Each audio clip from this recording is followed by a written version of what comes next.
This celebrated bestseller offers an understanding of your personal financial problems that will guide you through a lifetime.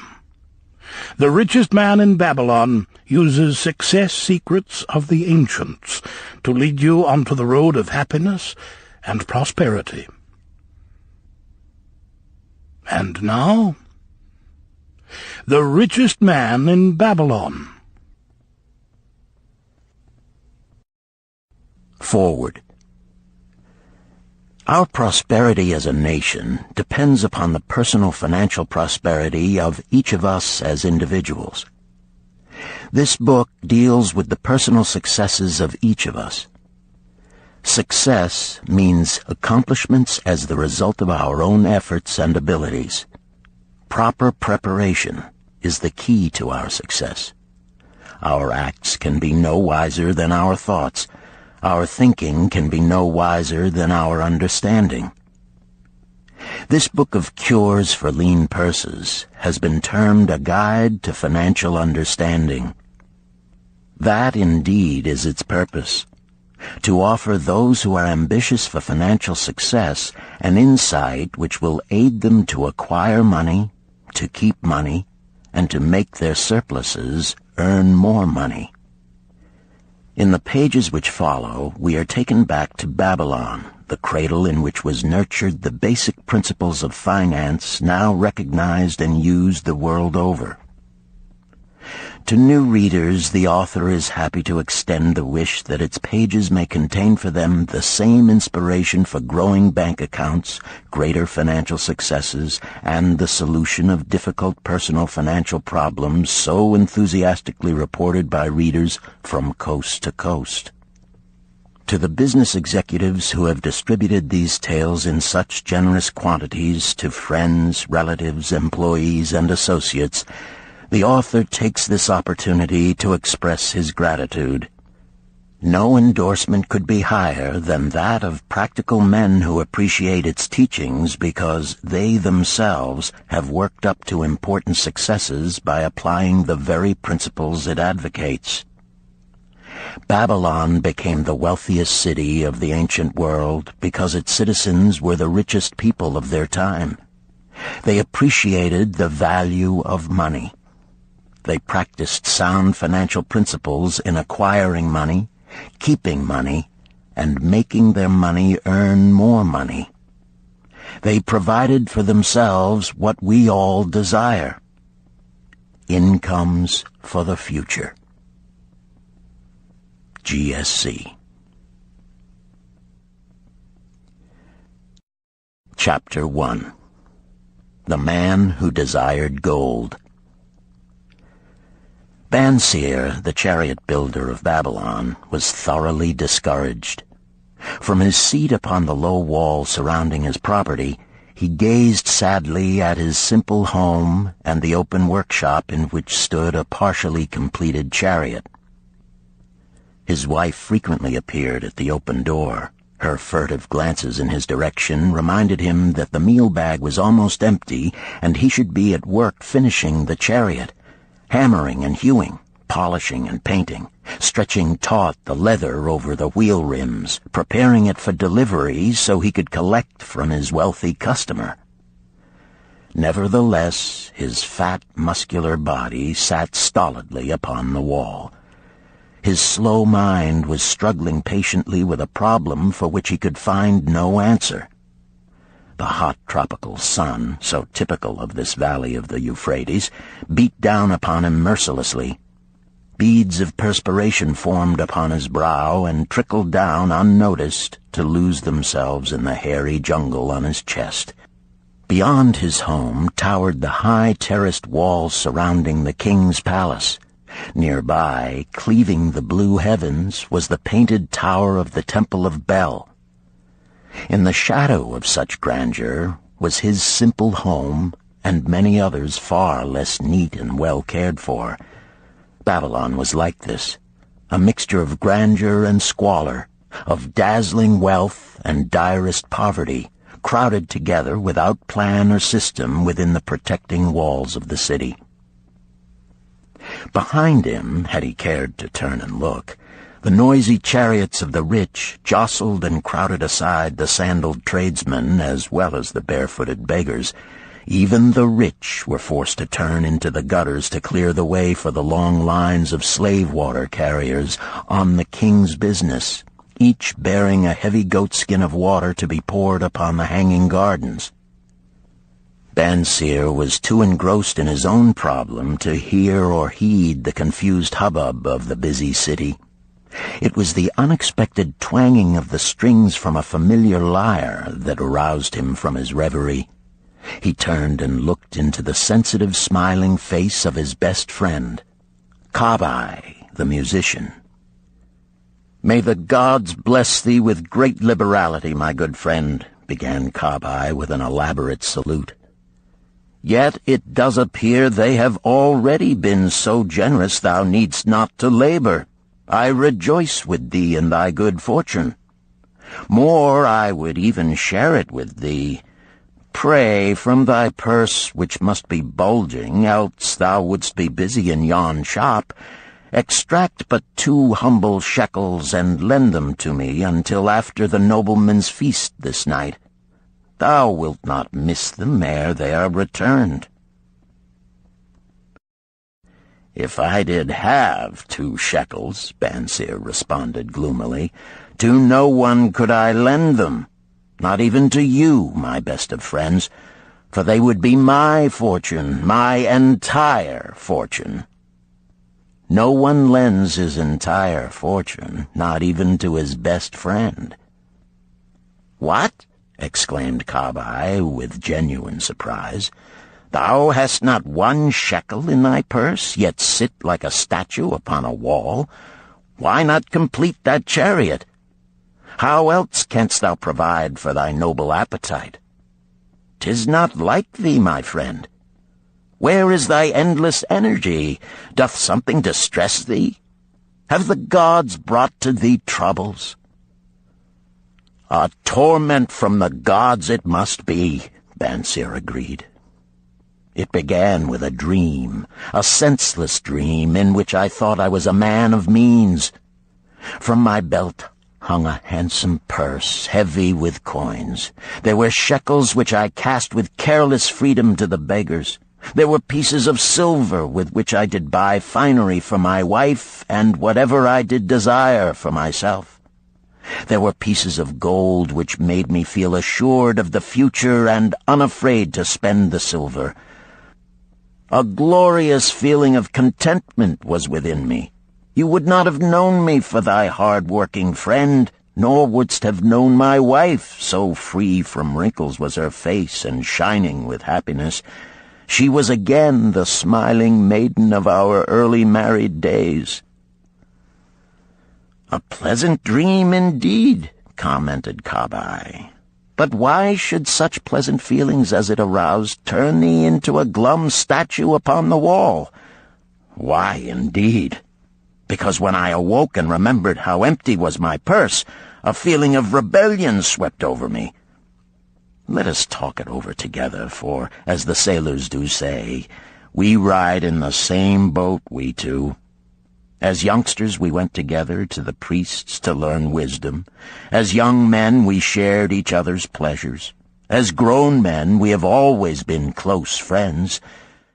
We have been contented subjects of our kind. We have been satisfied to work long hours and spend our earnings freely. We have earned much coin in the years that have passed, yet to know the joys that come from wealth, we must dream about them. Bah! Are we more than dumb sheep?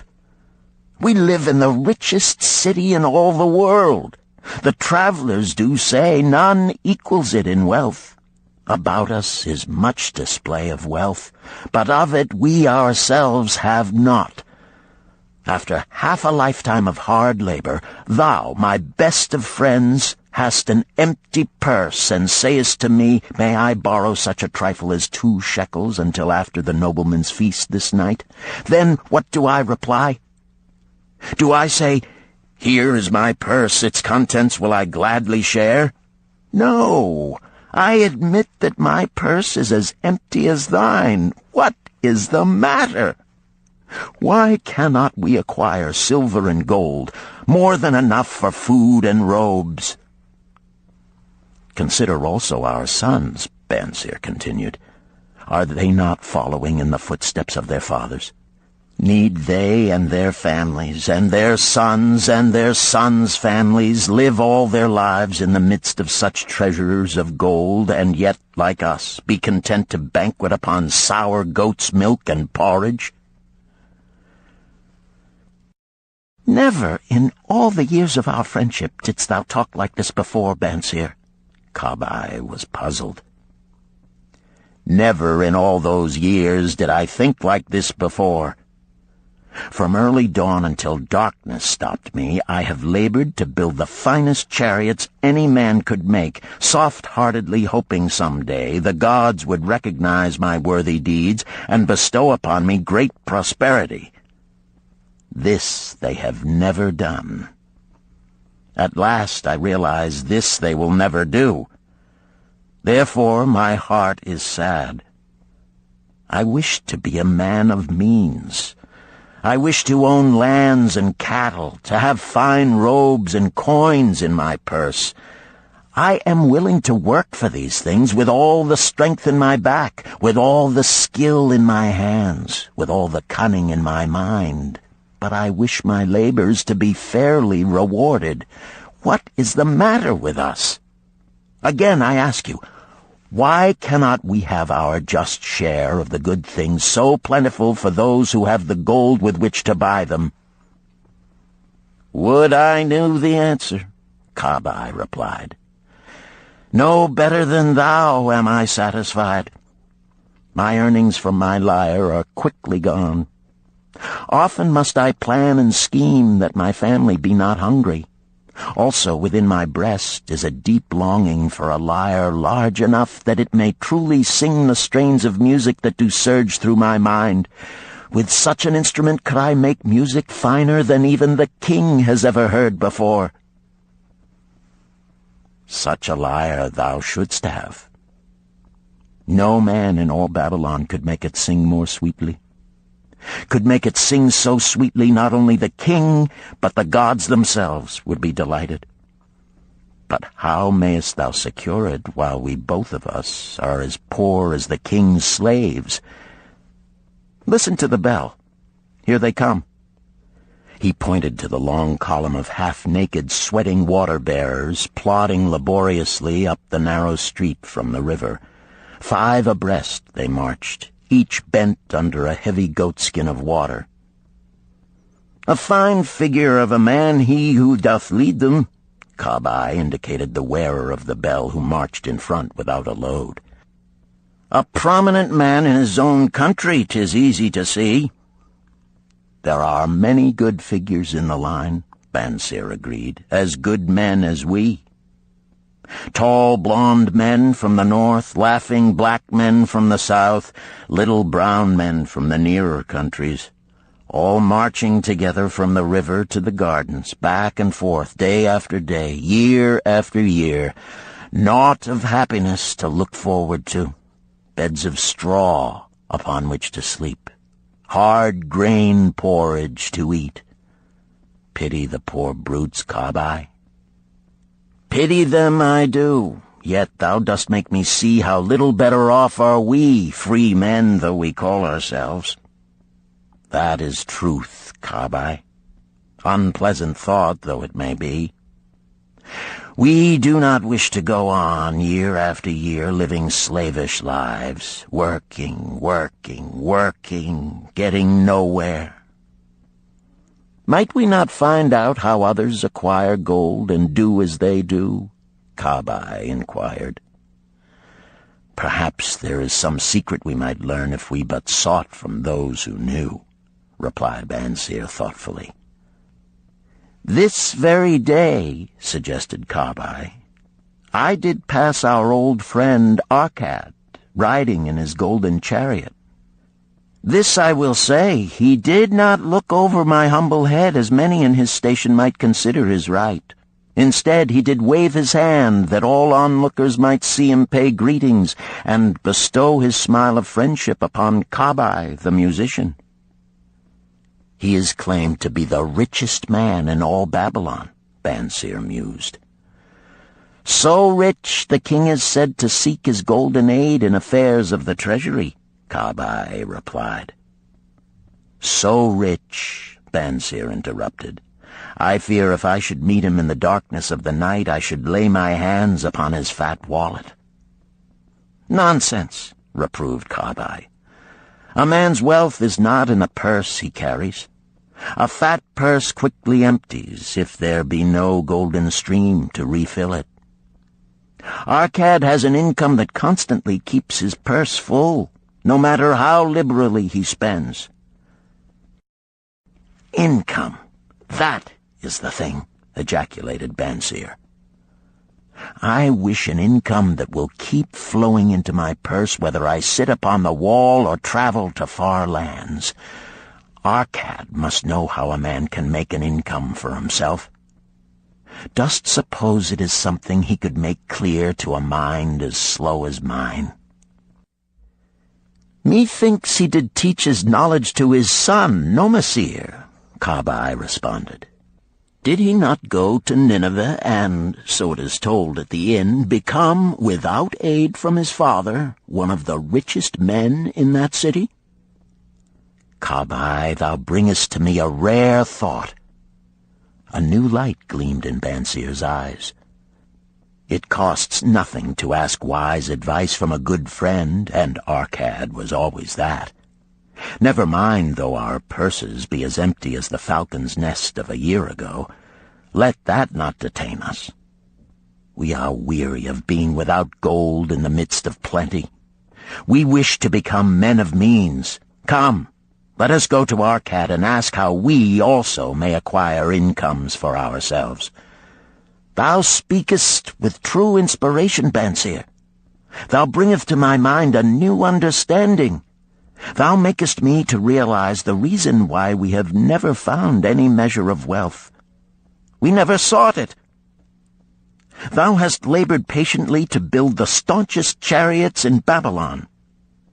To that purpose was devoted your best endeavors. Therefore, at it thou didst succeed.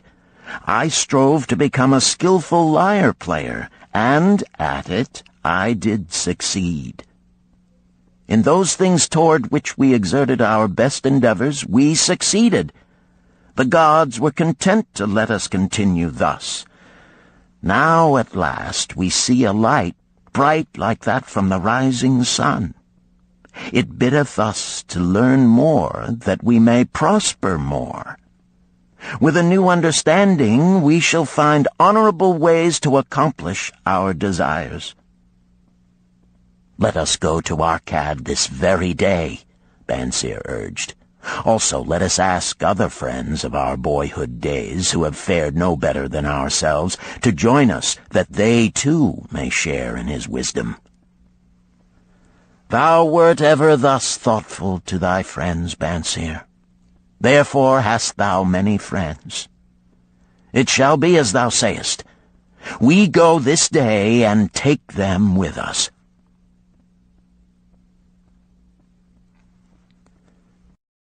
Chapter 2. The Richest Man in Babylon. In old Babylon there once lived a certain very rich man named Arkad. Far and wide he was famed for his great wealth. Also was he famed for his liberality. He was generous in his charities. He was generous with his family. He was liberal in his own expenses. But nevertheless, each year his wealth increased more rapidly than he spent it. And there were certain friends of younger days who came to him and said, You, Arkad, are more fortunate than we. You have become the richest man in all Babylon, while we struggle for existence. You can wear the finest garments, and you can enjoy the rarest foods, while we must be content if we can clothe our families in raiment that is presentable and feed them as best we can. Yet once we were equal. We studied under the same master. We played in the same games, and in neither the studies nor the games did you outshine us. And in the years since, you have been no more an honorable citizen than we. Nor have you worked harder or more faithfully in so far as we can judge. Why, then, should a fickle fate single you out to enjoy all the good things of life and ignore us who are equally deserving? Thereupon Arcad remonstrated with them, saying, If you have not acquired more than a bare existence in the years since we were youths, it is because you either have failed to learn the laws that govern the building of wealth, or else you do not observe them. Fickle fate is a vicious goddess who brings no permanent good to anyone. On the contrary, she brings ruin to almost every man upon whom she showers unearned gold. She makes wanton spenders who soon dissipate all they receive and are left beset by overwhelming appetites and desires they have not the ability to gratify. Yet others whom she favors become misers and hoard their wealth, fearing to spend what they have, knowing they do not possess the ability to replace it. They further are beset by fear of robbers and doom themselves to lives of emptiness and secret misery. Others there probably are who can take unearned gold and add to it and continue to be happy and contented citizens. But so few are they, I know of them but by hearsay. Think you of the men who have inherited sudden wealth, and see if these things are not so. His friends admitted that of the men they knew who had inherited wealth, these words were true, and they besought him to explain to them how he had become possessed of so much prosperity, so he continued. In my youth, I looked about me and saw all the good things there were to bring happiness and contentment, and I realized that wealth increased the potency of all these. Wealth is a power. With wealth, many things are possible. One may ornament the home with the richest of furnishings. One may sail the distant seas. One may feast on the delicacies of far lands. One may buy the ornaments of the gold worker and the stone polisher. One may even build mighty temples for the gods. One may do all these things and many others in which there is delight for the senses and gratification for the soul. And when I realized all this, I decided to myself that I would claim my share of the good things of life. I would not be one of those who stand afar off, enviously watching others enjoy. I would not be content to clothe myself in the cheapest raiment that looked respectable. I would not be satisfied with the lot of a poor man. On the contrary, I would make myself a guest at this banquet of good things. Being, as you know, the son of a humble merchant, one of a large family with no hope of an inheritance, and not being endowed, as you have so frankly said, with superior powers or wisdom, I decided that if I was to achieve what I desired, time and study would be required. As for time, all men have it in abundance. You, each of you, have let slip by sufficient time to have made yourselves wealthy. Yet you admit you have nothing to show except your good families, of which you can be justly proud. As for study, did not our wise teacher teach us that learning was of two kinds, the one kind being the things we learned and knew, and the other being the training that taught us how to find out what we did not know? Therefore did I decide to find out how one might accumulate wealth, and, when I had found out, to make this my task and do it well. For is it not wise that we should enjoy while we dwell in the brightness of the sunshine? For sorrows enough shall descend upon us when we depart for the darkness of the world of spirit. I found employment as a scribe in the hall of records, and long hours each day I labored upon the clay tablets. Week after week, and month after month I labored, yet for my earnings I had naught to show. Food and clothing and penance to the gods, and other things of which I could remember not what, absorbed all my earnings, but my determination did not leave me.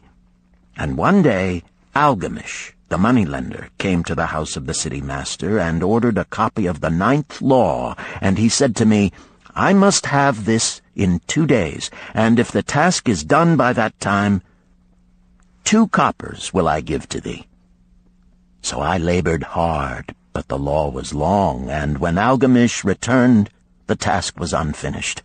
He was angry, and had I been his slave, he would have beaten me. But knowing the city master would not permit him to injure me, I was unafraid. So I said to him, Algamish, you are a very rich man. Tell me how I may also become rich, and all night I will carve upon the clay, and when the sun rises, it shall be completed. He smiled at me and replied, You are a forward knave, but we will call it a bargain. All that night I carved, though my back pained and the smell of the wick made my head ache until my eyes could hardly see.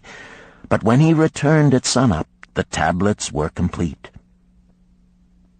Now, I said, tell me what you promised.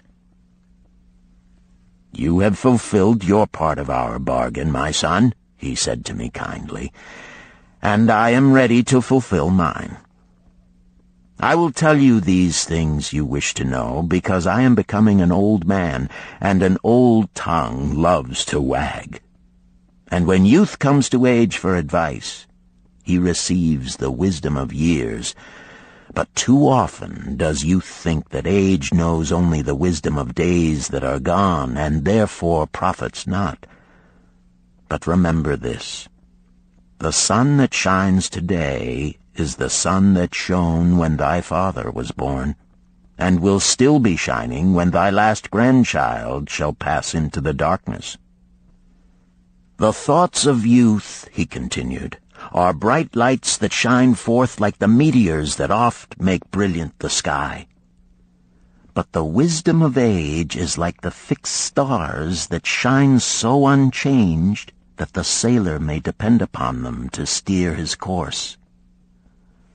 Mark you well my words, for if you do not, you will fail to grasp the truth that I will tell you, and you will think that your night's work has been in vain. Then he looked at me shrewdly from under his shaggy brows and said in a low, forceful tone, I've found the road to wealth when I decided that a part of all I earned was mine to keep. And so will you. Then he continued to look at me with a glance that I could feel pierce me, but said no more. Is that all? I asked. That was sufficient to change the heart of a sheep-herder into the heart of a money-lender, he replied. But all I earn is mine to keep, is it not? I demanded. Far from it, he replied. Do you not pay the garment maker? Do you not pay the sandal maker? Do you not pay for the things you eat? Can you live in Babylon without spending? What have you to show for your earnings of the past month? What for the past year? Fool! You pay to everyone but yourself. Dullard! You labor for others.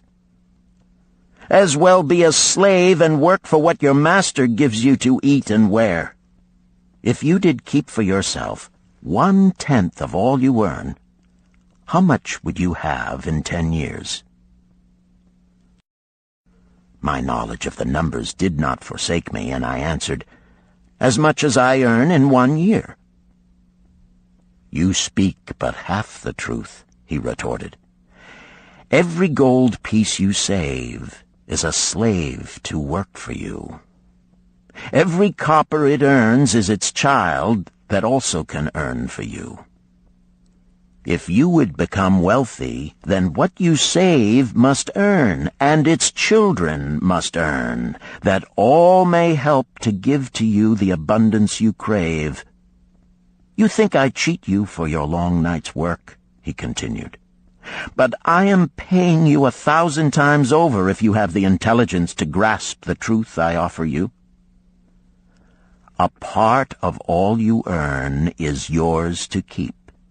It should not be less than 1/10, no matter how little you earn. It can be as much more as you can afford.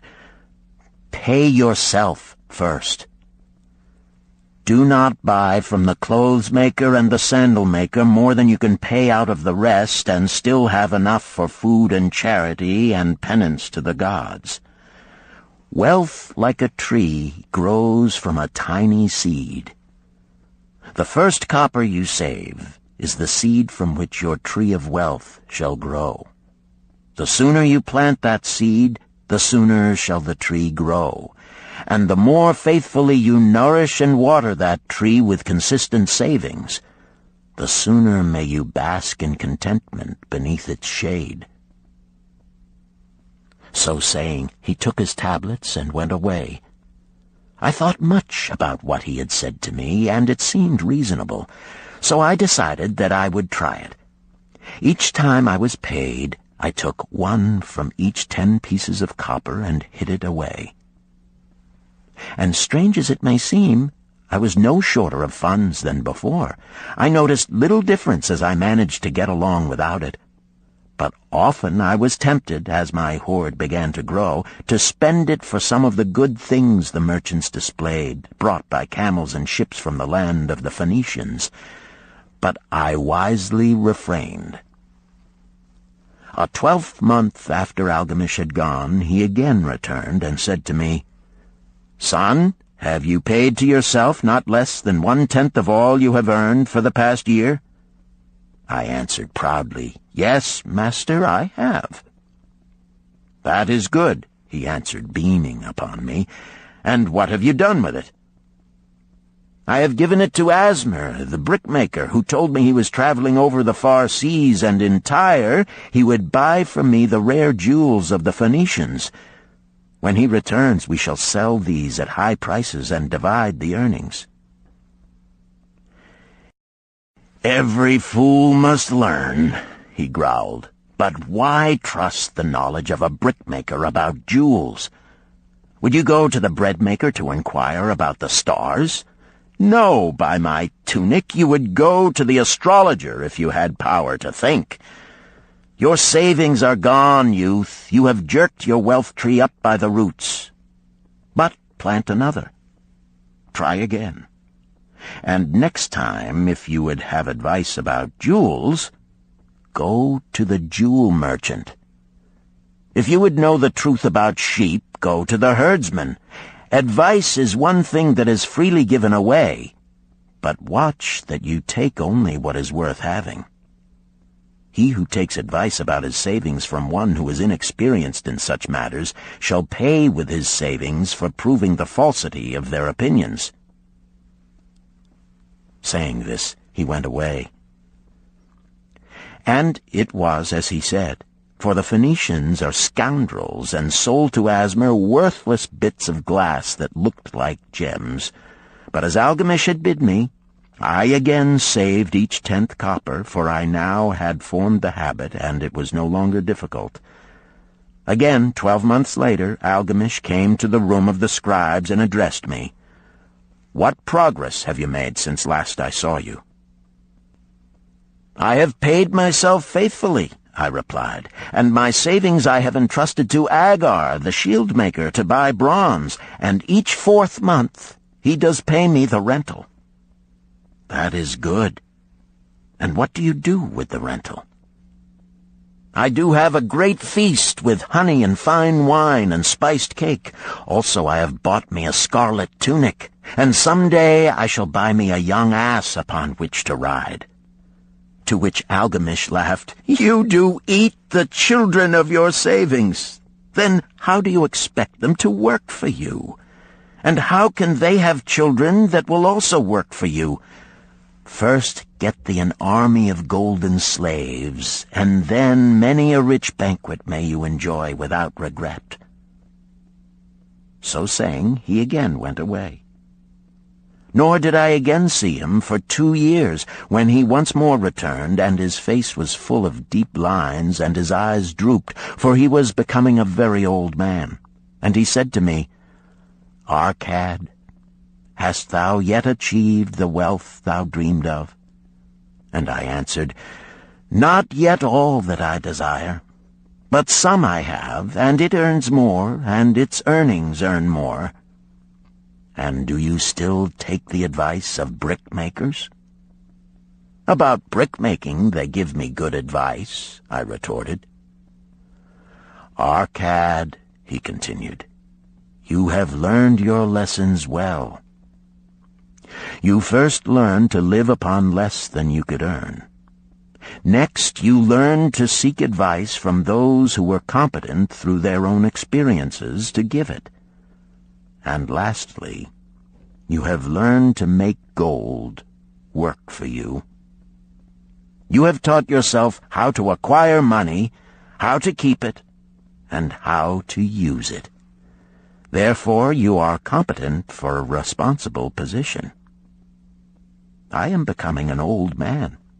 My sons think only of spending and give no thought to earning. My interests are great, and I fear too much for me to look after. If you will go to Nippur and look after my lands there, I shall make you my partner, and you shall share in my estate." So I went to Nippur and took charge of his holdings, which were large, and because I was full of ambition, and because I had mastered the 3 laws of successfully handling wealth, I was enabled to increase greatly the value of his properties. So I prospered much, and when the spirit of Algamish departed for the sphere of darkness, I did share in his estate as he had arranged under the law. So spake Arcad, and when he had finished his tale, one of his friends said, "You were indeed fortunate that Algamish made you an heir." "Fortunate only in that I had the desire to prosper before I first met him. For 4 years did I not prove my definiteness of purpose by keeping 1/10 of all I earned? Would you call a fisherman lucky who for years so studied the habits of the fish that with each changing wind he could cast his nets about them? Opportunity is a haughty goddess who wastes no time with those who are unprepared. You had strong willpower to keep on after you lost your first year's savings. You are unusual in that way," spoke up another. "Willpower," retorted Arcad. "What nonsense! Do you think willpower gives a man the strength to lift a burden the camel cannot carry, or to draw a load the oxen cannot budge? Willpower is but the unflinching purpose to carry a task you set for yourself to fulfillment. If I set for myself a task, be it ever so trifling, I shall see it through. How else shall I have confidence in myself to do important things? Should I say to myself, for 100 days as I walk across the bridge into the city, I will pick from the road a pebble and cast it into the stream? I would do it. If on the 7th day I passed by without remembering, I would not say to myself, tomorrow I will cast 2 pebbles which will do as well. Instead, I would retrace my steps and cast the pebble. Nor on the 20th day would I say to myself, Arcad, this is useless. What does it avail you to cast a pebble every day? Throw in a handful and be done with it. No, I would not say that, nor do it, When I set a task for myself, I complete it. Therefore, I am careful not to start difficult and impractical tasks, because I love leisure." And then another friend spoke up and said, "If what you tell is true, and it does seem, as you have said, reasonable, then being so simple, if all men did it, there would not be enough wealth to go around." "Wealth grows wherever men exert energy," Arcad replied. "If a rich man builds him a new palace, is the gold he pays out gone? No, the brickmaker has part of it, and the laborer has part of it, and the artist has part of it, and everyone who labors upon the house has part of it. Yet, when the palace is completed, is it not worth all it cost? And is the ground upon which it stands not worth more because it is there? And is the ground that adjoins it not worth more because it is there? Wealth grows in magic ways. No man can prophesy the limit of it. Have not the Phoenicians built great cities on barren coasts with the wealth that comes from their ships of commerce on the seas? What then do you advise us to do that we also may become rich?" asked still another of his friends. "The years have passed, and we are no longer young men, and we have nothing put by." "I advise that you take the wisdom of Algamish and say to yourselves, 'A part of all I earn is mine to keep.' Say it in the morning when you first arise, say it at noon, say it at night. Say it each hour of every day. Say it to yourself until the words stand out like letters of fire across the sky. Impress yourself with the idea. Fill yourself with the thought. Then take whatever portion seems wise. Let it be not less than 1/10, and lay it by. Arrange your other expenditures to do this if necessary, but lay by that portion first. Soon you will realize what a rich feeling it is to own a treasure upon which you alone have claim. As it grows, it will stimulate you. A new joy of life will thrill you. Greater efforts will come to you to earn more. For of your increased earnings, will not the same percentage be also yours to keep? Then learn to make your treasure work for you. Make it your slave. Make its children and its children's children work for you. Ensure an income for thy future. Look thou at the aged, and forget not that in the days to come thou also will be numbered among them. Therefore invest thy treasure with greatest caution that it be not lost.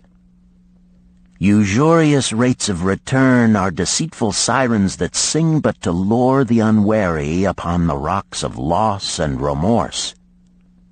Provide also that thy family may not want should the gods call thee to their realms. For such protection it is always possible to make provision with small payments at regular intervals. Therefore the provident man delays not in expectation of a large sum becoming available for such a wise purpose. Counsel with wise men. Seek the advice of men whose daily work is handling money. Let them save you from such an error as I myself made in entrusting my money to the judgment of Asmer, the brickmaker. A small return and a safe one is far more desirable than risk. Enjoy life while you are here. Do not overstrain or try to save too much. If 1/10 of all you earn is as much as you can comfortably keep, be content to keep this portion.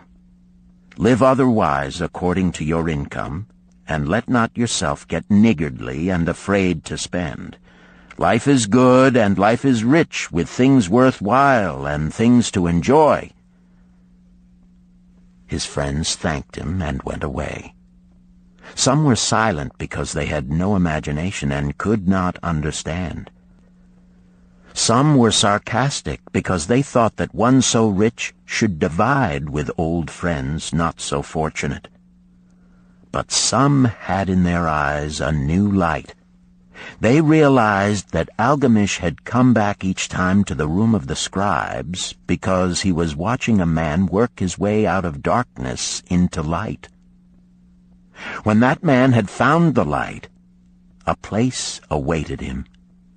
No one could fill that place until he had for himself worked out his own understanding, until he was ready for opportunity. These latter were the ones who, in the following years, frequently revisited Arcad, who received them gladly.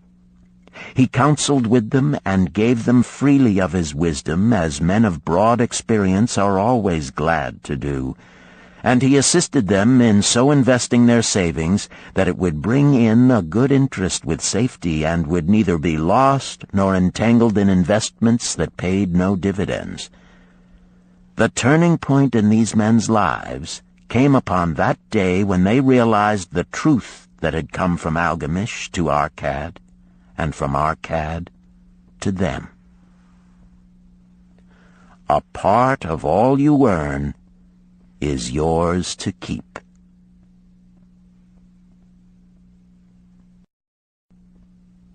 Chapter 3. 7 Cures for a Lean Purse. The glory of Babylon endures.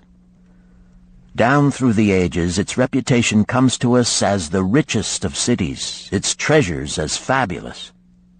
Yet it was not always so. The riches of Babylon were the results of the wisdom of its people. They first had to learn how to become wealthy. When the good King Sargon returned to Babylon after defeating his enemies, the Elamites, he was confronted with a serious situation. The royal chancellor explained it to the king thus: "After many years of great prosperity brought to our people because your majesty built the great irrigation canals and the mighty temples of the gods, now that these works are completed, the people seem unable to support themselves. The laborers are without employment. The merchants have few customers. The farmers are unable to sell their produce. The people have not enough gold to buy food." "But where has all the gold gone that we spent for these great improvements?" demanded the king. "It has found its way, I fear," responded the chancellor, "into the possession of a few very rich men of our city. It filtered through the fingers of most of our people as quickly as the goat's milk goes through the strainer. Now that the stream of gold has ceased to flow, most of our people have nothing to show for their earnings." The king was thoughtful for some time. Then he asked, "Why should so few men be able to acquire all the gold?" "Because they know how," replied the chancellor. "One may not condemn a man for succeeding because he knows how. Neither may one with justice take away from a man what he has fairly earned, to give to men of less ability." "But why," demanded the king, "should not all the people learn how to accumulate gold and therefore become themselves rich and prosperous?" "Quite possible, Your Excellency. But who can teach them? Certainly not the priests, because they know naught of money-making." "Who knows best in all our city how to become wealthy, Chancellor?" asked the king. "Thy question answers itself, Your Majesty. Who has amassed the greatest wealth in Babylon?" "Well said, my able Chancellor. It is Arcad.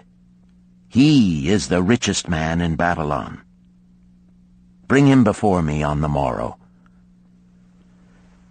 Upon the following day, as the king had decreed, Arcad appeared before him, straight and sprightly, despite his 80 years and 10. "Arcad," spoke the king, "is it true thou art the richest man in Babylon?"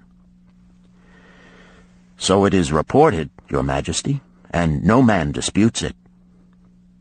"How becamest thou so wealthy?" "By taking advantage of opportunities available to all citizens of our good city." Thou hadst nothing to start with? Only a great desire for wealth. Besides this, nothing. Arcad, continued the king, our city is in a very unhappy state because a few men know how to acquire wealth and therefore monopolize it, while the mass of our citizens lack the knowledge of how to keep any part of the gold they receive. It is my desire that Babylon be the wealthiest city in the world. Therefore, it must be a city of many wealthy men. Therefore, we must teach all the people how to acquire riches. Tell me, Arcad, is there any secret to acquiring wealth? Can it be taught? It is practical, Your Majesty. That which one man knows can be taught to others. The king's eyes glowed. Arcad, thou speakest the words I wish to hear. Wilt thou lend thyself to this great cause? Wilt thou teach thy knowledge to a school for teachers, each of whom shall teach others until there are enough trained to teach these truths to every worthy subject in my domain? Arcad bowed and said, I am thy humble servant to command. Whatever knowledge I possess will I gladly give for the betterment of my fellow men and the glory of my king. Let your good chancellor arrange for me a class of 100 men, and I will teach them those 7 cures which did fatten my purse, than which there was none leaner in all Babylon. A fortnight later, in compliance with the king's command, the chosen 100 assembled in the great hall of the Temple of Learning, seated upon colorful rings in a semicircle. Arcad sat beside a small tabaret upon which smoked a sacred lamp sending forth a strange and pleasing odor. "Behold the richest man in Babylon," whispered a student, nudging his neighbor as Arcad arose. "He is but a man, even as the rest of us." "As a dutiful subject of our great king," Arcad began, "I stand before you in his service. Because once I was a poor youth who did greatly desire gold, and because I found knowledge that enabled me to acquire it, he asks that I impart unto you my knowledge. I started my fortune in the humblest way. I had no advantage not enjoyed as fully by you and every citizen in Babylon. The first storehouse of my treasure was a well-worn purse. I loathed its useless emptiness. I desired that it be round and full, clinking with the sound of gold. Therefore I sought every remedy for a lean purse. I found 7. To you who are assembled before me shall I explain the 7 cures for a lean purse which I do recommend to all men who desire much gold. Each day for 7 days will I explain to you one of the 7 remedies. Listen attentively to the knowledge that I will impart. Debate it with me. Discuss it among yourselves. Learn these lessons thoroughly, that ye may also plant in your own purse the seed of wealth. First must each of you start wisely to build a fortune of his own. Then wilt thou be competent, and only then, to teach these truths to others. I shall teach to you in simple ways how to fatten your purses. This is the first step leading to the Temple of Wealth, and no man may climb who cannot plant his feet firmly upon the first step. We shall now consider the first cure. The first cure. Start thy purse to fattening. Arcad addressed the thoughtful man in the second row. My good friend, at what craft workest thou? I, replied the man, am a scribe and carve records upon the clay tablets. Even at such labor did I myself earn my first coppers. Therefore thou hast the same opportunity to build a fortune. He spoke to a florid-faced man farther back. pray, tell also what dost thou to earn thy bread?" "I," responded this man, "am a meat butcher. I do buy the goats the farmers raise, and kill them, and sell the meat to the housewives, and the hides to the sandal-makers. Because thou dost also labor and earn, thou hast every advantage to succeed that I did possess." In this way did Arcad proceed to find out how each man labored to earn his living. When he had done questioning them, he said, "Now, my students, ye can see that there are many trades and labors at which men may earn coins. Each of the ways of earning is a stream of gold from which the worker doth divert by his labors a portion to his own purse. Therefore into the purse of each of you flows a stream of coins, large or small, according to his ability. Is it not so?" Thereupon they agreed that it was so. "Then," continued Arcad, "if each of you desireth to build for himself a fortune, is it not wise to start by utilizing that source of wealth which he already has established?" To this they agreed. Then Arcad turned to a humble man who had declared himself an egg merchant. "If thou select one of thy baskets, and put into it each morning 10 eggs, and take out from it each evening 9 eggs, what will eventually happen?" "It will become in time overflowing." "Why?" "Because each day I put in 1 more egg than I take out." Arcad turned to the class with a smile. "Does any man here have a lean purse?" First they looked amused, then they laughed. Lastly, they waved their purses in jest. "All right," he continued. "Now I shall tell thee the first remedy I learned to cure a lean purse. Do exactly as I have suggested to the egg merchant. For every 10 coins thou placest within thy purse, take out for use but 9. Thy purse will start to fatten at once, and its increasing weight will feel good in thy hand and bring satisfaction to thy soul.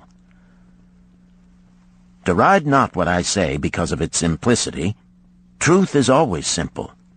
I told thee I would tell how I built my fortune. This was my beginning.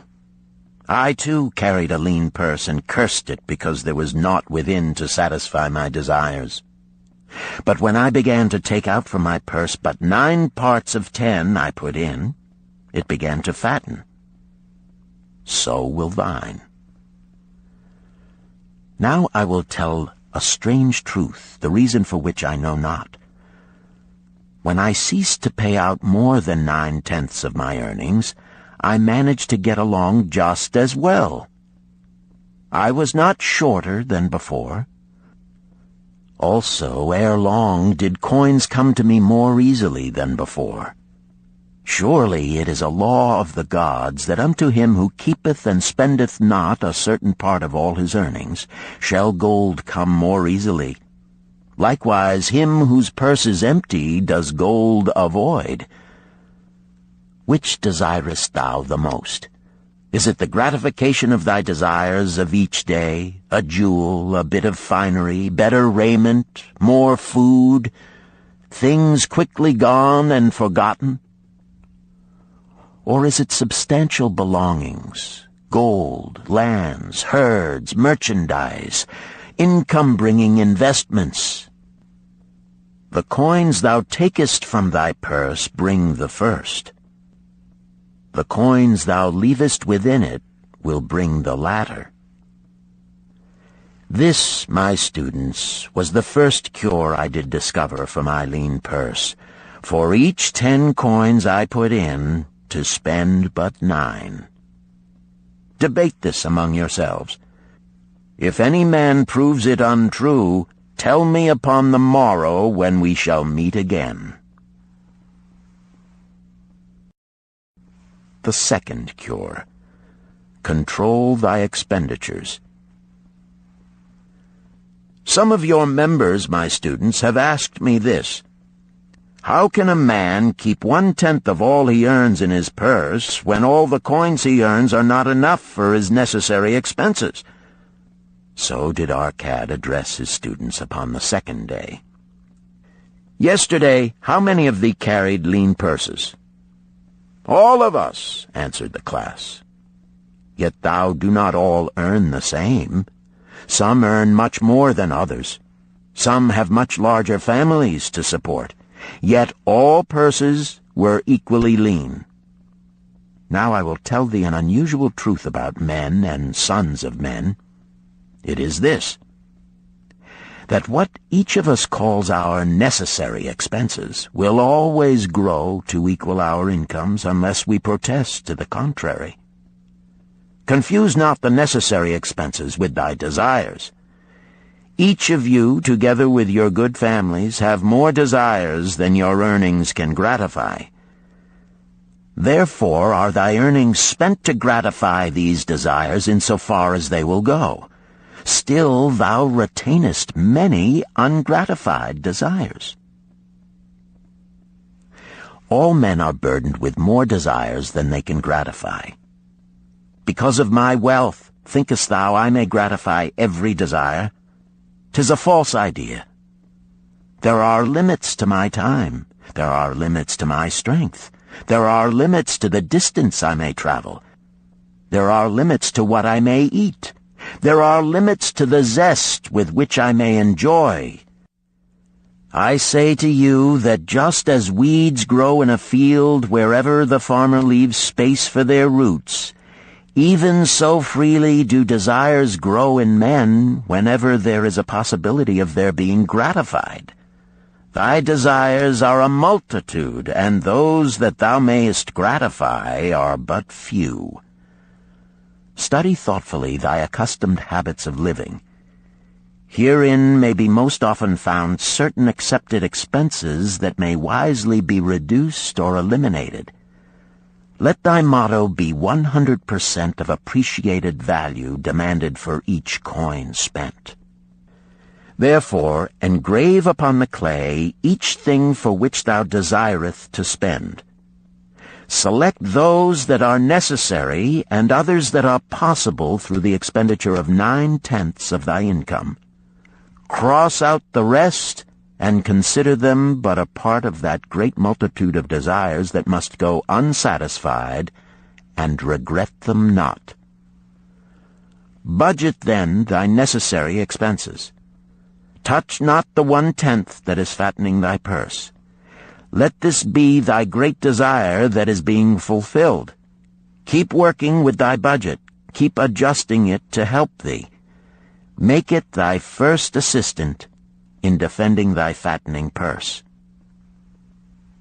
Hereupon one of the students, wearing a robe of red and gold, arose and said, "I am a free man. I believe that it is my right to enjoy the good things of life. Therefore do I rebel against the slavery of a budget which determines just how much I may spend and for what. I feel it would take much pleasure from my life and make me little more than a pack-ass to carry a burden." To him Arcad replied, "Who, my friend, would determine thy budget?" "I would make it for myself," responded the protesting one. "In that case, were a pack-ass to budget his burden, would he include therein jewels and rugs and heavy bars of gold? Not so. He would include hay and grain and a bag of water for the desert trail. The purpose of a budget is to help thy purse to fatten. It is to assist thee to have thy necessities and, insofar as attainable, thy other desires. It is to enable thee to realize thy most cherished desires by defending them from thy casual wishes. Like a bright light in a dark cave, thy budget shows up the leaks from thy purse and enables thee to stop them and control thy expenditures for definite and gratifying purposes. This, then, is the second cure for a lean purse. Budget thy expenses, that thou mayest have coins to pay for thy necessities, to pay for thy enjoyments, and to gratify thy worthwhile desires without spending more than 9/10 of thy earnings. The third cure: make thy gold multiply. Behold, thy lean purse is fattening. Thou hast disciplined thyself to leave therein 1/10 of all thou earnest. Thou hast controlled thy expenditures to protect thy growing treasure. Next, we will consider means to put thy treasure to labor and to increase.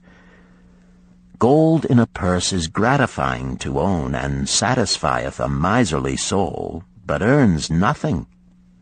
The gold we may retain from our earnings is but the start. The earnings it will make shall build our fortunes. So spoke Arcad upon the third day to his class. How, therefore, may we put our gold to work? My first investment was unfortunate, for I lost all. Its tale I will relate later. My first profitable investment was a loan I made to a man named Agar, a shield maker. Once each year did he buy large shipments of bronze brought from across the sea to use in his trade. Lacking sufficient capital to pay the merchants, he would borrow from those who had extra coins. He was an honorable man. His borrowing he would repay, together with a liberal rental as he sold his shields. Each time I loaned to him, I loaned back also the rental he had paid to me. Therefore not only did my capital increase, but its earnings likewise increased. Most gratifying was it to have these sums returned to my purse. I tell you, my students, a man's wealth is not in the coins he carries in his purse. It is the income he buildeth, the golden stream that continually floweth into his purse and keepeth it always bulging. That is what every man desireth. That is what thou, each one of thee, desireth. An income that continueth to come whether thou work or travel. Great income I have acquired, so great that I am called a very rich man. My loans to Agar were my first training in profitable investment. Gaining wisdom from this experience, I extended my loans and investments as my capital increased. From a few sources at first, from many sources later, flowed into my purse a golden stream of wealth available for such wise uses as I should decide. Behold, from my humble earnings, I had begotten a horde of golden slaves, each laboring and earning more gold. As they labored for me, so their children also labored, and their children's children, until great was the income from their combined efforts. Gold increaseth rapidly when making reasonable earnings, as thou wilt see from the following. A farmer, when his first son was born, took 10 pieces of silver to a moneylender and asked him to keep it on rental for his son until he became 20 years of age. This the moneylender did, and agreed the rental should be 1/4 of its value each 4 years. The farmer asked, because this sum he had set aside as belonging to his son, that the rental be added to the principal. When the boy had reached the age of 20 years, the farmer again went to the moneylender to inquire about the silver. The moneylender explained that because this sum had been increased by compound interest, the original 10 pieces of silver had now grown to 30 1/2 pieces. The farmer was well pleased, and because the son did not need the coins, he left them with the moneylender. When the son became 50 years of age, the father meantime having passed to the other world, the moneylender paid the son in settlement 167 pieces of silver. Thus, in 50 years had the investment multiplied itself at rental almost 17 times. This, then, is the third cure for a lean purse. to put each coin to laboring, that it may reproduce its kind, even as the flocks of the field, and help bring to thee income, a stream of wealth that shall flow constantly into thy purse. The fourth cure. Guard thy treasures from loss. Misfortune loves a shining mark. Gold in a man's purse must be guarded with firmness, else it be lost. Thus it is wise that we must first secure small amounts and learn to protect them before the gods entrust us with larger. So spoke Arcad upon the fourth day to his class. Every owner of gold is tempted by opportunities whereby it would seem that he could make large sums by its investment in most plausible projects. Often friends and relatives are eagerly entering such investment and urge him to follow. The first sound principle of investment is security for thy principal. Is it wise to be intrigued by larger earnings when thy principal may be lost? I say not. The penalty of risk is probable loss. Study carefully, before parting with thy treasure, each assurance that it may be safely reclaimed. Be not misled by thine own romantic desires to make wealth rapidly. Before thou loan it to any man, assure thyself of his ability to repay and his reputation for doing so, that thou mayest not unwittingly be making him a present of thy hard-earned treasure. Before thou entrust it as an investment in any field, acquaint thyself with the dangers which may beset it. My own first investment was a tragedy to me at the time. The guarded savings of a year I did entrust to a brickmaker named Asmer, who was traveling over the far seas, and in Tyre agreed to buy for me the rare jewels of the Phoenicians. These we would sell upon his return and divide the profits. The Phoenicians were scoundrels and sold him bits of glass. My treasure was lost. Today, my training would show to me at once the folly of entrusting a brickmaker to buy jewels. Therefore do I advise thee from the wisdom of my experiences, be not too confident of thine own wisdom in entrusting thy treasures to the possible pitfalls of investments. Better by far to consult the wisdom of those experienced in handling money for profit.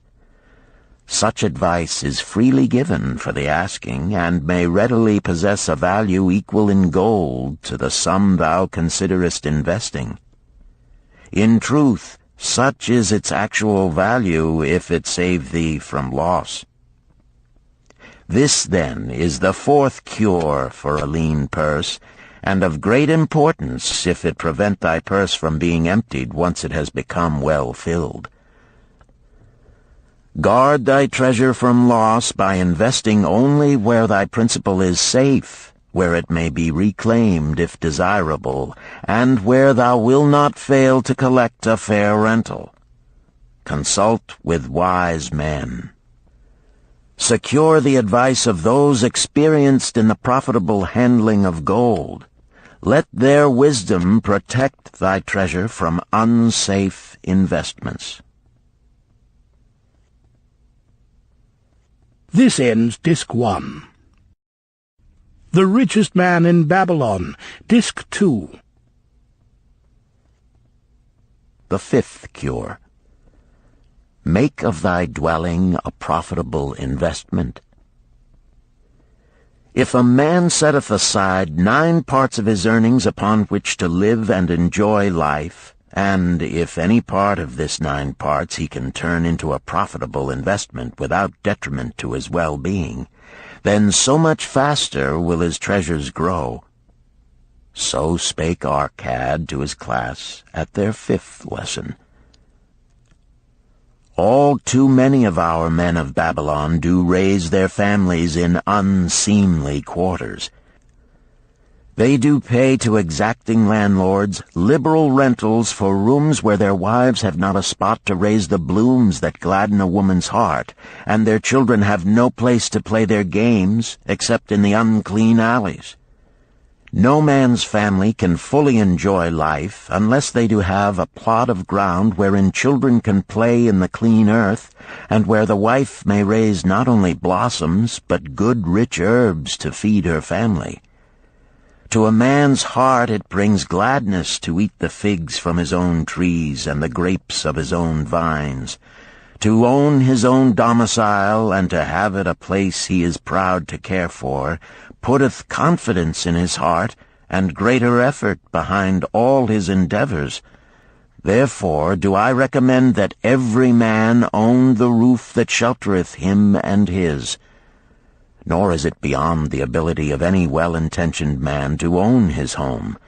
Hath not our great king so widely extended the walls of Babylon that within them much land is now unused, and may be purchased at sums most reasonable? Also I say to you, my students, that the money-lenders gladly consider the desires of men who seek homes and land for their families. Readily may thou borrow to pay the brickmaker and the builder for such commendable purposes, if thou can show a reasonable portion of the necessary sum which thou thyself hast provided for the purpose. Then when the house be built, thou canst pay the money-lender with the same regularity as thou didst pay the landlord, because each payment will reduce thy indebtedness to the money-lender. A few years will satisfy his loan. Then will thy heart be glad, because thou wilt own in thy own right a valuable property, and thy only cost will be the king's taxes.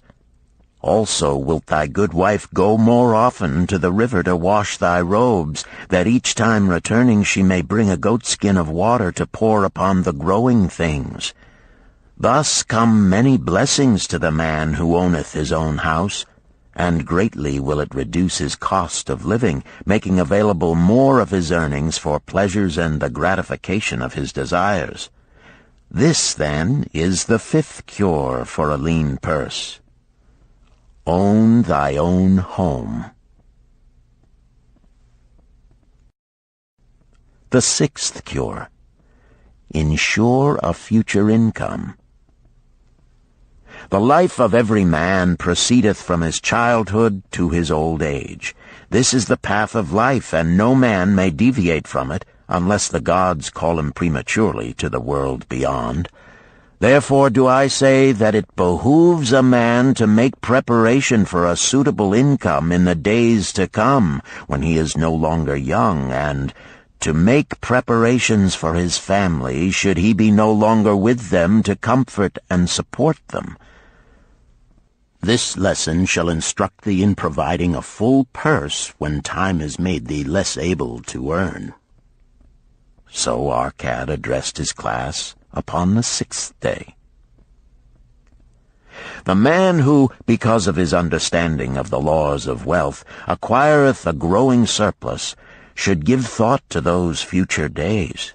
He should plan certain investments or provisions that may endure safely for many years, yet will be available when the time arrives which he has so wisely anticipated. There are diverse ways by which a man may provide with safety for his future. He may provide a hiding place and there bury a secret treasure. Yet no matter with what skill it be hidden, it may nevertheless become the loot of thieves. For this reason I recommend not this plan.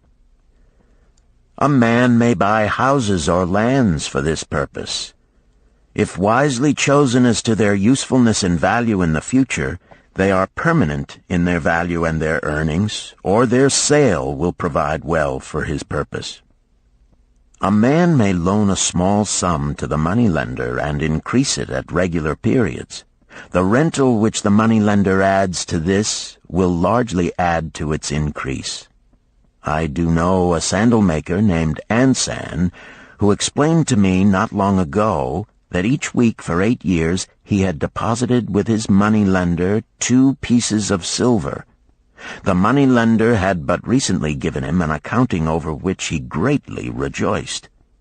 The total of his small deposits with their rental at the customary rate of 1/4 their value for each 4 years had now become 1,040 pieces of silver.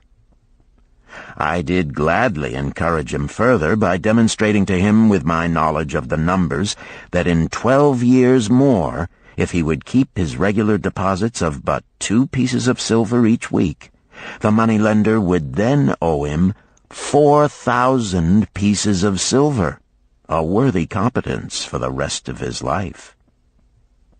Surely when such a small payment made with regularity doth produce such profitable results, no man can afford not to insure a treasure for his old age and the protection of his family, no matter how prosperous his business and his investments may be. I would that I might say more about this. In my mind rests a belief that someday wise-thinking men will devise a plan to insure against death, whereby many men pay in but a trifling sum regularly, the aggregate making a handsome sum for the family of each member who passeth to the beyond. This do I see as something desirable and which I could highly recommend. But today it is not possible, because it must reach beyond the life of any man or any partnership to operate. It must be as stable as the king's throne. Some day do I feel that such a plan shall come to pass, and be a great blessing to many men, because even the first small payment will make available a snug fortune for the family of a member, should he pass on. But because we live in our own day, and not in the days which are to come, must we take advantage of those means and ways of accomplishing our purposes. Therefore do I recommend to all men that they, by wise and well-thought-out methods, do provide against a lean purse in their mature years.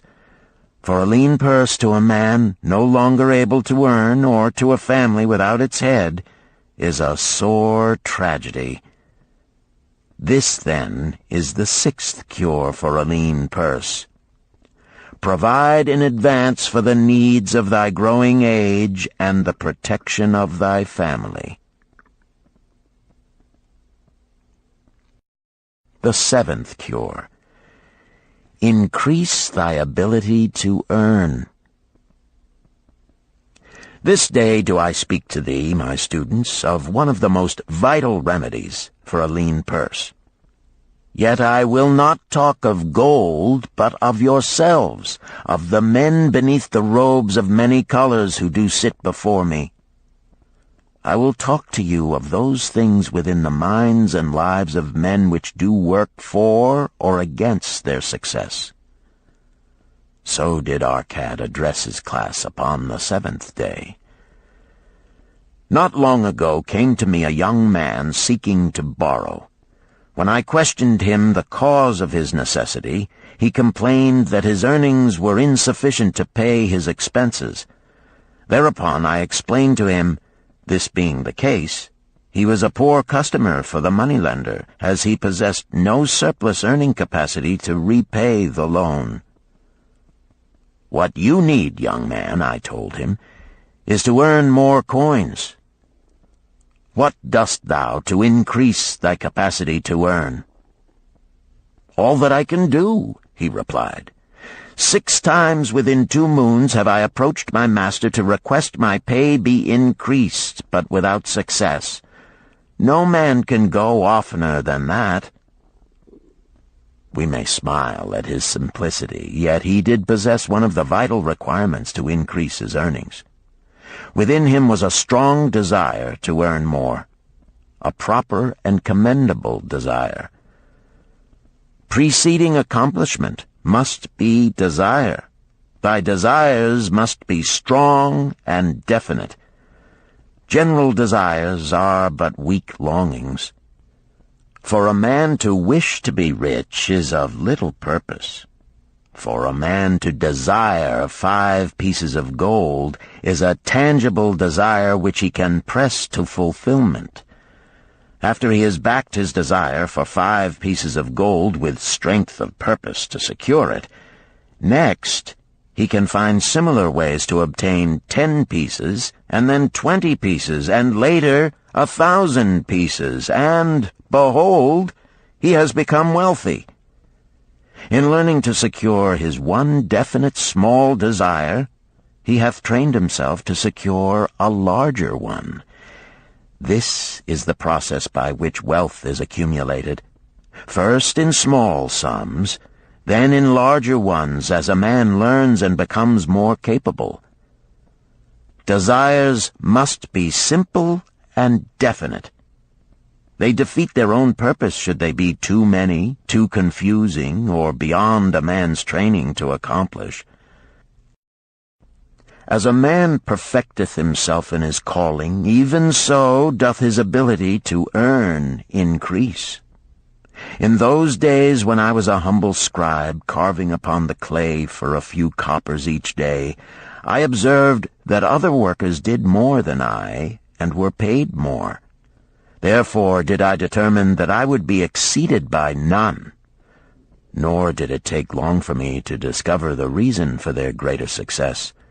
More interest in my work, more concentration upon my task, more persistence in my effort, and, behold, few men could carve more tablets in a day than I. With reasonable promptness my increased skill was rewarded, nor was it necessary for me to go 6 times to my master to request recognition. The more of wisdom we know, the more we may earn. That man who seeks to learn more of his craft shall be richly rewarded. If he is an artisan, he may seek to learn the methods and the tools of those most skillful in the same line. If he laboreth at the law or at healing, he may consult and exchange knowledge with others of his calling. If he be a merchant, he may continually seek better goods that can be purchased at lower prices. Always do the affairs of men change and improve, because keen-minded men seek greater skill that they may better serve those upon whose patronage they depend. Therefore, I urge all men to be in the front rank of progress and not to stand still, lest they be left behind. Many things come to make a man's life rich with gainful experiences. Such things as the following a man must do if he respects himself.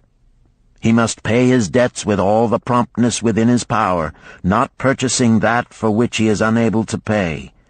He must take care of his family, that they may think and speak well of him. He must make a will of record, that in case the gods call him, proper and honorable division of his property be accomplished. He must have compassion upon those who are injured and smitten by misfortune, and aid them within reasonable limits.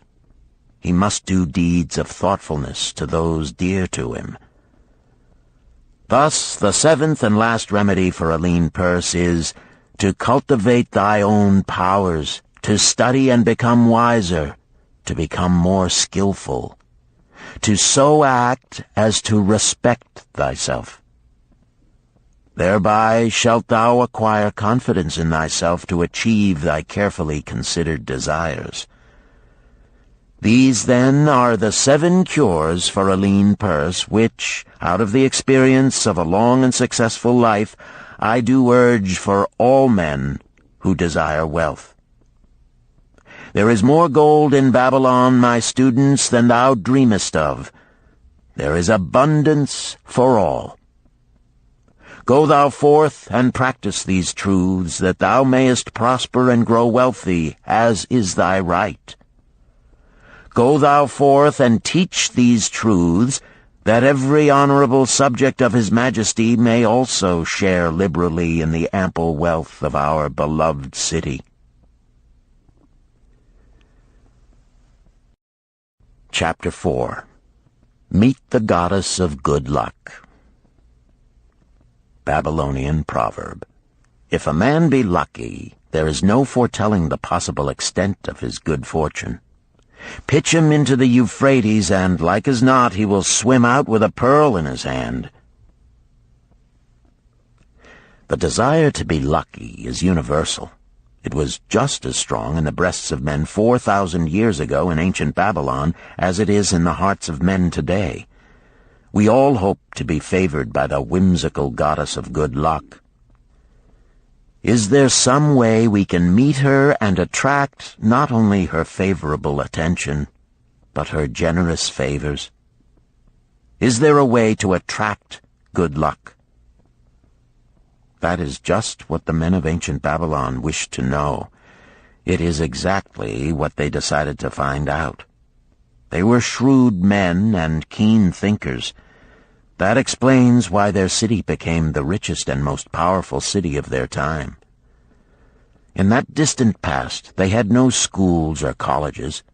Nevertheless, they had a center of learning, and a very practical one it was.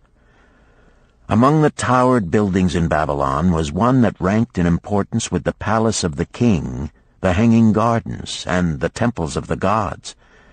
You will find scant mention of it in the history books, more likely no mention at all, yet it exerted a powerful influence upon the thought of that time. This building was the temple of learning, where the wisdom of the past was expounded by voluntary teachers, and where subjects of popular interest were discussed in open forums. Within its walls, all men met as equals. The humblest of slaves could dispute with impunity the opinions of a prince of the royal house. Among the many who frequented the Temple of Learning was a wise rich man named Arcad, called the Richest Man in Babylon.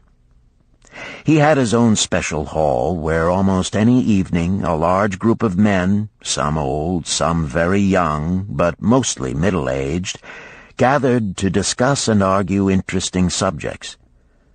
Suppose we listen in to see whether they knew how to attract good luck.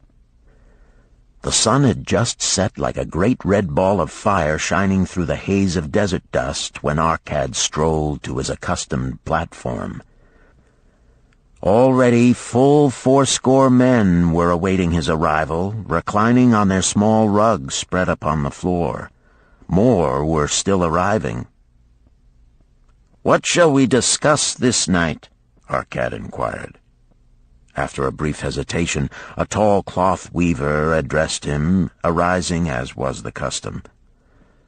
"I have a subject I would like to hear discussed, yet hesitate to offer, lest it seem ridiculous to you, Arcad, and my good friends here."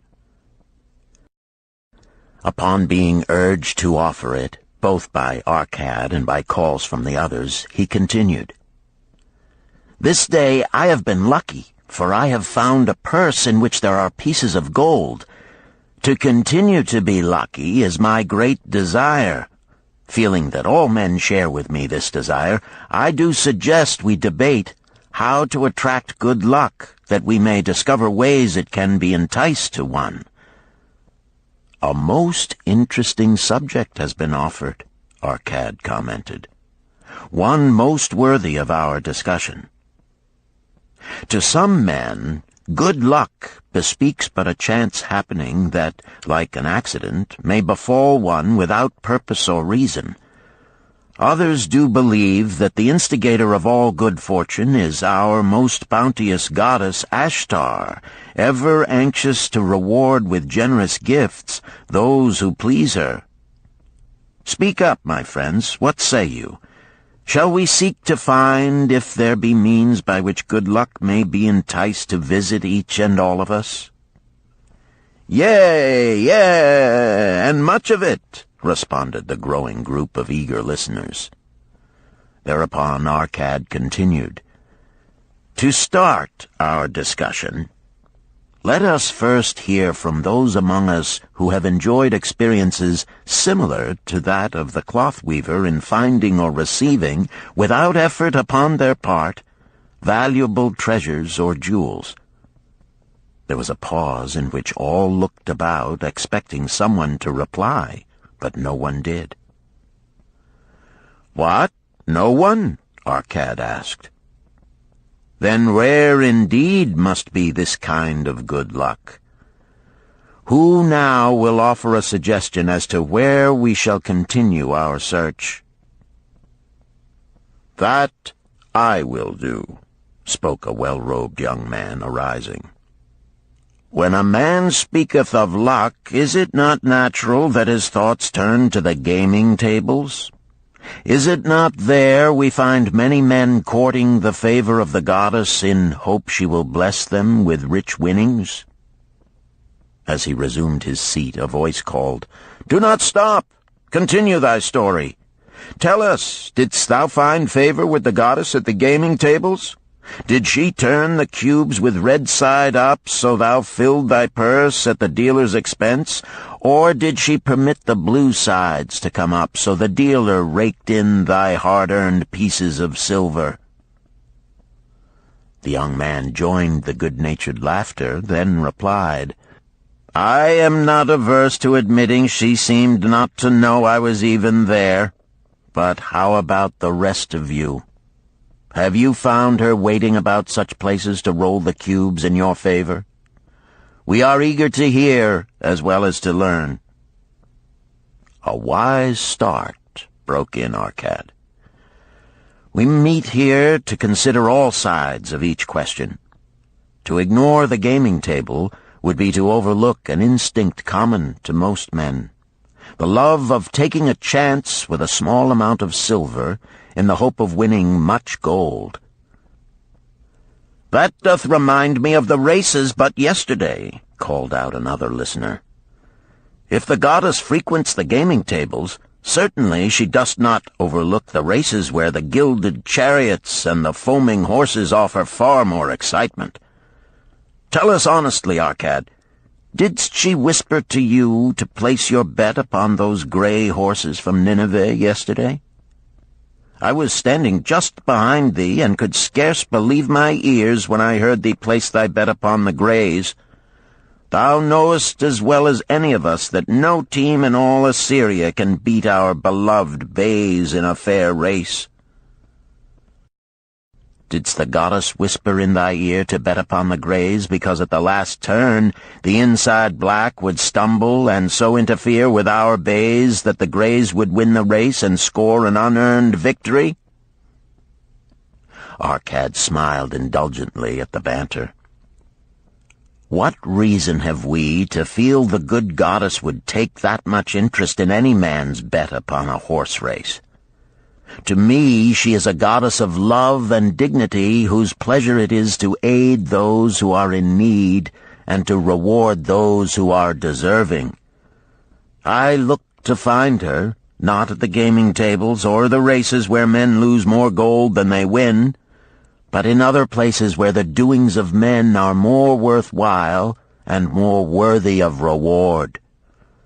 In tilling the soil, in honest trading, in all of man's occupations, there is opportunity to make a profit upon his efforts and his transactions.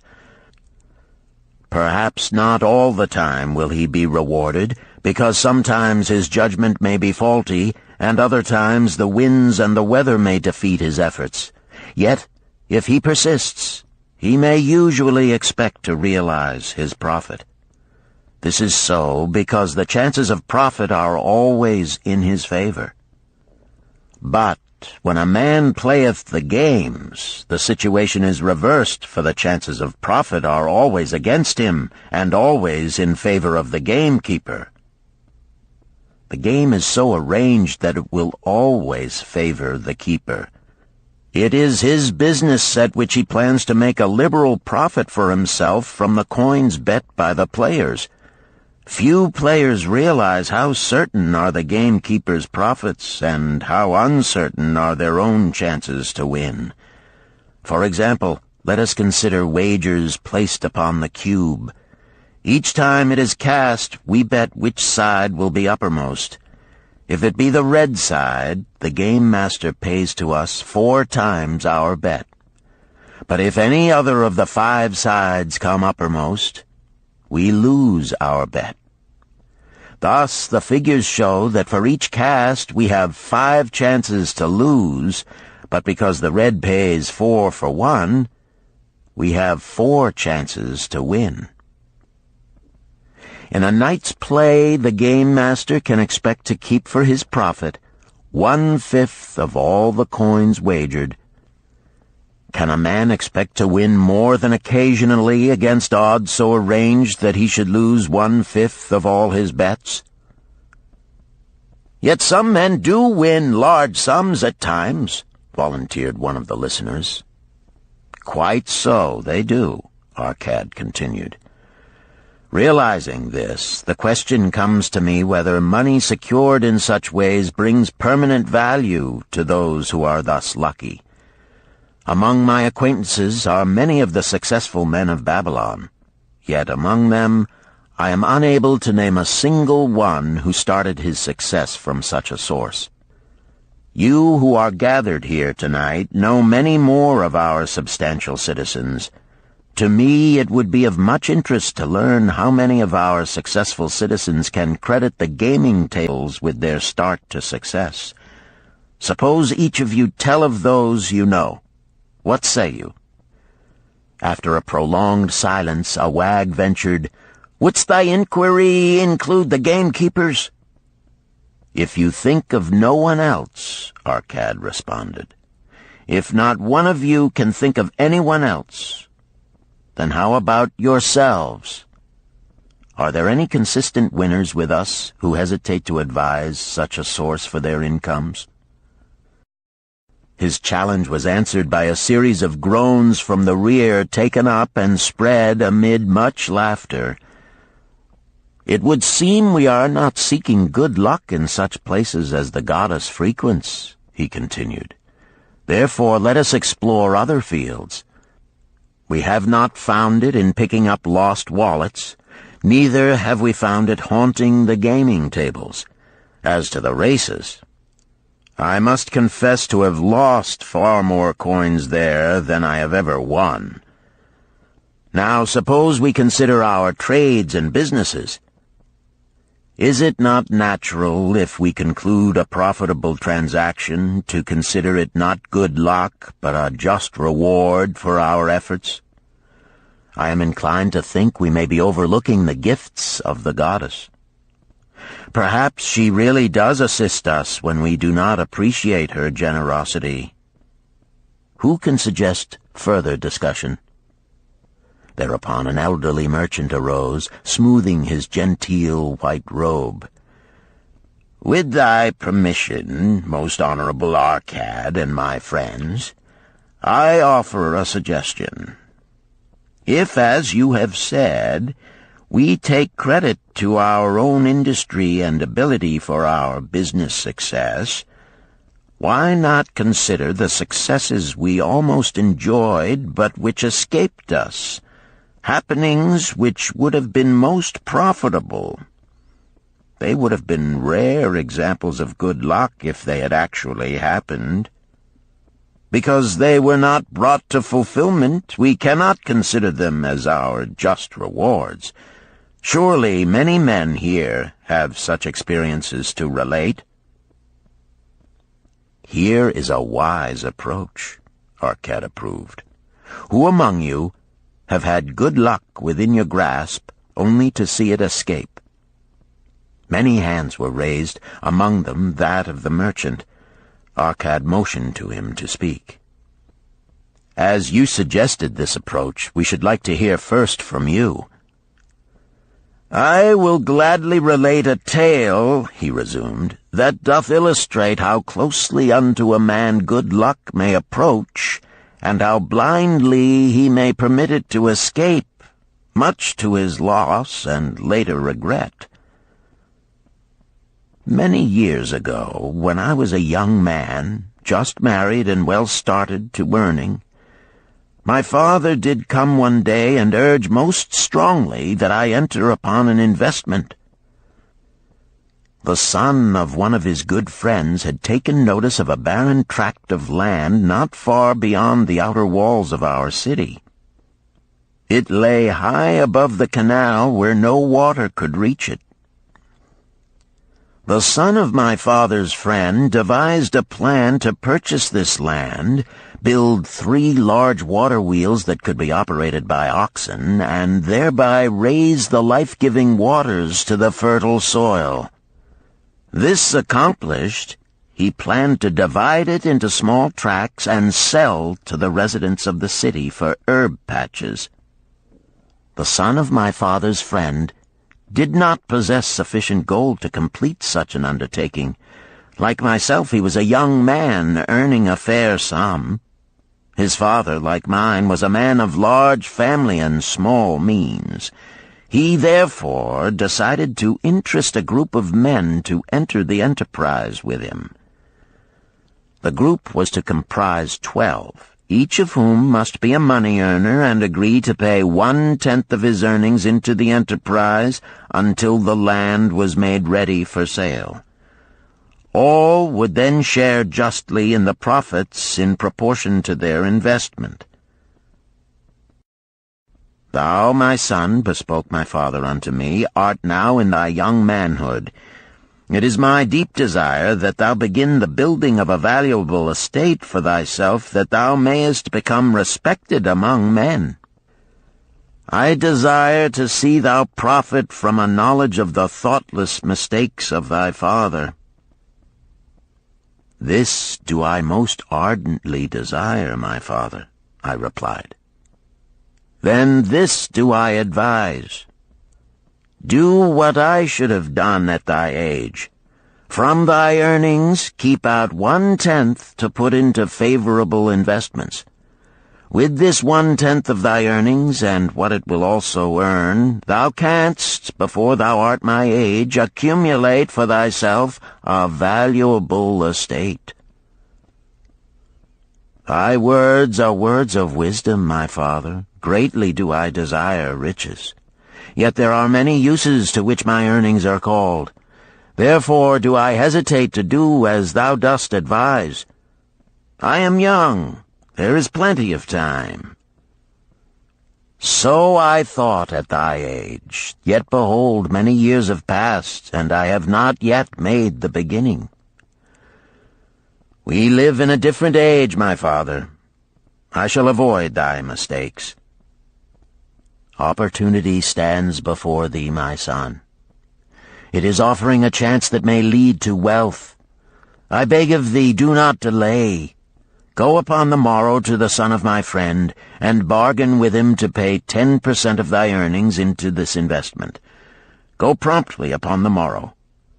Opportunity waits for no man. Today it is here, soon it is gone, therefore delay not."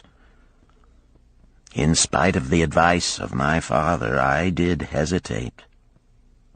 There were beautiful new robes just brought by the tradesmen from the East, robes of such richness and beauty my good wife and I felt we must each possess one. Should I agree to pay 1/10 of my earnings into the enterprise, we must deprive ourselves of these and other pleasures we dearly desired. I delayed making a decision until it was too late, much to my subsequent regret. The enterprise did prove to be more profitable than any man had prophesied. This is my tale, showing how I did permit good luck to escape. In this tale, we see how good luck waits to come to that man who accepts opportunity, commented a swarthy man of the desert. To the building of an estate, there must always be the beginning. That start may be a few pieces of gold or silver which a man diverts from his earnings to his first investment. I, myself, am the owner of many herds. The start of my herds I did begin when I was a mere boy, and did purchase with 1 piece of silver a young calf. This, being the beginning of my wealth, was of great importance to me. To take his first start to building an estate is as good luck as can come to any man. With all men, that first step, which changes them from men who earn from their own labor to men who draw dividends from the earnings of their gold, is important. Some fortunately take it when young and thereby outstrip in financial success those who do take it later, or those unfortunate men, like the father of this merchant, who never take it. Had our friend the merchant taken this step in his early manhood when this opportunity came to him, this day he would be blessed with much more of this world's goods. Should the good luck of our friend the cloth weaver cause him to take such a step at this time, it will indeed be but the beginning of much greater good fortune. "Thank you. I like to speak also," a stranger from another country arose. "I am a Syrian. Not so well do I speak your tongue. I wish to call this friend, the merchant, a name. Maybe you think it not polite, this name. Yet I wish to call him that. But, alas, I not know your word for it. If I do call it in Syrian, you will not understand. Therefore, please, some good gentleman, tell me that right name you call man who puts off doing those things that mighty good for him." "Procrastinator!" called a voice. "That's him!" shouted the Syrian, waving his hands excitedly. "He accepts not opportunity when she comes. He waits. He says, I have much business right now. By and by I talk to you. Opportunity she will not wait for such slow fellow. She thinks if a man desires to be lucky he will step quick. Any man who not step quick when opportunity comes. He, big procrastinator like our friend, this merchant." The merchant arose and bowed good-naturedly in response to the laughter. "My admiration to the stranger within our gates who hesitates not to speak the truth." And now let us hear another tale of opportunity. Who has for us another experience? Demanded Arcad. "I have," responded a red-robed man of middle age. "I am a buyer of animals, mostly camels and horses. Sometimes I do also buy the sheep and goats. The tale I am about to relate will tell truthfully how opportunity came one night when I did least expect it. Perhaps for this reason I did let it escape. Of this you shall be the judge. Returning to the city one evening after a disheartening 10 days' journey in search of camels, I was much angered to find the gates of the city closed and locked. While my slaves spread our tent for the night, which we looked to spend with little food and no water, I was approached by an elderly farmer who, like ourselves, found himself locked outside. "Honored sir," he addressed me, "from thy appearance I do judge thee to be a buyer. If this be so, much would I like to sell to thee the most excellent flock of sheep just driven up. Alas, my good wife lies very sick with the fever. I must return with all haste. Buy thou my sheep, that I and my slaves may mount our camels and travel back without delay." So dark it was that I could not see his flock, but from the bleating I did know it must be large.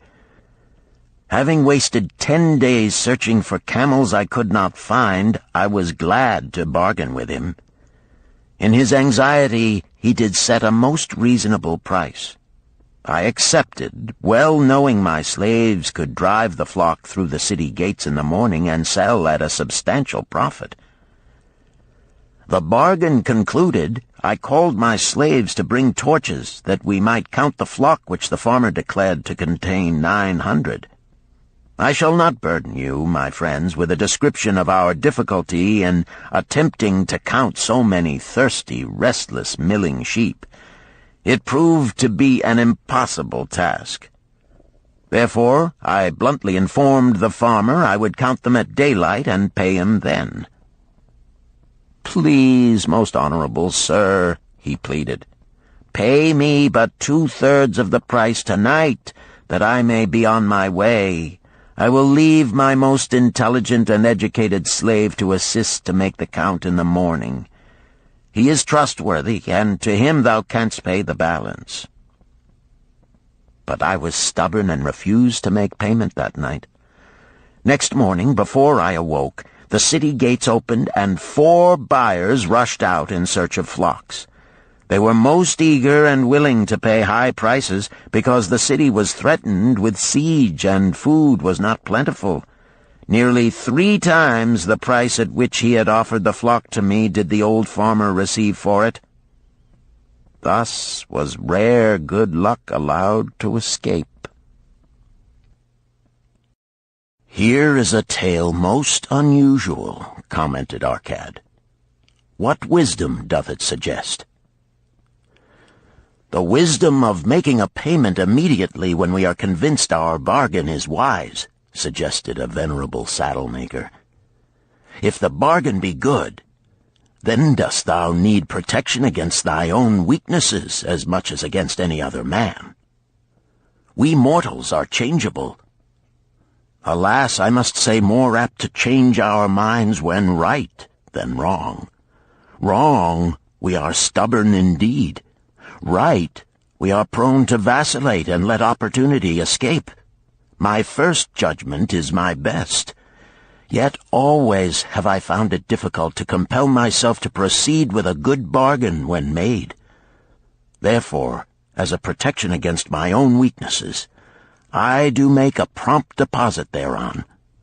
This doth save me from later regrets for the good luck that should have been mine." "Thank you.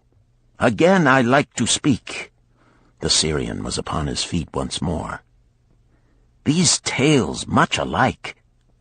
Each time opportunity fly away for same reason. Each time she come to procrastinator, bringing good plan. Each time they hesitate, not say, right now, best time, I do it quick. How can men succeed that way?" "Wise are thy words, my friend," responded the buyer. "Good luck fled from procrastination in both these tales. Yet this is not unusual. The spirit of procrastination is within all men. We desire riches, yet how often, when opportunity doth appear before us, that spirit of procrastination from within doth urge various delays in our acceptance. In listening to it, we do become our own worst enemies. In my younger days, I did not know it by this long word our friend from Syria doth enjoy. I did think at first it was my own poor judgment that did cause me loss at many profitable trades. Later I did credit it to my stubborn disposition.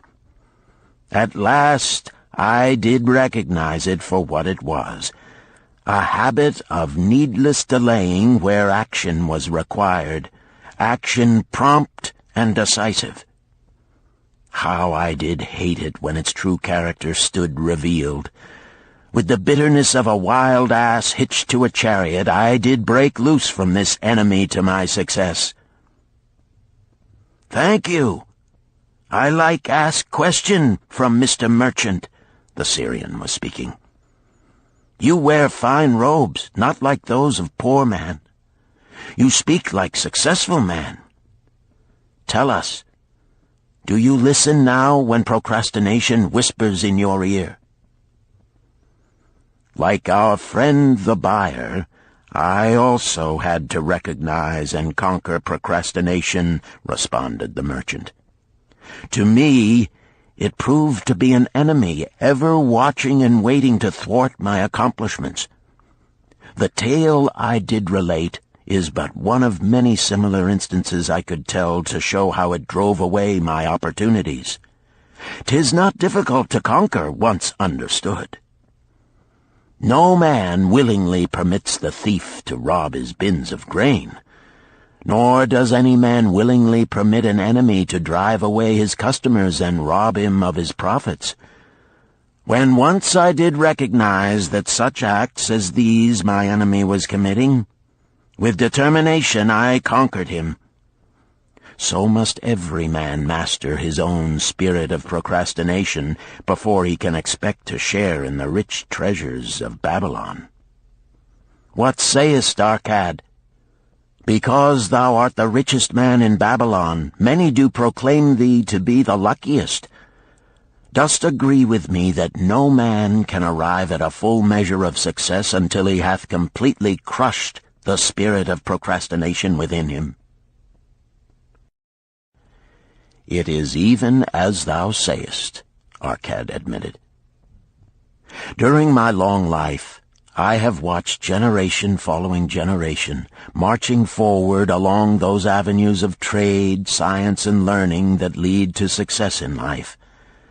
Opportunities came to all these men. Some grasped theirs and moved steadily to the gratification of their deepest desires, but the majority hesitated, faltered, and fell behind. Arcad turned to the cloth-weaver. Thou didst suggest that we debate good luck. Let us hear what thou now thinkest upon the subject. I do see good luck in a different light. I had thought of it as something most desirable that might happen to a man without effort upon his part. Now I do realize such happenings are not the sort of thing one may attract to himself. From our discussion have I learned that to attract good luck to oneself, it is necessary to take advantage of opportunities. Therefore, in the future, I shall endeavor to make the best of such opportunities as do come to me. Thou hast well grasped the truths brought forth in our discussion, Arcad replied. Good luck, we do find, often follows opportunity, but seldom comes otherwise. Our merchant friend would have found great good luck had he accepted the opportunity the good goddess did present to him. Our friend the buyer likewise would have enjoyed good luck had he completed the purchase of the flock and sold at such a handsome profit.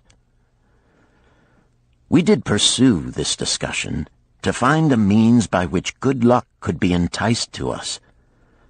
I feel that we have found the way.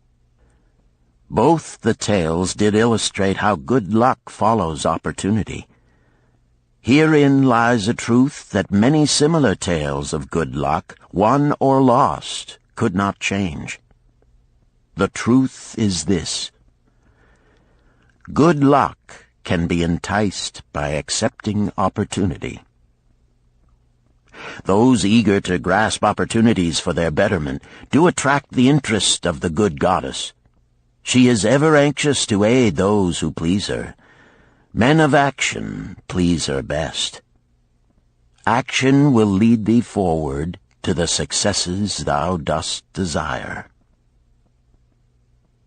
Men of action are favored by the goddess of good luck.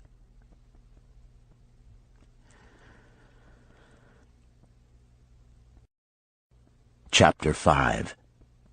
The 5 Laws of Gold. A bag heavy with gold, or a clay tablet carved with words of wisdom. If thou hadst thy choice, which wouldst thou choose? By the flickering light from the fire of desert shrubs, the sun-tanned faces of the listeners gleamed with interest. "The gold! The gold!" chorused the 27. Old Calibab smiled knowingly. "Hark!" he resumed, raising his hand. "Hear the wild dogs out there in the night? They howl and wail because they are lean with hunger. Yet feed them, and what do they? Fight and strut. Then fight and strut some more, giving no thought to the morrow that will surely come. Just so it is with the sons of men. Give them a choice of gold and wisdom. What do? Ignore the wisdom and waste the gold. On the morrow they wail because they have no more gold.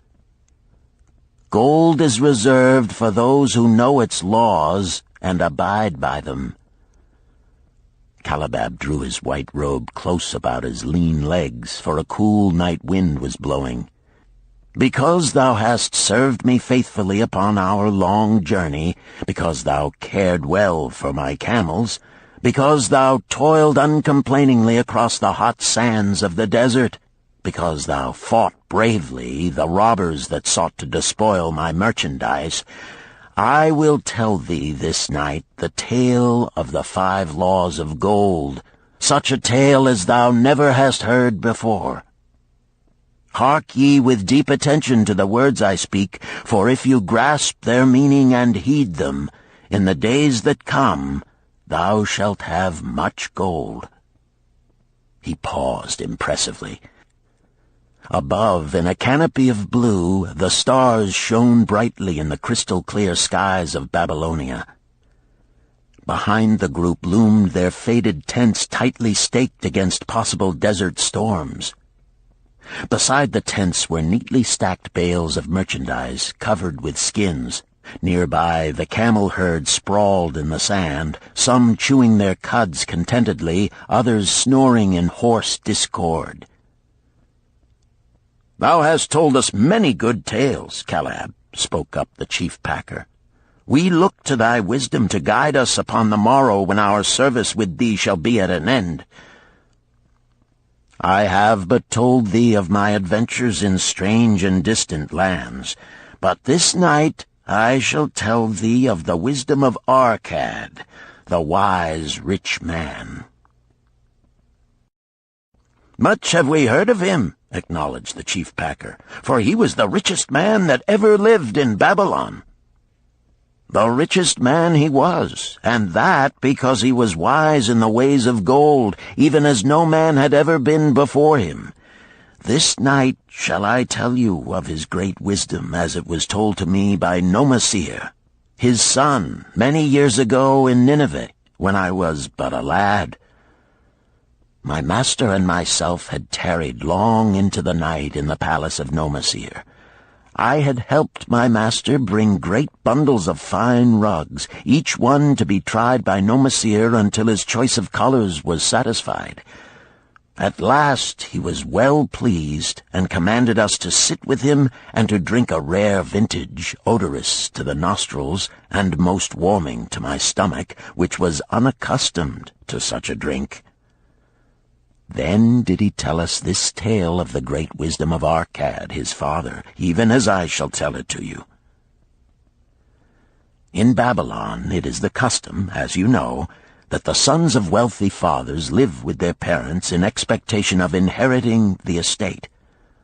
Arkad did not approve of this custom. Therefore, when Nomasir reached the man's estate, he sent for the young man and addressed him. "My son, it is my desire that thou succeed to my estate. Thou must, however, first prove that thou art capable of wisely handling it. Therefore, I wish that thou go out into the world and show thy ability both to acquire gold and to make thyself respected among men. To start thee well, I will give thee 2 things of which I myself was denied when I started as a poor youth to build up a fortune. First, I give thee this bag of gold. If thou use it wisely, it will be the basis of thy future success.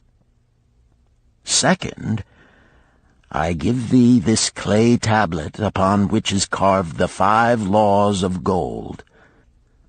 If thou dost but interpret them in thy own acts, they shall bring thee competence and security. 10 years from this day come thou back to the house of thy father and give account of thyself. If thou prove worthy, I will then make thee the heir to my estate. Otherwise I will give it to the priests that they may barter for my soul the kind consideration of the gods."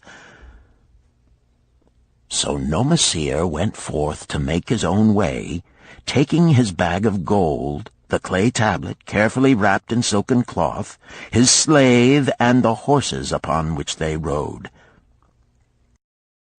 The 10 years passed, and Nomasir, as he had agreed, returned to the house of his father, who provided a great feast in his honor, to which he invited many friends and relatives. After the feast was over, the father and mother mounted their throne-like seats at one side of the great hall, and Nomasir stood before them to give an account of himself as he had promised his father. It was evening. The room was hazy with smoke from the wicks of the oil lamps that but dimly lighted it. Slaves in white woven jackets and tunics fanned the humid air rhythmically with long-stemmed palm leaves. A stately dignity colored the scene. The wife of Nomasir and his 2 young sons, with friends and other members of the family, sat upon rugs behind him, eager listeners. "My father," he began deferentially, "I bow before thy wisdom. 10 years ago, when I stood at the gates of manhood, thou bade me go forth and become a man among men, instead of remaining a vassal to thy fortune. Thou gave me liberally of thy gold. Thou gave me liberally of thy wisdom. Of the gold, alas, I must admit of a disastrous handling. It fled indeed from my inexperienced hands, even as a wild hare flees at the first opportunity from the youth who captures it." The father smiled indulgently. "Continue, my son. Thy tale interests me in all its details."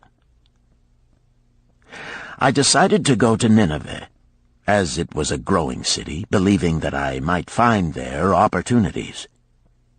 I joined a caravan, and among its members made numerous friends. 2 well-spoken men who had a most beautiful white horse, as fleet as the wind, were among these. As we journeyed, they told me in confidence that in Nineveh was a wealthy man who owned a horse so swift that it had never been beaten. Its owner believed that no horse living could run with greater speed. Therefore would he wager any sum, however large, that his horse could outspeed any horse in all Babylonia. Compared to their horse, so my friend said, it was but a lumbering ass that could be beaten with ease. They offered, as a great favor, to permit me to join them in a wager. I was quite carried away with the plan. Our horse was badly beaten, and I lost much of my gold." The father laughed. "Later, I discovered that this was a deceitful plan of these men, and they constantly journeyed with caravans seeking victims. You see, the man in Nineveh was their partner and shared with them the bets he won. This shrewd deceit taught me my first lesson in looking out for myself. I was soon to learn another, equally bitter. In the caravan was another young man with whom I became quite friendly. He was the son of wealthy parents and, like myself, journeying to Nineveh to find a suitable location. Not long after our arrival, he told me that a merchant had died, and his shop with its rich merchandise and patronage could be secured at a paltry price. Saying that we would be equal partners, but first he must return to Babylon to secure his gold, he prevailed upon me to purchase the stock with my gold, agreeing that his would be used later to carry on our venture. He long delayed the trip to Babylon, proving in the meantime to be an unwise buyer and a foolish spender. I finally put him out, but not before the business had deteriorated to where we had only unsaleable goods and no gold to buy other goods. I sacrificed what was left to an Israelite for a pitiful sum. Soon there followed, I tell you, my father, bitter days. I sought employment and found it not, for I was without trade or training that would enable me to earn. I sold my horses, I sold my slave. I sold my extra robes that I might have food and a place to sleep, but each day grim want crouched closer. But in those bitter days I remembered thy confidence in me, my father. Thou hadst sent me forth to become a man, and this I was determined to accomplish." The mother buried her face and wept softly. "At this time I bethought me of the table thou had given to me, upon which thou had carved the 5 laws of gold. Thereupon I read most carefully thy words of wisdom, and realized that had I but sought wisdom first, my gold would not have been lost to me. I learned by heart each law, and determined that when once more the goddess of good fortune smiled upon me, I would be guided by the wisdom of age, and not by the inexperience of youth. For the benefit of you who are seated here this night, I will read the wisdom of my father as engraved upon the clay tablet which he gave to me 10 years ago. The 5 laws of gold. 1.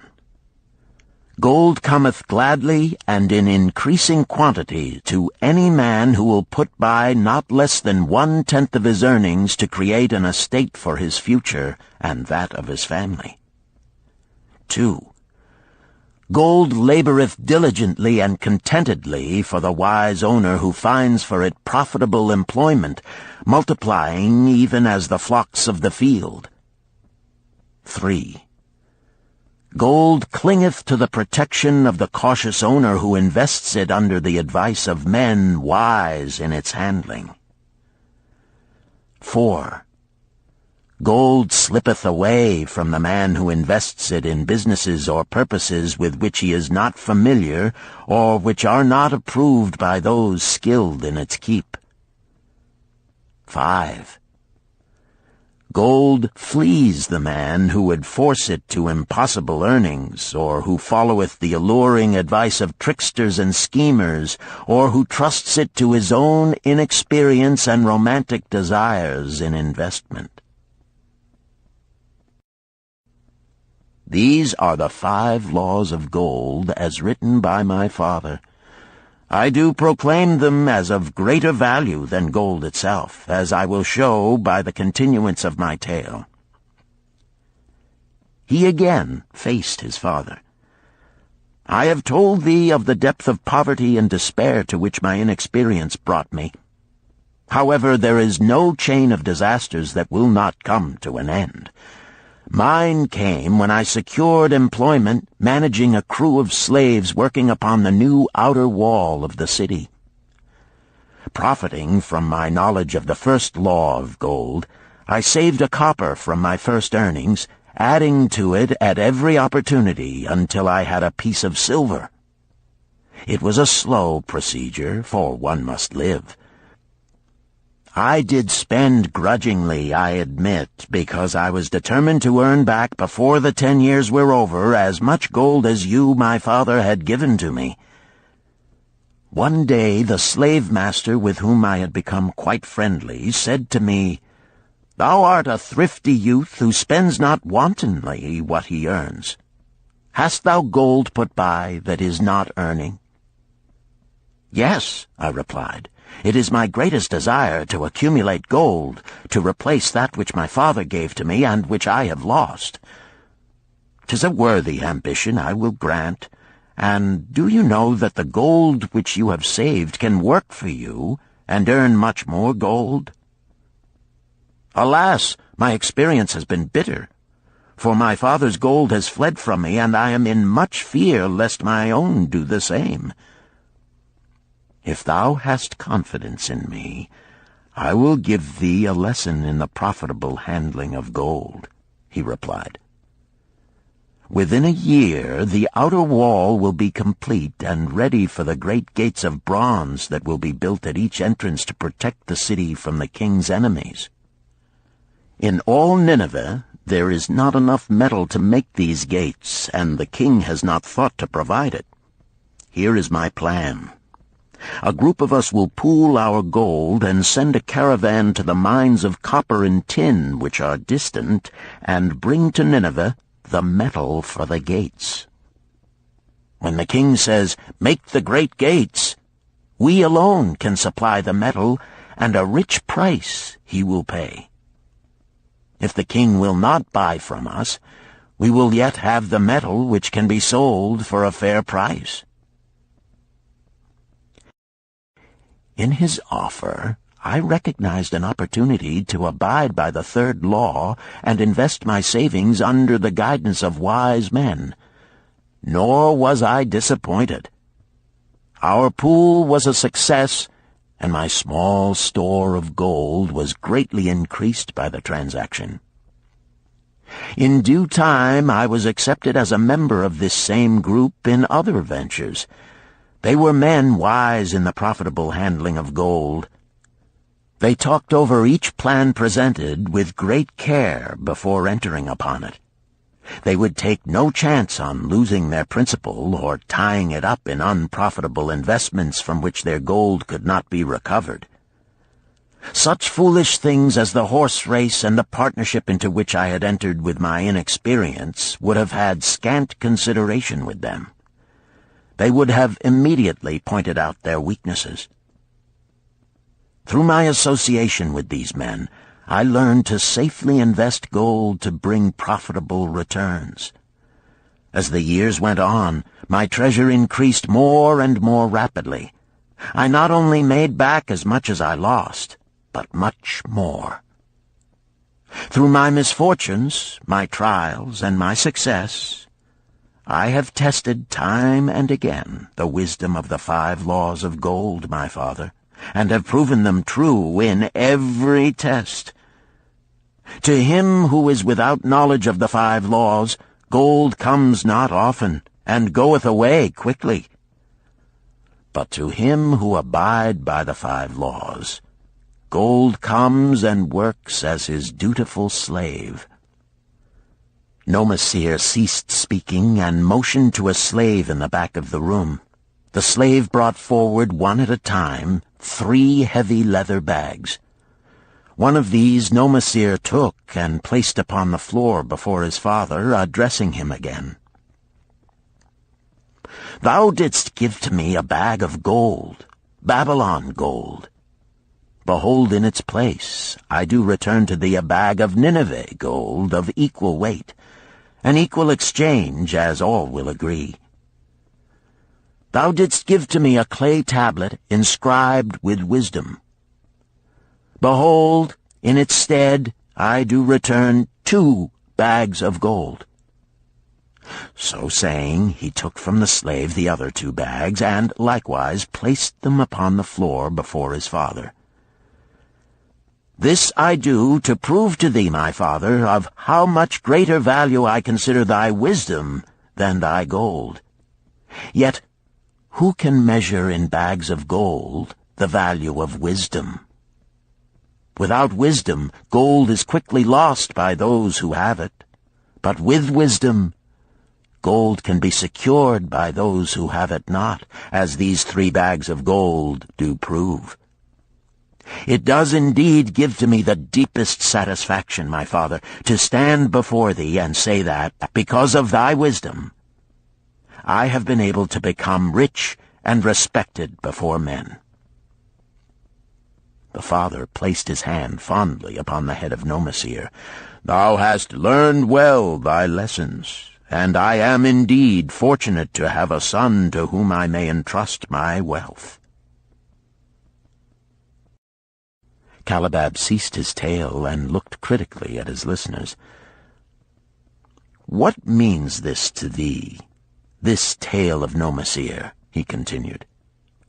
"Who among thee can go to thy father or to the father of thy wife and give an account of wise handling of his earnings? What would these venerable men think were you to say, 'I have traveled much and learned much and labored much and earned much, yet alas, of gold I have little. Some I spent wisely, some I spent foolishly, and much I lost in unwise ways'? Dost still think it but an inconsistency of fate that some men have much gold and others have naught? Then you err. Men have much gold when they know the 5 laws of gold and abide thereby. Because I learned these 5 laws in my youth and abided by them, I have become a wealthy merchant. Not by some strange magic did I accumulate my wealth. Wealth that comes quickly goeth the same way. Wealth that stayeth to give enjoyment and satisfaction to its owner comes gradually, because it is a child born of knowledge and persistent purpose.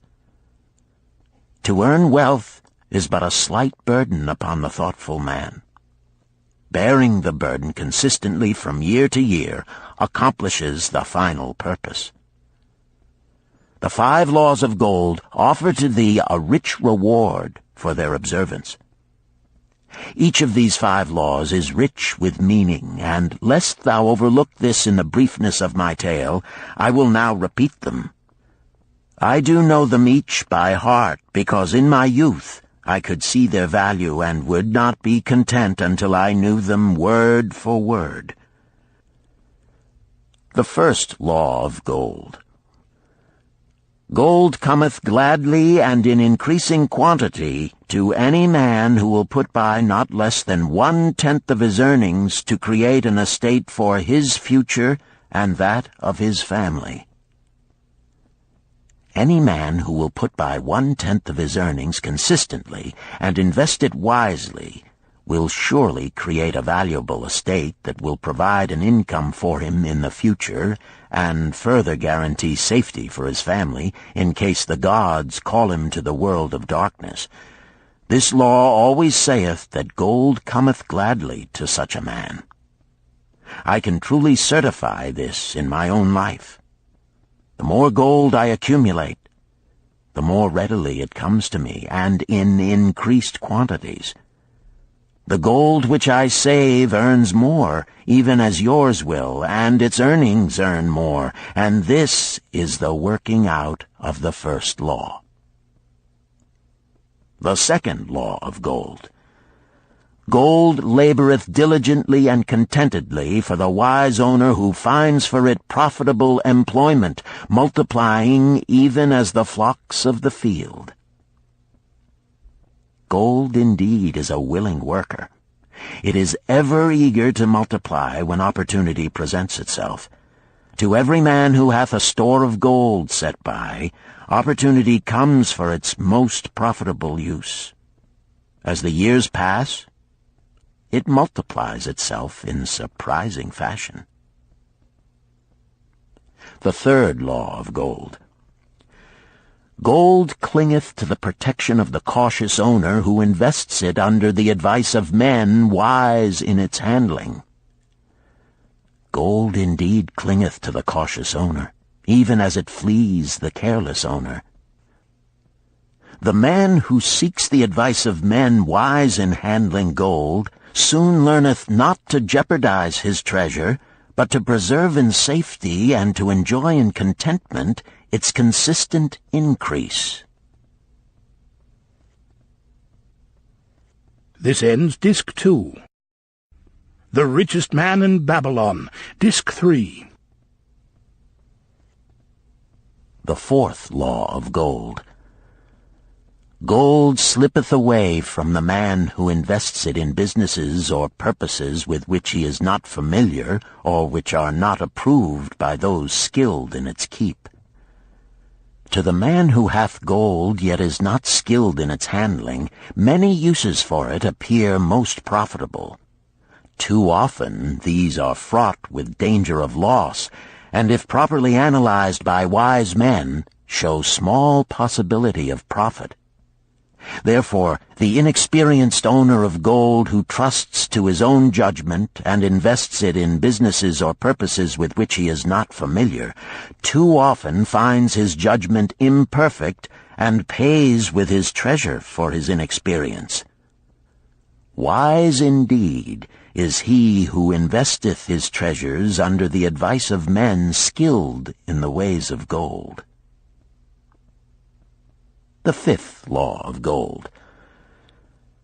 Gold flees the man who would force it to impossible earnings, or who followeth the alluring advice of tricksters and schemers, or who trusts it to his own inexperience and romantic desires in investment. Fanciful propositions that thrill like adventure tales always come to the new owner of gold. These appear to endow his treasure with magic powers that will enable it to make impossible earnings. Yet heed ye the wise men, for verily they know the risks that lurk behind every plan to make great wealth suddenly. Forget not the rich men of Nineveh, who would take no chance of losing their principal or tying it up in unprofitable investments. This ends my tale of the 5 laws of gold. In telling it to thee, I have told the secrets of my own success. Yet they are not secrets, but truths which every man must first learn and then follow, who wishes to step out of the multitude that, like yon wild dogs, must worry each day for food to eat. Tomorrow we enter Babylon. Look, see the fire that burns eternal above the temple of Bel? We are already in sight of the golden city. Tomorrow each of thee shall have gold, the gold thou hast so well earned by thy faithful services. 10 years from this night, what can you tell about this gold? If there be men among you who, like Nomasir, will use a portion of their gold to start for themselves an estate and be thenceforth wisely guided by the wisdom of Arkad, 10 years from now, 'tis a safe wager, like the son of Arkad, they will be rich and respected among men. Our wise acts accompany us through life to please us and to help us. Just as surely our unwise acts follow us to plague and torment us. Alas, they cannot be forgotten. In the front rank of the torments that do follow us are the memories of the things we should have done, of the opportunities which came to us, and we took not. Rich are the treasures of Babylon. So rich no man can count their value in pieces of gold. Each year they grow richer and more valuable. Like the treasures of every land, they are a reward, a rich reward, awaiting those men of purpose who determine to secure their just share. In the strength of thine own desires is a magic power. Guide this power with thy knowledge of the 5 laws of gold, and thou shalt share the treasures of Babylon.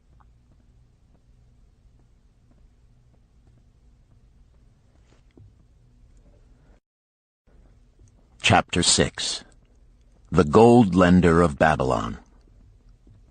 50 pieces of gold. Never before had Rodan, the spear-maker of old Babylon, carried so much gold in his leather wallet. Happily down the king's highway from the palace of his most liberal majesty he strode. Cheerfully the gold clinked as the wallet at his belt swayed with each step, the sweetest music he had ever heard. 50 pieces of gold, all his. He could hardly realize his good fortune. What power in those clinking discs! They could purchase anything he wanted. A grand house, land, cattle, camels, horses, chariots, whatever he might desire. What use should he make of it? This evening, as he turned into a side street toward the home of his sister, he could think of nothing he would rather possess than those same glittering, heavy pieces of gold, his to keep. It was upon an evening some days later that a perplexed Rodan entered the shop of Mathon, the lender of gold and dealer in jewels and rare fabrics. Glancing neither to the right nor the left at the colorful articles artfully displayed, he passed through to the living quarters at the rear. Here he found the genteel Mathon lounging upon a rug partaking of a meal served by a black slave. I would counsel with thee, for I know not what to do." Rodan stood stolidly, feet apart, hairy breast exposed by the gaping front of his leather jacket. Mathon's narrow, sallow face smiled a friendly greeting. "What indiscretions hast thou done that thou shouldst seek the lender of gold? Hast been unlucky at the gaming table? Or hath some plump dame entangled thee? For many years have I known thee, yet never hast thou sought me to aid thee in thy troubles. No, no, not such as that. I seek no gold. Instead I crave thy wise advice. Hear, hear, what this man doth say. No one comes to the lender of gold for advice. My ears must play me false. They listen true. Can this be so? Rodan, the spear-maker, doth display more cunning than all the rest, for he comes to Mathon not for gold, but for advice. Many men come to me for gold to pay for their follies, but as for advice, they want it not. Yet who is more able to advise than the lender of gold to whom many men come in trouble? Thou shalt eat with me, Rodan, he continued. Thou shalt be my guest for the evening. Ando, he commanded of the black slave, draw up a rug for my friend Rodan, the spear-maker, who comes for advice. He shall be mine honored guest. Bring to him much food, and get for him my largest cup. Choose well of the best wine, that he may have satisfaction in the drinking. Now tell me, what troubles thee? It is the king's gift. The king's gift? The king did make thee a gift, and it gives thee trouble? What manner of gift? Because he was much pleased with the design I did submit to him for a new point on the spears of the royal guard, he did present me with 50 pieces of gold, and now I am much perplexed. I am beseeched each hour the sun doth travel across the sky by those who would share it with me. That is natural. More men want gold than have it, and would wish one who comes by it easily to divide. But can you not say no? Is thy will not as strong as thy fist? To many I can say no, yet sometimes it would be easier to say yes. Can one refuse to share with one's sister to whom he is deeply devoted? Surely thy own sister would not wish to deprive thee of enjoying thy reward? But it is for the sake of Araman, her husband, whom she wishes to see a rich merchant. She does feel that he has never had a chance, and she beseeches me to loan to him this gold, that he may become a prosperous merchant and repay me from his profits. My friend, resumed Mathon, 'tis a worthy subject thou bringest to discuss. Gold bringeth unto its possessor responsibility and a changed position with his fellow men.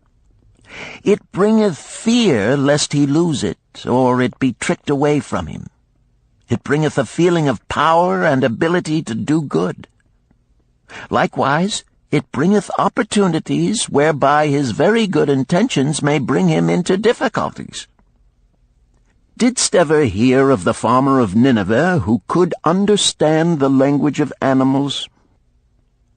I wot not, for 'tis not the kind of tale men like to tell over the bronze-caster's forge.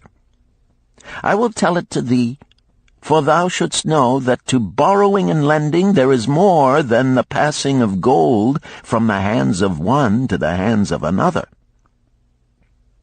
This farmer, who could understand what the animals said to each other, did linger in the farmyard each evening just to listen to their words. One evening he did hear the ox bemoaning to the ass the hardness of his lot. I do labor pulling the plow from morning until night, no matter how hot the day, or how tired my legs, or how the bow doth chafe my neck, still must I work. But you are a creature of leisure. You are trapped with a colorful blanket and do nothing more than carry our master about where he wishes to go. When he goes nowhere, you do rest and eat the green grass all the day." Now the ass, in spite of his vicious heels, was a goodly fellow and sympathized with the ox. "My good friend," he replied, "you do work very hard, and I would help ease your lot. Therefore will I tell you how you may have a day of rest. In the morning, when the slave comes to fetch you to the plow, lie upon the ground and bellow much, that he may say you are sick and cannot work." So the ox took the advice of the ass, and the next morning the slave returned to the farmer and told him the ox was sick and could not pull the plow. "Then," said the farmer, "hitch the ass to the plow, for the plowing must go on." All that day, the ass, who had only intended to help his friend, found himself compelled to do the ox's task. When night came and he was released from the plow, his heart was bitter, and his legs were weary, and his neck was sore where the bow had chafed it. The farmer lingered in the barnyard to listen. The ox began first. "You are my good friend. Because of your wise advice, I have enjoyed a day of rest." "And I," retorted the ass, "am like many another simple-hearted one who starts to help a friend and ends up by doing his task for him. Hereafter you draw your own plow, for I did hear the master tell the slave to send for the butcher were you sick again. I wish he would, for you are a lazy fellow." Thereafter they spoke to each other no more. This ended their friendship. "Canst thou tell the moral to this tale, Rodan?" "'Tis a good tale," responded Rodan, "but I see not the moral." "I thought not that you would, but it is there, and simple too. Just this: if you desire to help thy friend, do so in a way that will not bring thy friend's burdens upon thyself." "I had not thought of that. It is a wise moral. I wish not to assume the burdens of my sister's husband. But tell me, you lend to many. Do not the borrowers repay?" Mathon smiled the smile of one whose soul is rich with much experience. "Could a loan be well made if the borrower cannot repay? Must not the lender be wise and judge carefully whether his gold can perform a useful purpose to the borrower and return to him once more? Or whether it will be wasted by one unable to use it wisely and leave him without his treasure, and leave the borrower with a debt he cannot repay? I will show to thee the tokens in my token chest, and let them tell thee some of their stories." Into the room he brought a chest as long as his arm, covered with red pigskin and ornamented with bronze designs. He placed it upon the floor and squatted before it, both hands upon the lid.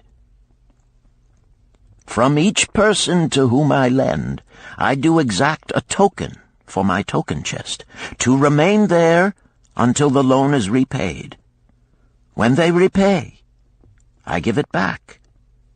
But if they never repay, it will always remind me of one who was not faithful to my confidence. The safest loans, my token box tells me, are to those whose possessions are of more value than the one they desire. They own lands or jewels or camels or other things which could be sold to repay the loan. Some of the tokens given to me are jewels of more value than the loan. Others are promises that if the loan be not repaid as agreed, they will deliver to me certain property settlement. On loans like those I am assured that my gold will be returned with the rental thereon, for the loan is based on property. In another class are those who have the capacity to earn. They are such as you, who labor or serve and are paid. They have income. And if they are honest and suffer no misfortune, I know that they also can repay the gold I loan them and the rental to which I am entitled. Such loans are based on human effort. Others are those who have neither property nor assured earning capacity. Life is hard, and there will always be some who cannot adjust themselves to it. Alas for the loans I make them! Even though they be no larger than a pence, my token box may censure me in the years to come unless they be guaranteed by good friends of the borrower who know him honorable. Mathon released the clasp and opened the lid. Rodan leaned forward eagerly. At the top of the chest a bronze neckpiece lay upon a scarlet cloth. Mathon picked up the piece and patted it affectionately. "This shall always remain in my token chest, because the owner has passed on into the great darkness. I treasure it, his token, and I treasure his memory, for he was my good friend. We traded together with much success until out of the East he brought a woman to wed, beautiful, but not like our women, a dazzling creature. He spent his gold lavishly to gratify her desires. He came to me in distress when his gold was gone. I counseled with him. I told him I would help him to once more master his own affairs. He swore by the sign of the great bull that he would. But it was not to be. In a quarrel she thrust a knife into the heart he dared her to pierce." "And she?" questioned Rodan. "Yes, of course. This was hers." He picked up the scarlet cloth. "In bitter remorse she threw herself into the Euphrates. These 2 loans will never be repaid. The chest tells you, Rodan, that humans in the throes of great emotions are not safe risks for the gold lender. Here, now, this is different." He reached for a ring carved of ox bone. "This belongs to a farmer. I buy the rugs of his women. The locusts came, and they had not food. I helped him, and when the new crop came, he repaid me. Later he came again and told of strange goats in a distant land, as described by a traveler. They had long hair so fine and soft it would weave into rugs more beautiful than any ever seen in Babylon. He wanted a herd, but he had no money. So I did lend him gold to make the journey and bring back goats. Now his herd is begun, and next year I shall surprise the lords of Babylon with the most expensive rugs it has been their good fortune to buy. Soon I must return his ring. He doth insist on repaying promptly." "Some borrowers do that?" queried Rodan. "If they borrow for purposes that bring money back to them, I find it so. But if they borrow because of their indiscretions, I warn thee to be cautious if thou wouldst ever have thy gold back in hand again." "Tell me about this," requested Rodan, picking up a heavy gold bracelet inset with jewels in rare designs. "The women do appeal to my good friend," bantered Mathon. "I am still much younger than you," retorted Rodin. "I grant that, but this time thou doth suspicion romance where it is not. The owner of this is fat and wrinkled, and doth talk so much and say so little, she drives me mad. Once they had much money and were good customers, but ill times came upon them. She has a son of whom she would make a merchant. So she came to me and borrowed gold that he might become a partner of a caravan owner who travels with his camels, bartering in one city what he buys in another. This man proved a rascal, for he left the poor boy in a distant city without money and without friends, pulling out early while the youth slept.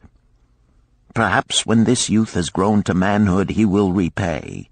Until then I get no rental for the loan, only much talk. But I do admit the jewels are worthy of the loan." "Did this lady ask thy advice as to the wisdom of the loan?" "Quite otherwise. She had pictured to herself this son of hers as a wealthy and powerful man of Babylon. To suggest the contrary was to infuriate her. A fair rebuke I had. I knew the risk for this inexperienced boy, but as she offered security, I could not refuse her." "This," continued Mathon, waving a bit of pack rope tied into a knot, "belongs to Nebator, the camel trader. When he would buy a herd larger than his funds, he brings to me this knot, and I lend to him according to his needs. He is a wise trader. I have confidence in his good judgment and can lend him freely. Many other merchants of Babylon have my confidence because of their honorable behavior. Their tokens come and go frequently in my token box. Good merchants are an asset to our city, and it profits me to aid them to keep trade moving that Babylon be prosperous." Mathon picked out a beetle carved in turquoise and tossed it contemptuously on the floor. "A bug from Egypt. The lad who owns this does not care whether I ever receive back my gold.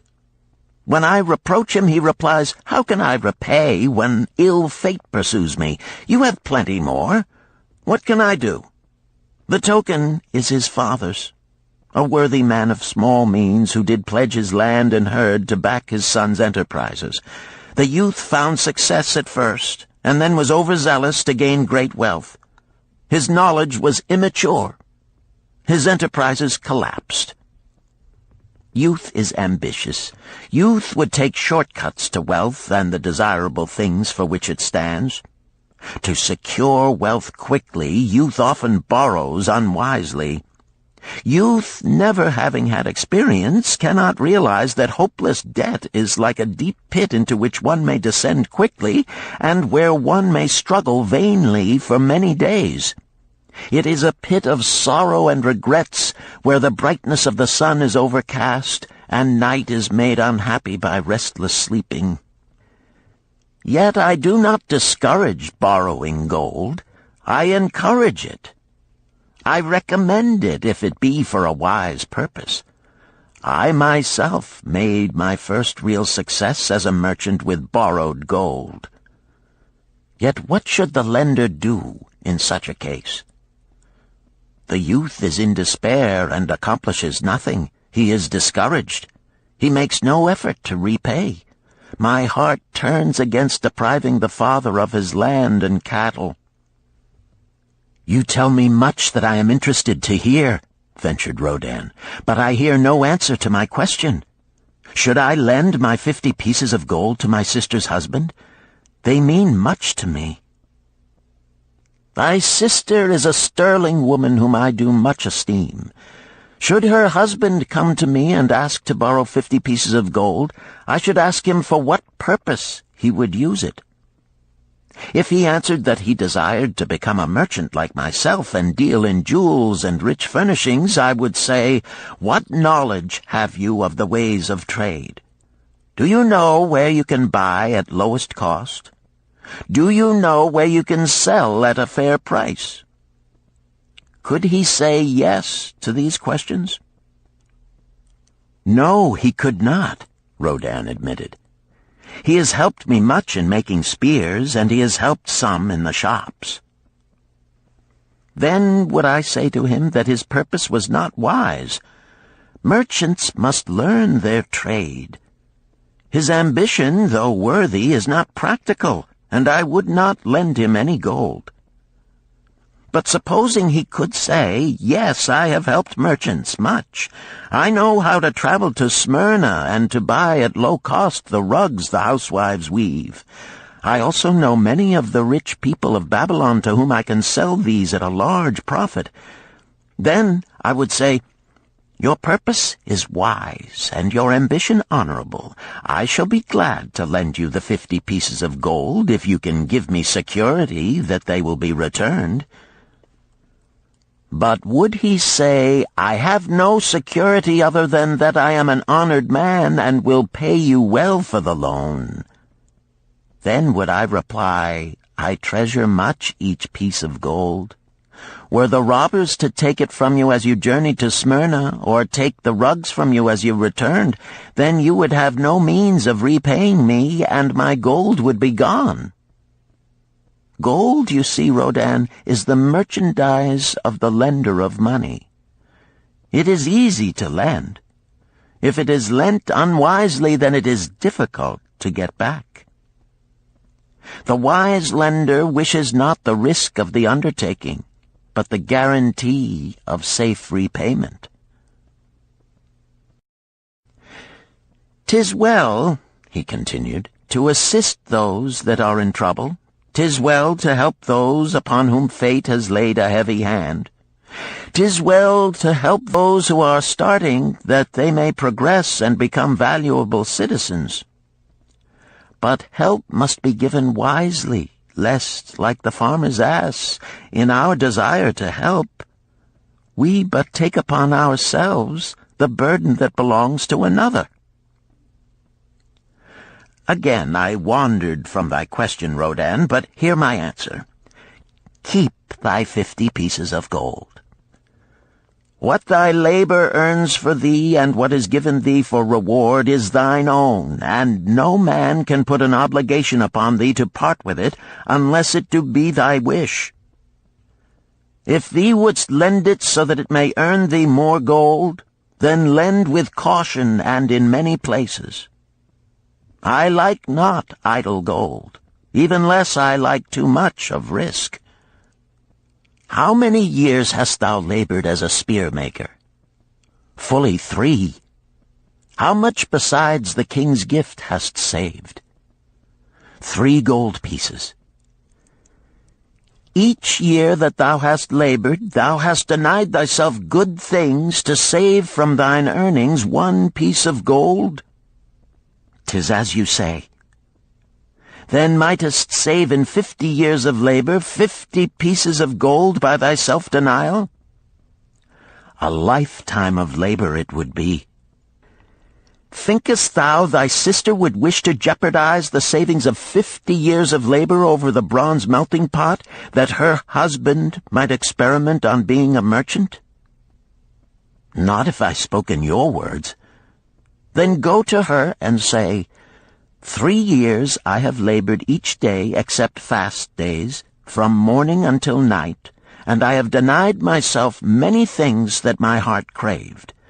For each year of labor and self-denial, I have to show 1 piece of gold. Thou art my favored sister, and I wish that thy husband may engage in business in which he will prosper greatly.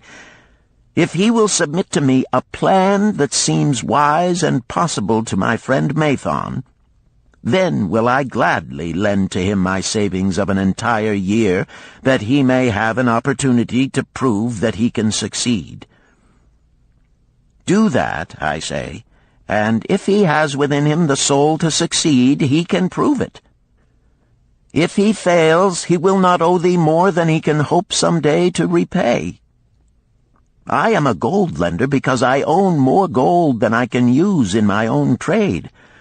I desire my surplus gold to labor for others and thereby earn more gold.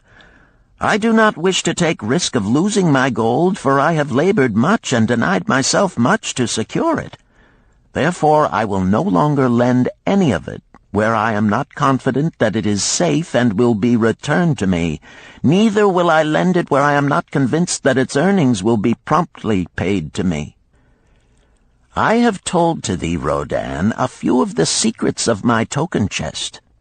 From them you may understand the weakness of men and their eagerness to borrow that which they have no certain means to repay. From this you can see how often their high hopes of the great earnings they could make if they but had gold are but false hopes they have not the ability or training to fulfill. Thou, Rodan, now have gold which thou shouldst put to earning more gold for thee. Thou art about to become, even as I, a gold lender.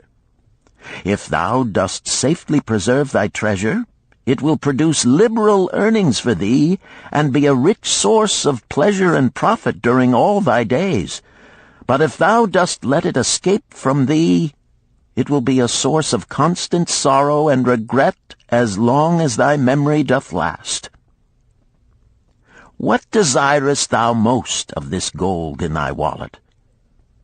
To keep it safe. Wisely spoken, replied Mathon approvingly. Thy first desire is for safety.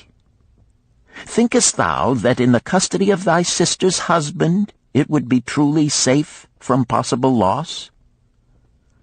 I fear not, for he is not wise in guarding gold. Then be not swayed by foolish sentiments of obligation to trust thy treasure to any person.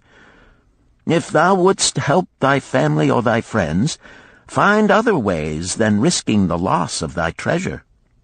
Forget not that gold slippeth away in unexpected ways from those unskilled in guarding it. As well waste thy treasure in extravagance as let others lose it for thee.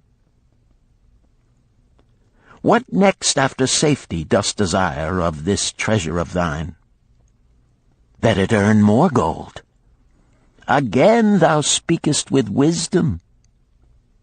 It should be made to earn and grow larger. Gold wisely lent may even double itself with its earnings before a man like you groweth old. If you risk losing it, you risk losing all that it would earn as well. Therefore, be not swayed by the fantastic plans of impractical men who think they see ways to force thy gold to make earnings unusually large.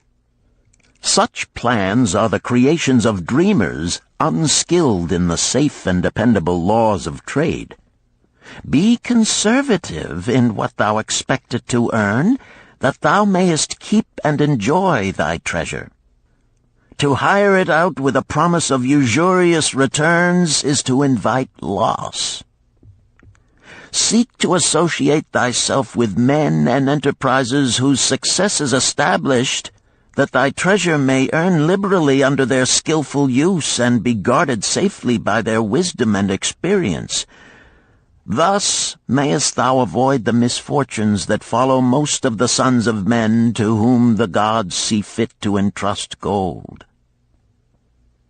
When Rodan would thank him for his wise advice, he would not listen, saying, "The king's gift shall teach thee much wisdom. If wouldst keep thy 50 pieces of gold, thou must be discreet indeed. Many uses will tempt thee. Much advice will be spoken to thee. Numerous opportunities to make large profits will be offered thee. The stories from my token box should warn thee, before thou let any piece of gold leave thy pouch, to be sure that thou hast a safe way to pull it back again. Should my further advice appeal to thee, return again. It is gladly given.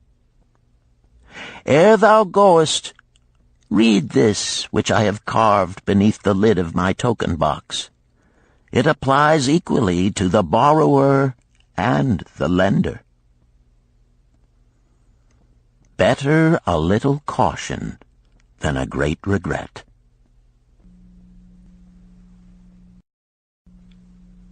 Chapter 7. The Walls of Babylon. Old Banzar, grim warrior of another day, stood guard at the passageway leading to the top of the ancient walls of Babylon. Up above, valiant defenders were battling to hold the walls. Upon them depended the future existence of this great city with its hundreds of thousands of citizens. Over the walls came the roar of the attacking armies, the yelling of many men, the trampling of thousands of horses, the deafening boom of the battering rams pounding the bronzed gates. In the street behind the gate lounged the spearmen, waiting to defend the entrance should the gates give way. They were but few for the task. The main armies of Babylon were with their king, far away in the east on a great expedition against the Elamites. No attack upon the city having been anticipated during their absence, the defending forces were small. Unexpectedly from the north bore down the mighty armies of the Assyrians, and now the walls must hold or Babylon was doomed.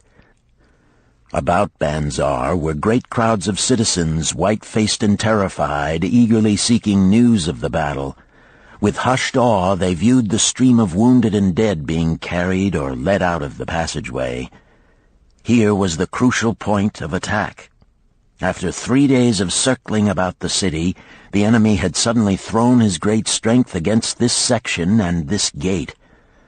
The defenders from the top of the wall fought off the climbing platforms and the scaling ladders of the attackers with arrows, burning oil, and, if any reached the top, spears.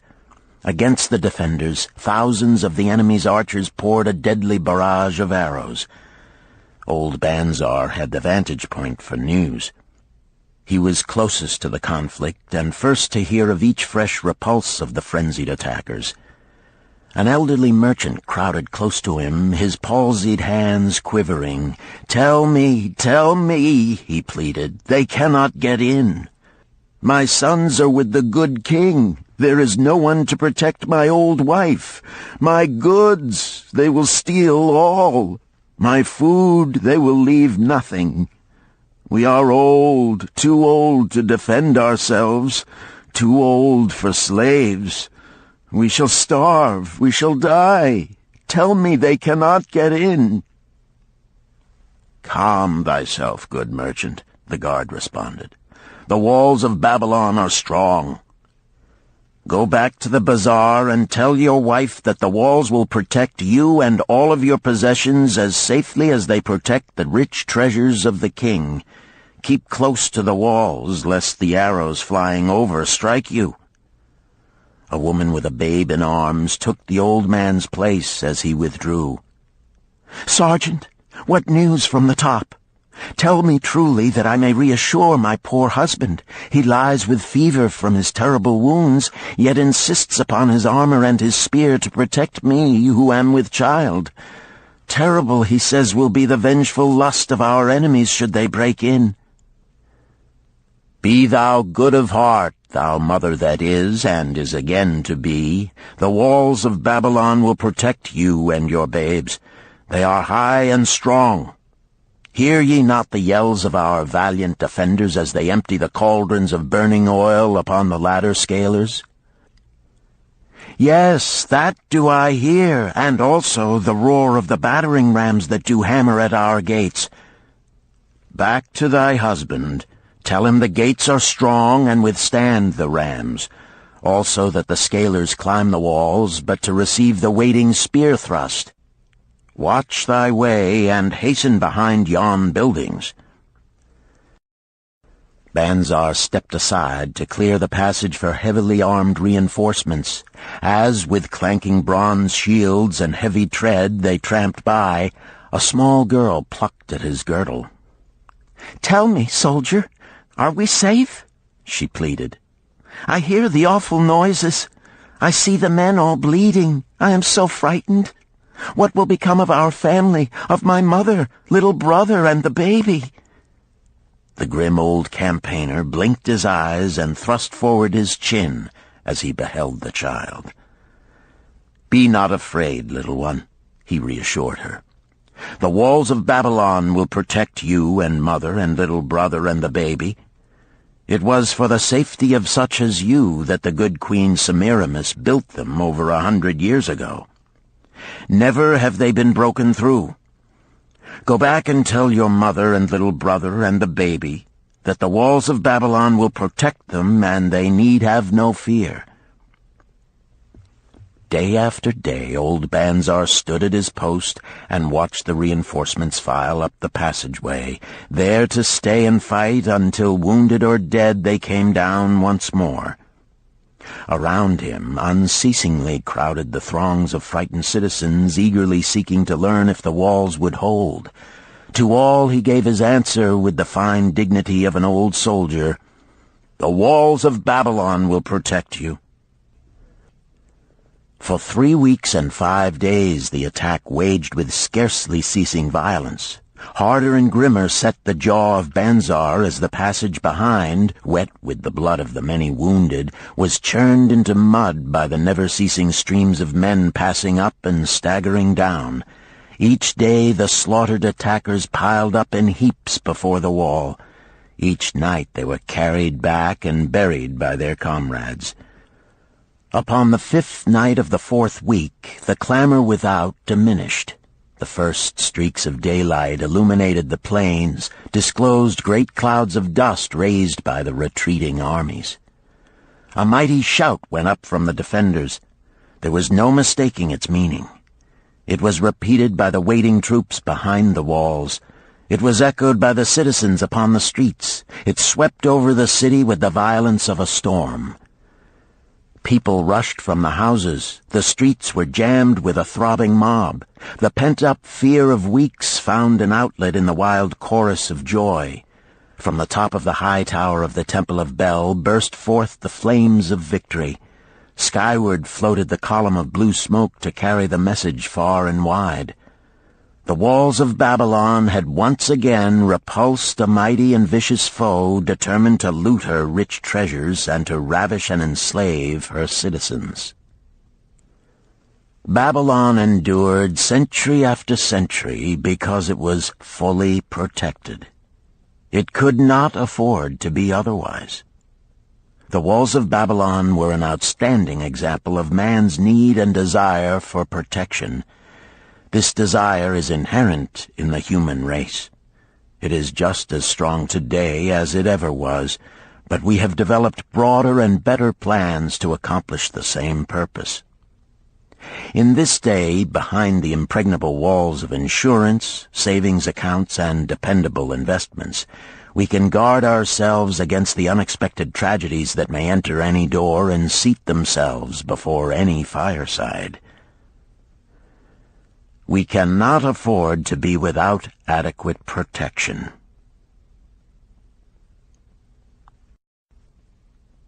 Chapter 8. The Camel Trader of Babylon. The hungrier one becomes, the clearer one's mind works. Also, the more sensitive one becomes to the odors of food. Tarkad, the son of Azure, certainly thought so. For 2 whole days he had tasted no food except 2 small figs purloined from over the wall of a garden. Not another could he grab before the angry woman rushed forth and chased him down the street. Her shrill cries were still ringing in his ears as he walked through the marketplace. They helped him to restrain his restless fingers from snatching the tempting fruits from the baskets of the market women. Never before had he realized how much food was brought to the markets of Babylon and how good it smelled. Leaving the market, he walked across to the inn and paced back and forth in front of the eating house. Perhaps here he might meet someone he knew, someone from whom he could borrow a copper that would gain him a smile from the unfriendly keeper of the inn and, with it, a liberal helping. Without the copper, he knew all too well how unwelcome he would be. In his abstraction, he unexpectedly found himself face to face with the one man he wished most to avoid, the tall, bony figure of Dabasir, the camel trader. Of all the friends and others from whom he had borrowed small sums, Dabasir made him feel the most uncomfortable because of his failure to keep his promises to repay promptly. Dabasir's face lighted up at the sight of him. "Ha! 'Tis Tarkad, just the one I have been seeking, that he might repay the 2 pieces of copper which I lent him a moon ago. Also the piece of silver which I lent to him before that. We are well met. I can make good use of the coins this very day. What say, boy, what say?" Tarkad stuttered, and his face flushed. He had naught in his empty stomach to nerve him to argue with the outspoken Dabasir. "I am sorry, very sorry," he mumbled weakly. "But this day I have neither the copper nor the silver with which I could repay." "Then get it," Dabasir insisted. "Surely thou canst get hold of a few coppers and a piece of silver to repay the generosity of an old friend of thy father, who aided thee whence thou wast in need." "'Tis because ill fortune does pursue me that I cannot pay." "Ill fortune? Wouldst blame the gods for thine own weakness? Ill fortune pursues every man who thinks more of borrowing than of repaying. Come with me, boy, while I eat. I am hungry, and I would tell thee a tale." Tarkad flinched from the brutal frankness of Dabasir, but here at least was an invitation to enter the coveted doorway of the eating-house. Dabasir pushed him to a far corner of the room where they seated themselves upon small rugs. When Koskor, the proprietor, appeared smiling, Dabasir addressed him with his usual freedom. "Fat lizard of the desert, bring to me a leg of the goat, very brown with much juice, and bread and all of the vegetables, for I am hungry and want much food. Do not forget my friend here. Bring to him a jug of water. Have it cooled, for the day is hot." Tarkad's heart sank.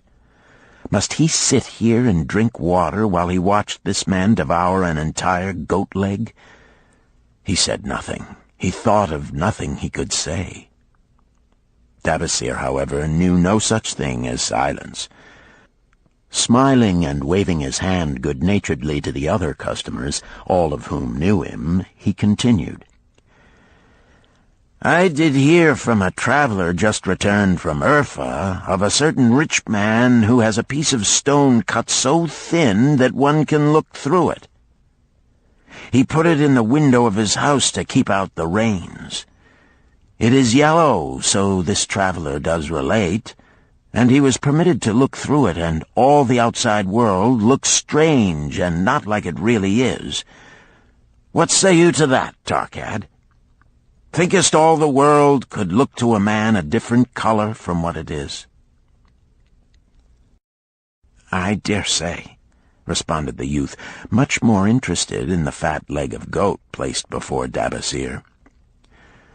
"Well, I know it to be true, for I, myself, have seen the world all of a different color from what it really is, and the tale I am about to tell relates how I came to see it in its right color once more." "Dabasir will tell a tale," whispered a neighboring diner to his neighbor, and dragged his rug close. Other diners brought their food and crowded in a semicircle.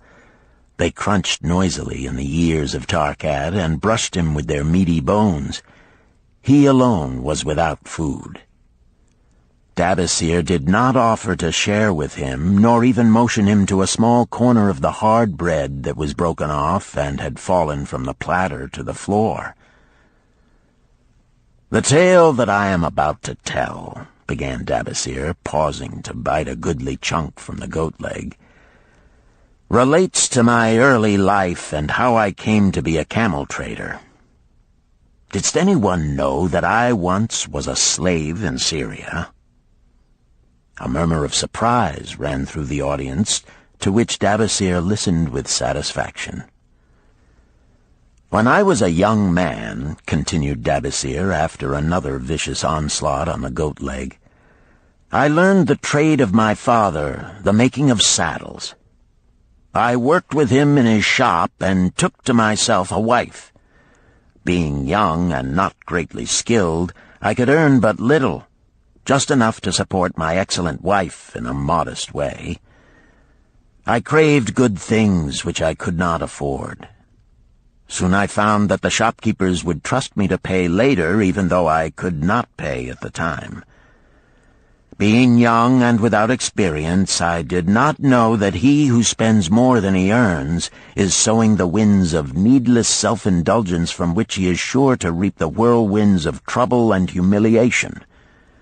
So I indulged my whims for fine raiment and bought luxuries for my good wife and our home beyond our means. I paid as I could, and for a while all went well. But in time I discovered I could not use my earnings both to live upon and to pay my debts. Creditors began to pursue me to pay for my extravagant purchases, and my life became miserable. I borrowed from my friends, but could not repay them either. Things went from bad to worse. My wife returned to her father, and I decided to leave Babylon and seek another city where a young man might have better chances. For 2 years I had a restless and unsuccessful life working for caravan traders. From this I fell in with a set of likable robbers who scoured the desert for unarmed caravans. Such deeds were unworthy of the son of my father, but I was seeing the world through a colored stone and did not realize to what degradation I had fallen. We met with success on our first trip, capturing a rich haul of gold and silks and valuable merchandise. This loot we took to Ganir and squandered. The second time we were not so fortunate. Just after we had made our capture, we were attacked by the spearsmen of a native chief to whom the caravans paid for protection. Our 2 leaders were killed, and the rest of us were taken to Damascus, where we were stripped of our clothing and sold as slaves. I was purchased for 2 pieces of silver by a Syrian desert chief. With my hair shorn and but a loincloth to wear, I was not so different from the other slaves. Being a reckless youth, I thought it merely an adventure until my master took me before his 4 wives and told them they could have me for a eunuch. Then, indeed, did I realize the hopelessness of my situation. These men of the desert were fierce and warlike. I was subject to their will without weapons or means of escape. Fearful I stood as those 4 women looked me over. I wondered if I could expect pity from them. Sirah, the first wife, was older than the others. Her face was impassive as she looked upon me. I turned from her with little consolation. The next was a contemptuous beauty who gazed at me as indifferently as if I had been a worm of the earth. The 2 younger ones tittered as though it were all an exciting joke. It seemed an age that I stood waiting sentence. Each woman appeared willing for the others to decide. Finally, Sirah spoke up in a cold voice. "Of eunuchs we have plenty, but of camel-tenders we have few, and they are a worthless lot. Even this day I would visit my mother who is sick with the fever, and there is no slave I would trust to lead my camel. Ask this slave if he can lead a camel." My master thereupon questioned me, "What know you of camels?" Striving to conceal my eagerness, I replied, "I can make them kneel, I can load them, I can lead them on long trips without tiring. If need be, I can repair their trappings." "The slave speaks forward enough," observed my master. "If thou so desire, Sirah, take this man for thy camel-tender." So I was turned over to Sirah, and that day I led her camel upon a long journey to her sick mother. I took the occasion to thank her for her intercession, and also to tell her that I was not a slave by birth, but the son of a freeman, an honorable saddle-maker of Babylon. I also told her much of my story. Her comments were disconcerting to me, and I pondered much afterward on what she said. How can you call yourself a free man when your weakness has brought you to this? If a man has in himself the soul of a slave, will he not become one, no matter what his birth, even as water seeks its level? If a man has within him the soul of a free man, will he not become respected and honored in his own city in spite of his misfortune? For over a year I was a slave and lived with the slaves, but I could not become as one of them. One day Sirrah asked me, "In the eventime, when the other slaves can mingle and enjoy the society of each other, why dost thou sit in thy tent alone?" To which I responded, "I am pondering what you have said to me. I wonder if I have the soul of a slave. I cannot join them, so I must sit apart." "I, too, must sit apart," she confided. "My dowry was large, and my lord married me because of it. Yet he does not desire me. What every woman longs for is to be desired. Because of this, and because I am barren and have neither son nor daughter, must I sit apart. Were I a man, I would rather die than be such a slave, but the conventions of our tribe make slaves of women." "What think thou of me by this time?" I asked her suddenly. "Have I the soul of a man, or have I the soul of a slave?" "Have you a desire to repay the just debts you owe in Babylon?" she parried. "Yes, I have the desire, but I see no way." "If thou contentedly let the years slip by and make no effort to repay, then thou hast but the contemptible soul of a slave. No man is otherwise who cannot respect himself, and no man can respect himself who does not repay honest debts." "But what can I do who am a slave in Syria?" "Stay a slave in Syria, thou weakling." "I am not a weakling," I denied hotly. "Then prove it." "How?" "Does not thy great king fight his enemies in every way he can and with every force he has? Thy debts are thy enemies. They ran thee out of Babylon. You left them alone, and they grew too strong for thee. Hadst fought them as a man, thou couldst have conquered them and been one honored among the townspeople. But thou had not the soul to fight them, and behold, thy pride hast gone down until thou art a slave in Syria." Much I thought over her unkind accusations, and many defensive phrases I worded to prove myself not a slave at heart.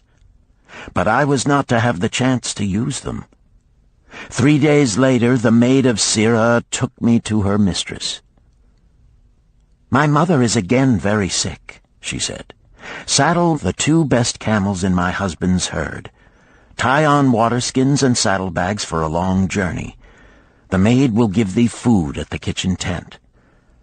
I packed the camels, wondering much at the quantity of provisions the maid provided, for the mother dwelt less than a day's journey away. The maid rode the rear camel which followed, and I led the camel of my mistress. When we reached her mother's house, it was just dark. Sirrah dismissed the maid and said to me, "Tabasir, hast thou the soul of a free man, or the soul of a slave?" "The soul of a free man," I insisted. "Now is thy chance to prove it. Thy master hath imbibed deeply, and his chiefs are in a stupor. Take then these camels and make thy escape. Here in this bag is raiment of thy master's to disguise thee. I will say thou stole the camels and ran away while I visited my sick mother." "Thou hast the soul of a queen," I told her. "Much do I wish that I might lead thee to happiness." "Happiness," she responded, "awaits not the runaway wife who seeks it in far lands among strange people. Go thy own way, and may the gods of the desert protect thee, for the way is far and barren of food or water." I needed no further urging, but thanked her warmly and was away into the night. I knew not this strange country, and had only a dim idea of the direction in which lay Babylon, but struck out bravely across the desert toward the hills. One camel I rode, and the other I led. All that night I traveled, and all the next day, urged on by the knowledge of the terrible fate that was meted out to slaves who stole their master's property and tried to escape. Late that afternoon I reached a rough country as uninhabitable as the desert. The sharp rocks bruised the feet of my faithful camels, and soon they were picking their way slowly and painfully along. I met neither man nor beast, and could well understand why they shunned this inhospitable land. It was such a journey from then on as few men live to tell of. Day after day we plodded along. Food and water gave out. The heat of the sun was merciless. At the end of the 9th day I slid from the back of my mount with the feeling that I was too weak to ever remount, and I would surely die, lost in this abandoned country. I stretched out upon the ground and slept, not waking until the first gleam of daylight. I sat up and looked about me. There was a coolness in the morning air. My camels lay dejected not far away. About me was a vast waste of broken country covered with rock and sand and thorny things. No sign of water, not to eat for man or camel. Could it be that in this peaceful quiet I faced my end? My mind was clearer than it had ever been before. My body now seemed of little importance. My parched and bleeding lips, my dry and swollen tongue, my empty stomach, all had lost their supreme agonies of the day before.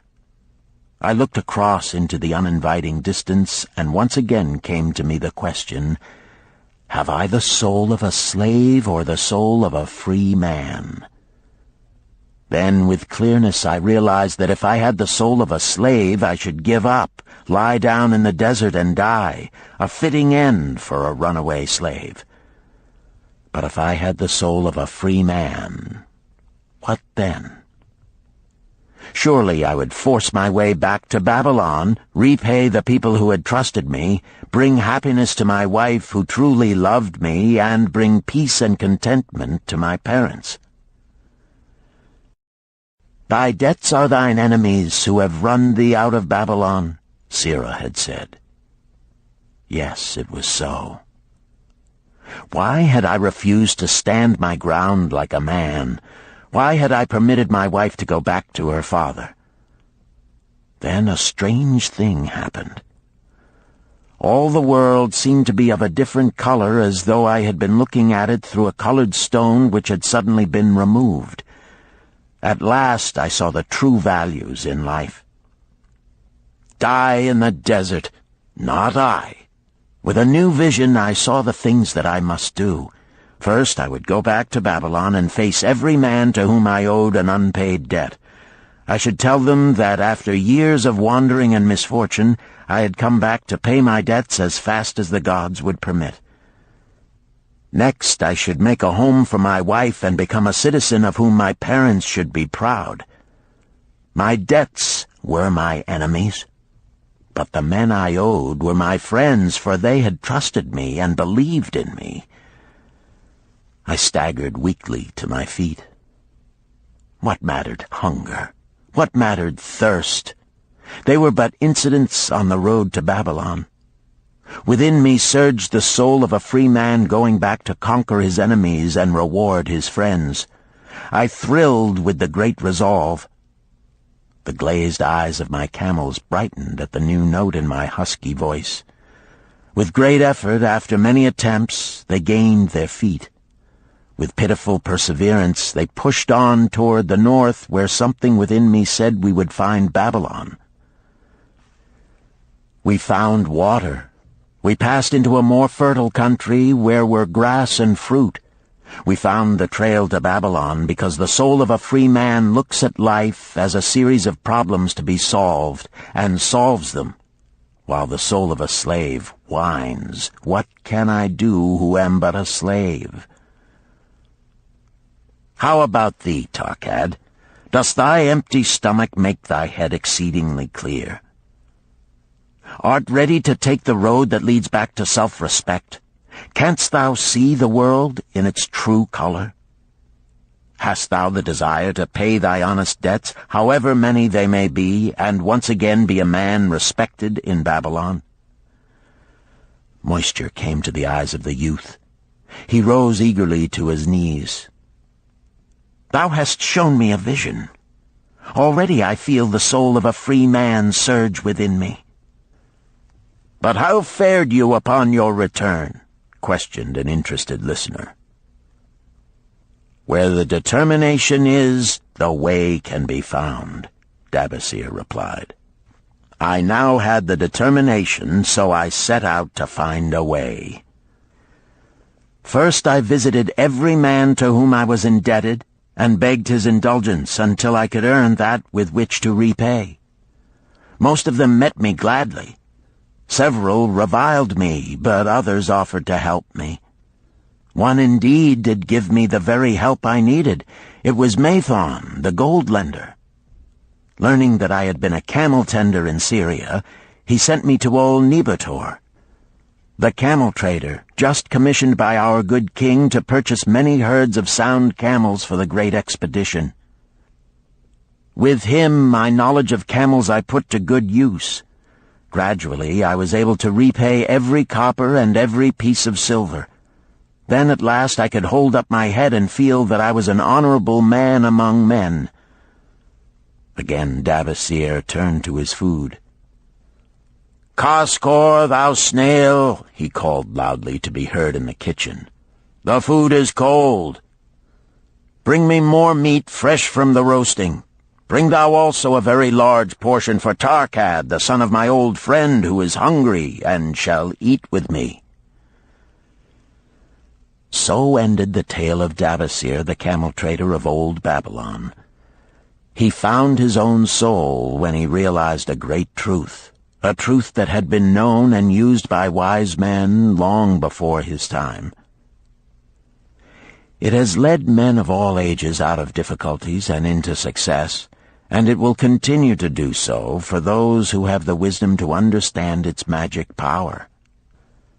It is for any man to use who reads these lines. Where the determination is, the way can be found.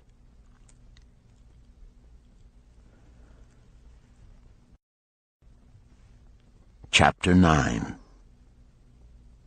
The Clay Tablets from Babylon. St. Swithin's College, Nottingham University, Newark-on-Trent, Nottingham. October 21st, 1934. Professor Franklin Caldwell, care of British Scientific Expedition, Hilla, Mesopotamia. My dear Professor, the 5 clay tablets from your recent excavation in the ruins of Babylon arrived on the same boat with your letter.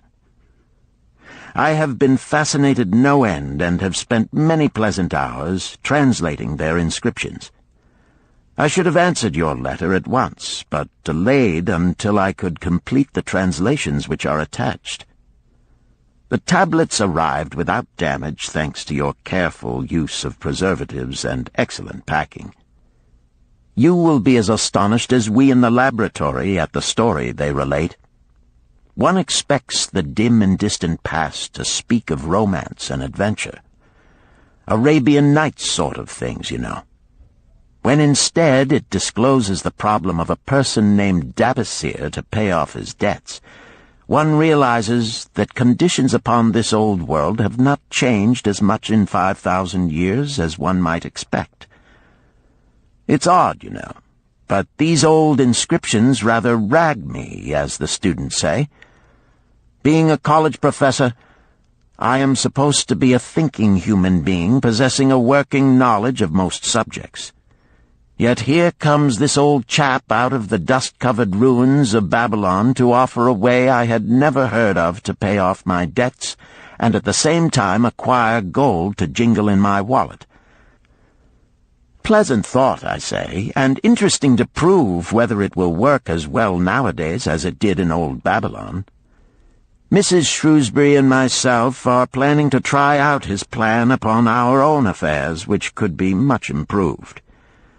Wishing you the best of luck in your worthy undertaking, and waiting eagerly another opportunity to assist, I am, yours sincerely, Alfred H. Shrewsbury, Department of Archaeology. Tablet 1. Now, when the moon becometh full, I, Davasir, who am but recently returned from slavery in Syria, with the determination to pay my many just debts and become a man of means worthy of respect in my native city of Babylon, do here engrave upon the clay a permanent record of my affairs to guide and assist me in carrying through my high desires.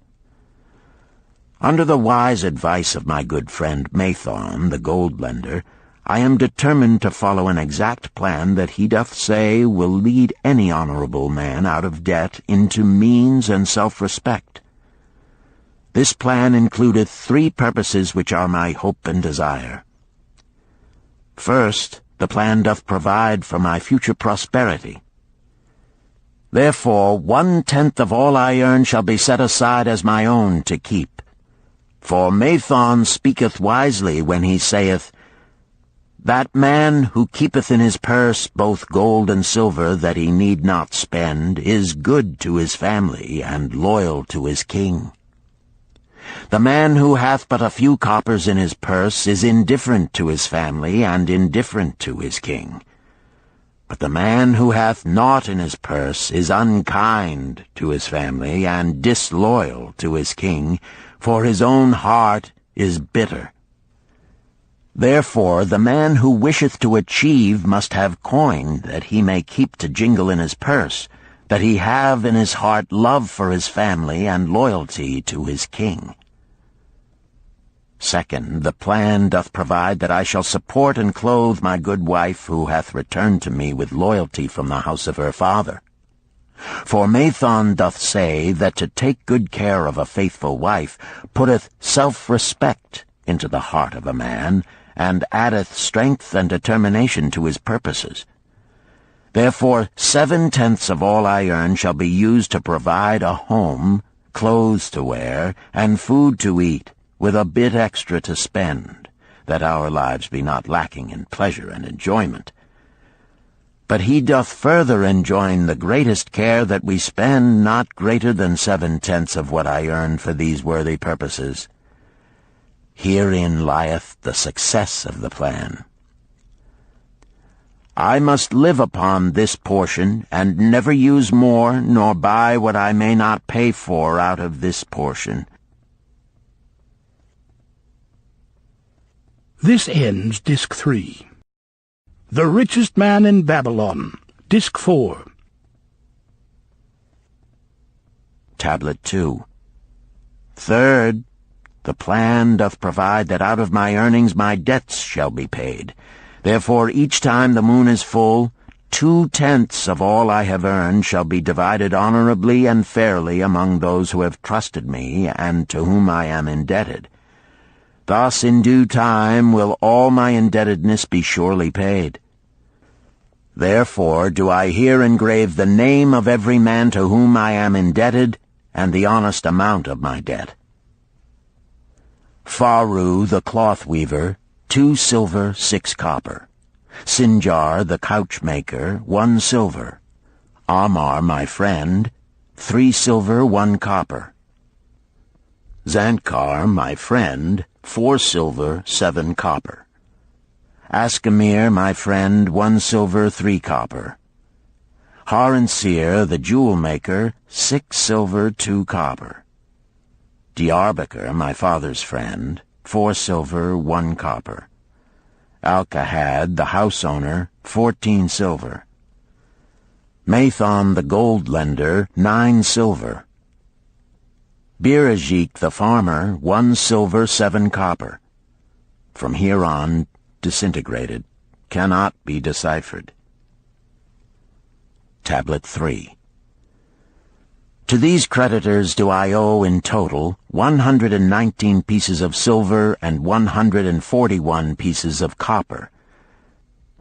Because I did owe these sums and saw no way to repay, in my folly I did permit my wife to return to her father, and didst leave my native city and seek easy wealth elsewhere, only to find disaster and to see myself sold into the degradation of slavery. Now that Mathon doth show me how I can repay my debts in small sums of my earnings, do I realize the great extent of my folly in running away from the results of my extravagances. Therefore have I visited my creditors and explained to them that I have no resources with which to pay except my ability to earn, and that I intend to apply 2/10 of all I earn upon my indebtedness evenly and honestly. This much can I pay, but no more. Therefore, if they be patient, in time my obligations will be paid in full. Amar, whom I thought my best friend, reviled me bitterly, and I left him in humiliation. Birajik, the farmer, pleaded that I pay him first, as he didst badly need help. Alcahad, the house owner, was indeed disagreeable, and insisted that he would make me trouble unless I did soon settle in full with him. All the rest willingly accepted my proposal. Therefore am I more determined than ever to carry through, being convinced that it is easier to pay one's just debts than to avoid them. Even though I cannot meet the needs and demands of a few of my creditors, I will deal impartially with all. Tablet 4. Again the moon shines full. I have worked hard with a free mind. My good wife hath supported my intentions to pay my creditors. Because of our wise determination, I have earned during the past moon, buying camels of sound wind and good legs for Nebertor, the sum of 19 pieces of silver. This I have divided according to the plan. 1/10 have I set aside to keep as my own, 7/10 have I divided with my good wife to pay for our living, 2/10 have I divided among my creditors as evenly as could be done in coppers. I did not see Amar, but left it with his wife. Birajik was so pleased that he would kiss my hand. Old Alcahad alone was grouchy and said I must pay faster. To which I replied that if I were permitted to be well fed and not worried, that alone would enable me to pay faster. All the others thanked me and spoke well of my efforts. Therefore, at the end of one moon, my indebtedness is reduced by almost 4 pieces of silver, and I possess almost 2 pieces of silver besides, upon which no man hath claim. My heart is lighter than it hath been for a long time. Again the moon shines full. I have worked hard, but with poor success. Few camels have I been able to buy. Only 11 pieces of silver have I earned. Nevertheless, my good wife and I have stood by the plan, even though we have bought no new raiment and eaten little but herbs. Again I paid ourselves 1/10 of the 11 pieces, while we lived upon 7/10. I was surprised when Amar commended my payment, even though small. So did Birajik. Alcahad flew into a rage, but when told to give back his portion if he did not wish it, he became reconciled. The others, as before, were content. Again the moon shines full, and I am greatly rejoiced. I intercepted a fine herd of camels and bought many sound ones, therefore my earnings were 42 pieces of silver. This moon my wife and myself have bought much-needed sandals and raiment. Also we have dined well on meat and fowl. More than 8 pieces of silver we have paid to our creditors. Even Alcahad did not protest. Great is the plan, for it leadeth us out of debt, and giveth us wealth which is ours to keep. 3 times the moon hath been full since I last carved upon this clay. Each time I paid to myself 1/10 of all I earned. Each time my good wife and I have lived upon 7/10, even though at times it was difficult. Each time have I paid to my creditors 2/10. In my purse I now have 21 pieces of silver that are mine. It maketh my head to stand straight upon my shoulders, and maketh me proud to walk among my friends. My wife keepeth well our home, and is becomingly gowned. We are happy to live together. The plan is of untold value. Hath it not made an honorable man of an ex-slave? Tablet 5. Again the moon shines full, and I remember that it is long since I carved upon the clay. 12 moons in truth have come and gone. But this day I will not neglect my record, because upon this day I have paid the last of my debts. This is the day upon which my good wife and my thankful self celebrate with great feasting that our determination hath been achieved. Many things occurred upon my final visit to my creditors that I shall long remember. Amar begged my forgiveness for his unkind words, and said that I was one of all others he most desired for a friend. Old Alcahad is not so bad after all, for he said, "Thou wert once a piece of soft clay to be pressed and molded by any hand that touched thee. But now thou art a piece of bronze, capable of holding an edge. If thou needst silver or gold at any time, come to me." Nor is he the only one who holdeth me in high regard. Many others speak deferentially to me. My good wife looketh upon me with a light in her eyes that doth make a man have confidence in himself. Yet it is the plan that hath made my success. It hath enabled me to pay all my debts and to jingle both gold and silver in my purse. I do commend it to all who wish to get ahead. For truly, if it will enable an ex-slave to pay his debts and have gold in his purse, will it not aid any man to find independence? Nor am I, myself, finished with it, for I am convinced that if I follow it further, it will make me rich among men. St. Swithin's College, Nottingham University, Newark-on-Trent, Nottingham, November 7th, 1936. Professor Franklin Caldwell, care of British Scientific Expedition, Hilla, Mesopotamia. My dear Professor, if in your further digging into those ruins of Babylon you encounter the ghost of a former resident, an old camel trader named Dabasir, do me a favor. Tell him that his scribbling upon those clay tablets so long ago has earned for him the lifelong gratitude of a couple of college folks back here in England. You will possibly remember my writing a year ago that Mrs. Shrewsbury and myself intended to try his plan for getting out of debt and at the same time having gold to jingle. You may have guessed, even though we tried to keep it from our friends, our desperate straits. We were frightfully humiliated for years by a lot of old debts, and worried sick for fear some of the tradespeople might start a scandal that would force me out of the college. We paid and paid, every shilling we could squeeze out of income, but it was hardly enough to hold things even. Besides, we were forced to do all our buying where we could get further credit regardless of higher costs. It developed into one of those vicious circles that grow worse instead of better. Our struggles were getting hopeless. We could not move to less costly rooms because we owed the landlord. There did not appear to be anything we could do to improve our situation.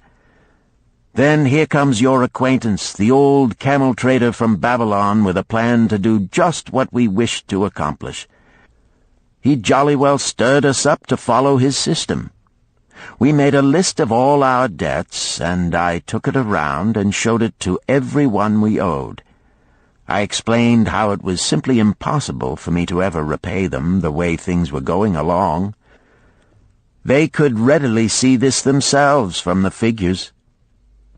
Then I explained that the only way I saw to pay in full was to set aside 20% of my income each month to be divided pro rata, which would pay them in full in a little over 2 years. That in the meantime we would go on a cash basis and give them the further benefit of our cash purchases. They were really quite decent.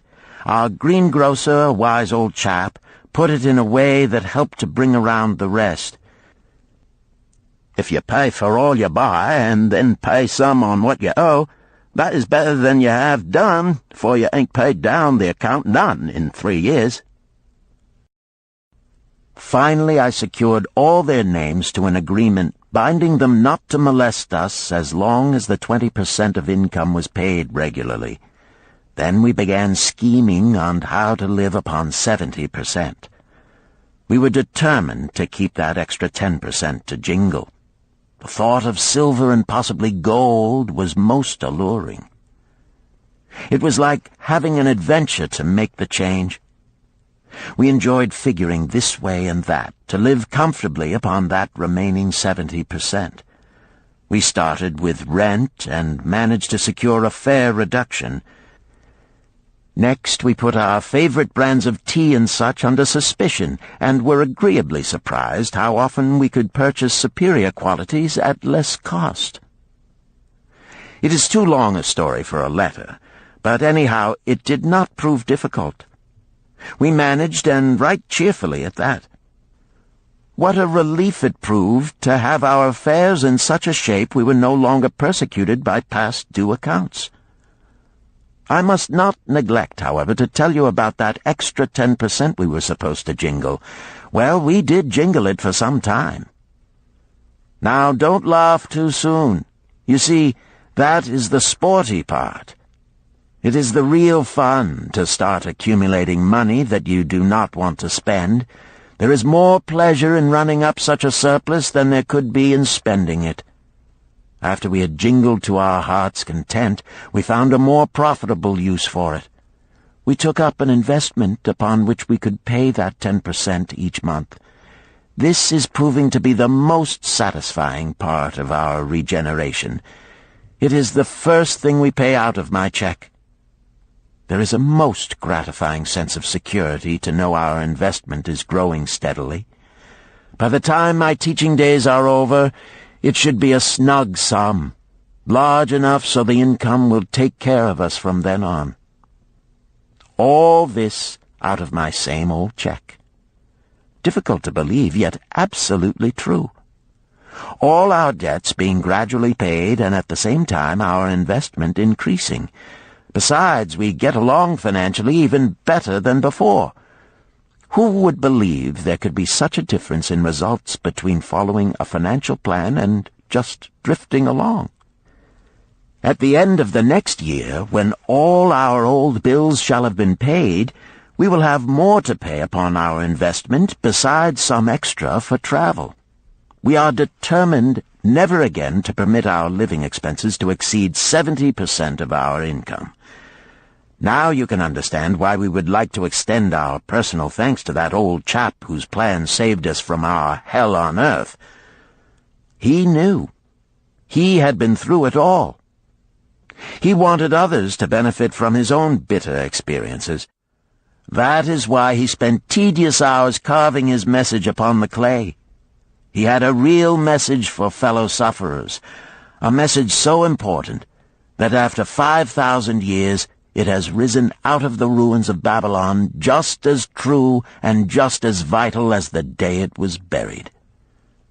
Yours sincerely, Alfred H. Shrewsbury, Department of Archaeology. Chapter 10. The Luckiest Man in Babylon. At the head of his caravan proudly rode Shahrunada, the merchant prince of Babylon. He liked fine cloth and wore rich and becoming robes. He liked fine animals and sat easily upon his spirited Arabian stallion. To look at him, one would hardly have guessed his advanced years. Certainly they would not have suspected that he was inwardly troubled. The journey from Damascus is long, and the hardships of the desert many. These he minded not. The Arab tribes are fierce and eager to loot rich caravans. These he feared not, for his many fleet-mounted guards were a safe protection. About the youth at his side, whom he was bringing from Damascus, was he disturbed. This was Hayden Gula, the grandson of his partner of other years, Arid Gula, to whom he felt he owed a debt of gratitude which could never be repaid. He would like to do something for this grandson, but the more he considered this, the more difficult it seemed because of the youth himself.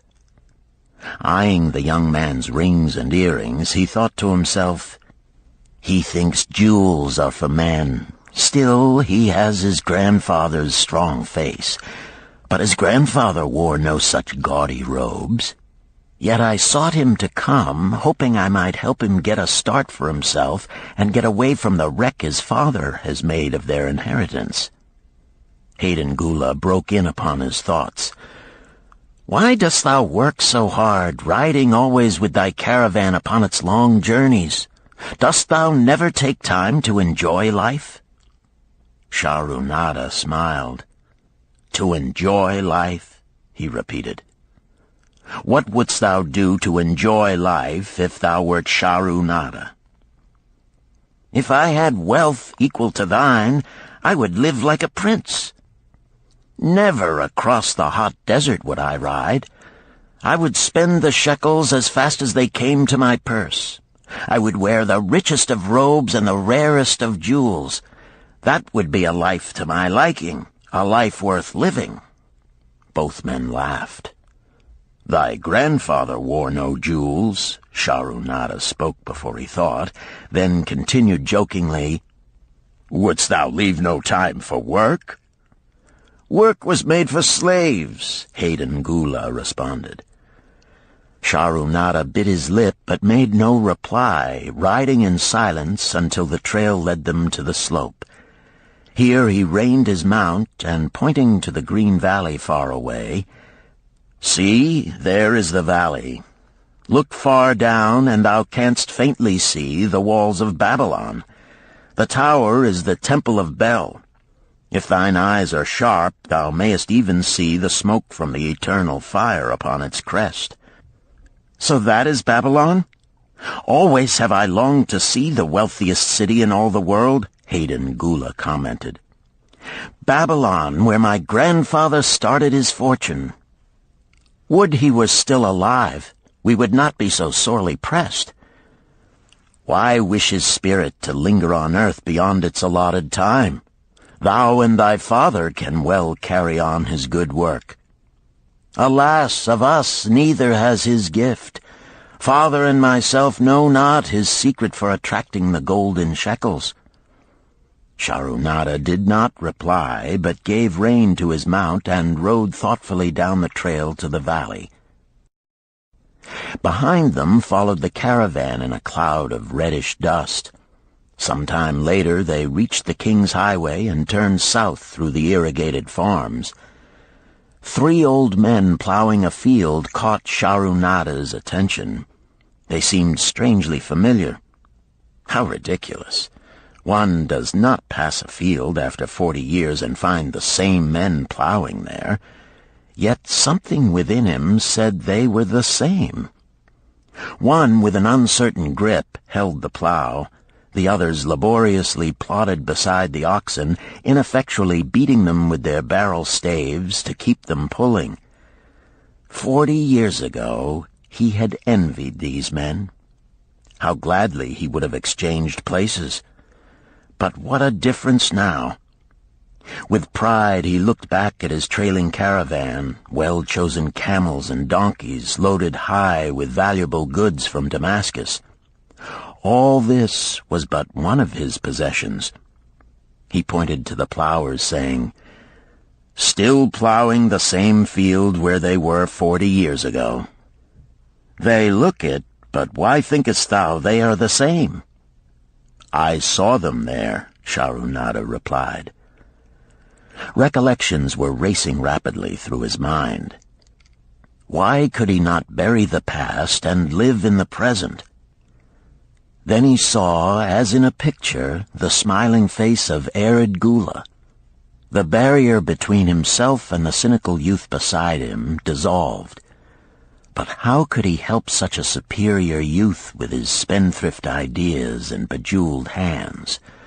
Work he could offer in plenty to willing workers, but not for men who considered themselves too good for work. Yet he owed it to Arid Gula to do something, not a half-hearted attempt. He and Arid Gula had never done things that way. They were not that sort of men. A plan came almost in a flash. There were objections. He must consider his own family and his own standing. It would be cruel. It would hurt. Being a man of quick decisions, he waived objections and decided to act. "Wouldst thou be interested in hearing how thy worthy grandfather and myself joined in the partnership which proved so profitable?" he questioned. "Why not just tell me how thou madest the golden shekels? That is all I need to know," the young man parried.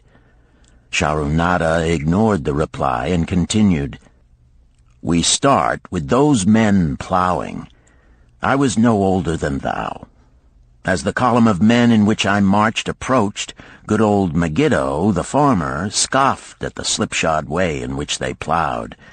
Megiddo was chained next to me.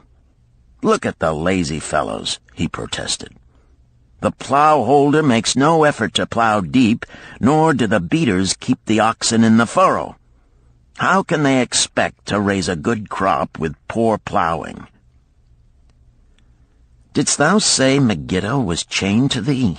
Hayden Gula asked in surprise. "'Yes, with bronze collars about our necks and a length of heavy chain between us.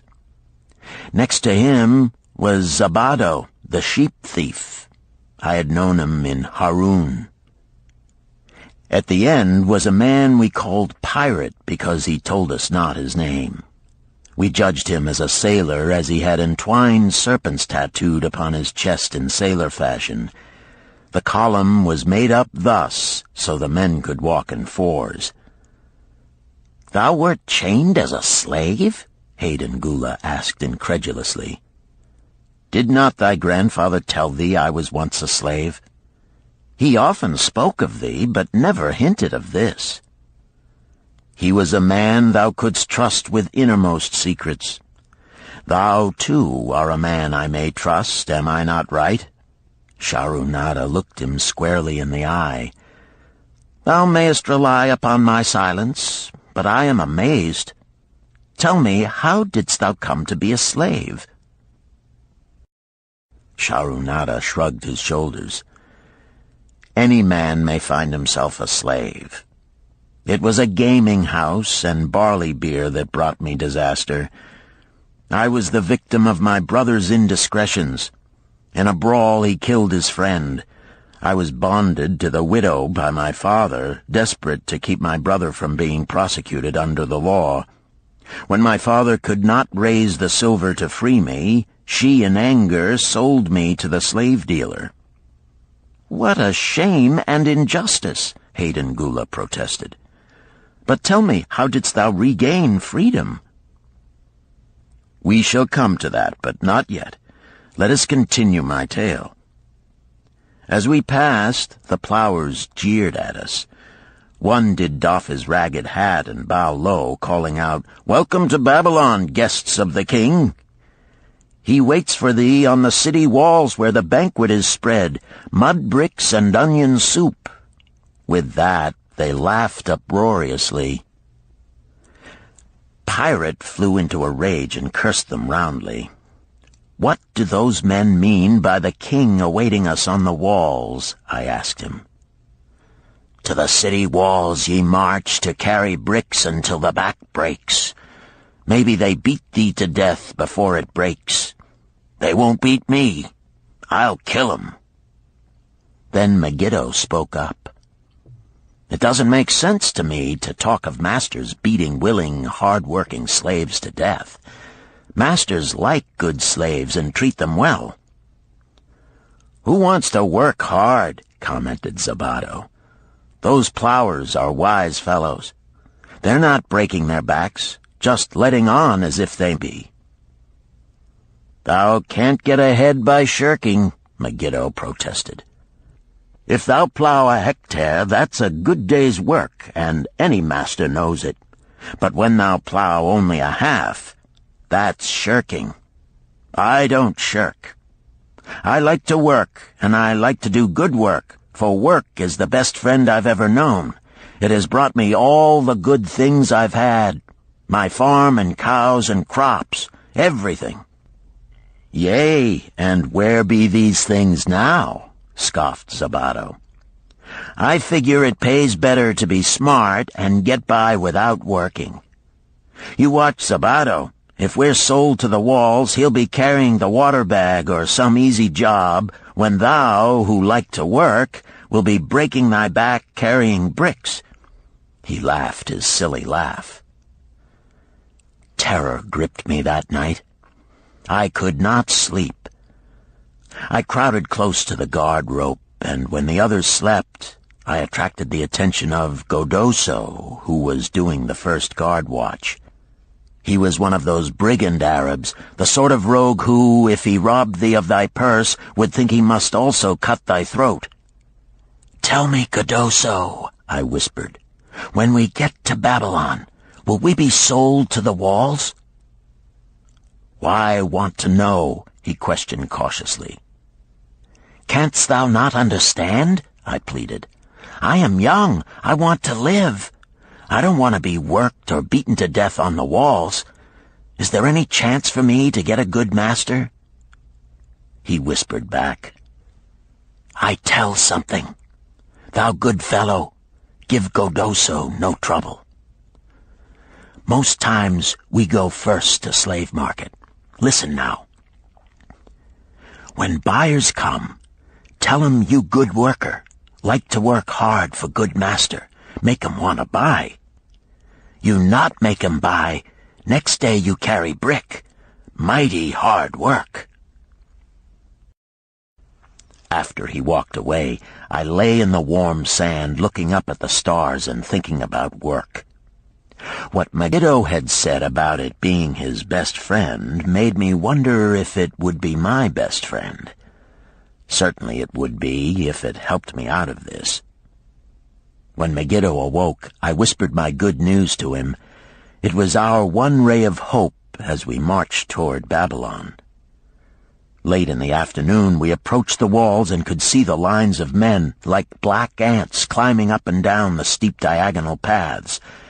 As we drew closer, we were amazed at the thousands of men working. Some were digging in the moat, others mixed the dirt into mud bricks. The greatest number were carrying the bricks in large baskets up those steep trails to the masons. Overseers cursed the laggards and cracked bullock whips over the backs of those who failed to keep in line. Poor, worn-out fellows were seen to stagger and fall beneath their heavy baskets, unable to rise again. If the lash failed to bring them to their feet, they were pushed to the side of the paths and left writhing in agony. Soon they would be dragged down to join other craven bodies beside the roadway to await unsanctified graves. As I beheld the ghastly sight, I shuddered. So this was what awaited my father's son if he failed at the slave market. Godoso had been right. We were taken through the gates of the city to the slave prison, and next morning marched to the pens in the market. Here the rest of the men huddled in fear, and only the whips of our guard could keep them moving so the buyers could examine them. Megiddo and myself eagerly talked to every man who permitted us to address him. The slave dealer brought soldiers from the king's guard who shackled Pirate and brutally beat him when he protested. As they led him away, I felt sorry for him. Megiddo felt that we would soon part. When no buyers were near, he talked to me earnestly to impress upon me how valuable work would be to me in the future. Some men hate it. They make it their enemy. Better to treat it like a friend. Make thyself like it. Don't mind because it is hard. If thou thinkest about what a good house thou build, then who cares if the beams are heavy and it is far from the well to carry the water for the plaster? Promise me, boy, if thou get a master, work for him as hard as thou canst. If he does not appreciate all thou do, never mind. Remember, work well done does good to the man who does it. It makes him a better man. He stopped as a burly farmer came to the enclosure and looked at us critically. Megiddo asked about his farm and crops, soon convincing him that he would be a valuable man. After violent bargaining with the slave dealer, the farmer drew a fat purse from beneath his robe, and soon Megiddo had followed his new master out of sight. A few other men were sold during the morning. At noon, Godoso confided to me that the dealer was disgusted and would not stay over another night, but would take all who remained at sundown to the king's buyer. I was becoming desperate when a fat, good-natured man walked up to the wall and inquired if there was a baker among us.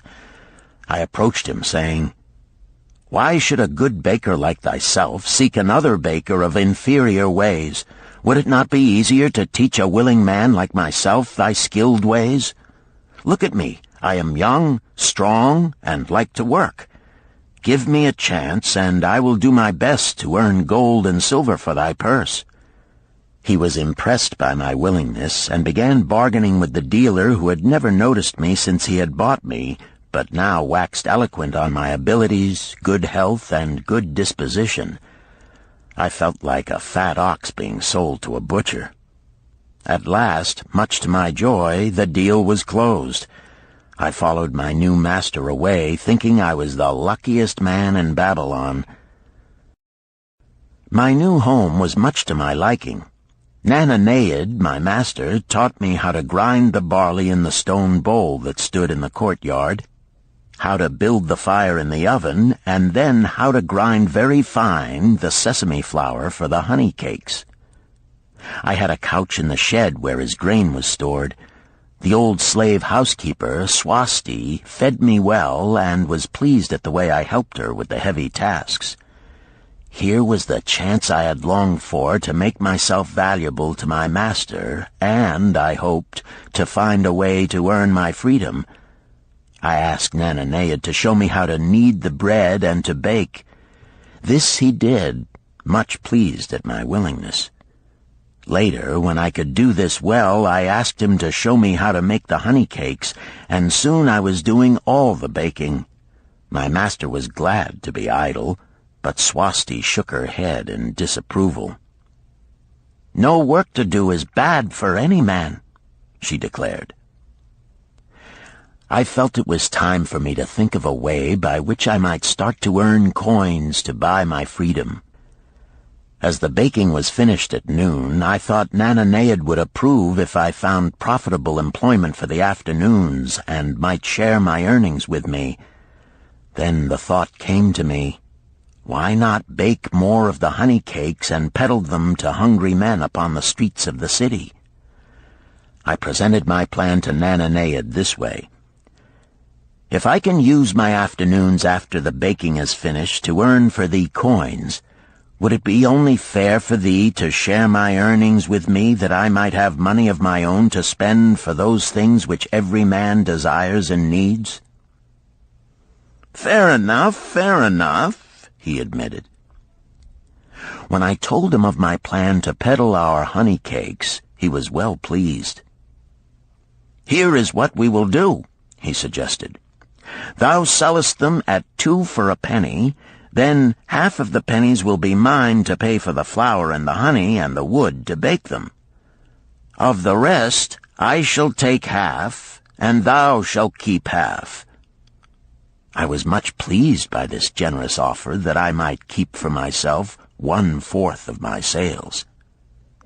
That night I worked late to make a tray upon which to display them. Nananeid gave me one of his worn robes that I might look well, and Swasti helped me patch it and wash it clean. The next day I baked an extra supply of honey cakes. They looked brown and tempting upon the tray as I went along the street, loudly calling my wares. At first no one seemed interested, and I became discouraged. I kept on, and later in the afternoon, as men became hungry, the cakes began to sell, and soon my tray was empty. Nananeid was well pleased with my success and gladly paid me my share. I was delighted to own pennies. Megiddo had been right when he said a master appreciated good work from his slaves. That night I was so excited over my success I could hardly sleep, and tried to figure how much I could earn in a year and how many years would be required to buy my freedom. As I went forth with my tray of cakes every day, I soon found regular customers. One of these was none other than thy grandfather, Arid Gula. He was a rug merchant and sold to the housewives, going from one end of the city to the other, accompanied by a donkey loaded high with rugs and a black slave to tend it. He would buy 2 cakes for himself and 2 for his slave, always tarrying to talk with me while they ate them. Thy grandfather said something to me one day that I shall always remember. "I like thy cakes, boy. But better still, I like the fine enterprise with which thou offerest them. Such spirit can carry thee far on the road to success." But how canst thou understand, Hayden Gula, what such words of encouragement could mean to a slave boy, lonesome in a great city, struggling with all he had in him to find a way out of his humiliation? As the months went by, I continued to add pennies to my purse. It began to have a comforting weight upon my belt. Work was proving to be my best friend, just as Megiddo had said. I was happy, but Swasti was worried. "Thy master, I fear to have him spend so much time at the gaming houses," she protested. I was overjoyed one day to meet my friend Megiddo upon the street. He was leading 3 donkeys loaded with vegetables to the market. "I am doing mighty well," he said. "My master does appreciate my good work, for now I am a foreman. See, he does trust the marketing to me. And also he is sending for my family. Work is helping me to recover from my great trouble. Someday it will help me to buy my freedom and once more own a farm of my own." Time went on, and Nananeid became more and more anxious for me to return from selling. He would be waiting when I returned, and would eagerly count and divide our money. He would also urge me to seek further markets and increase my sales.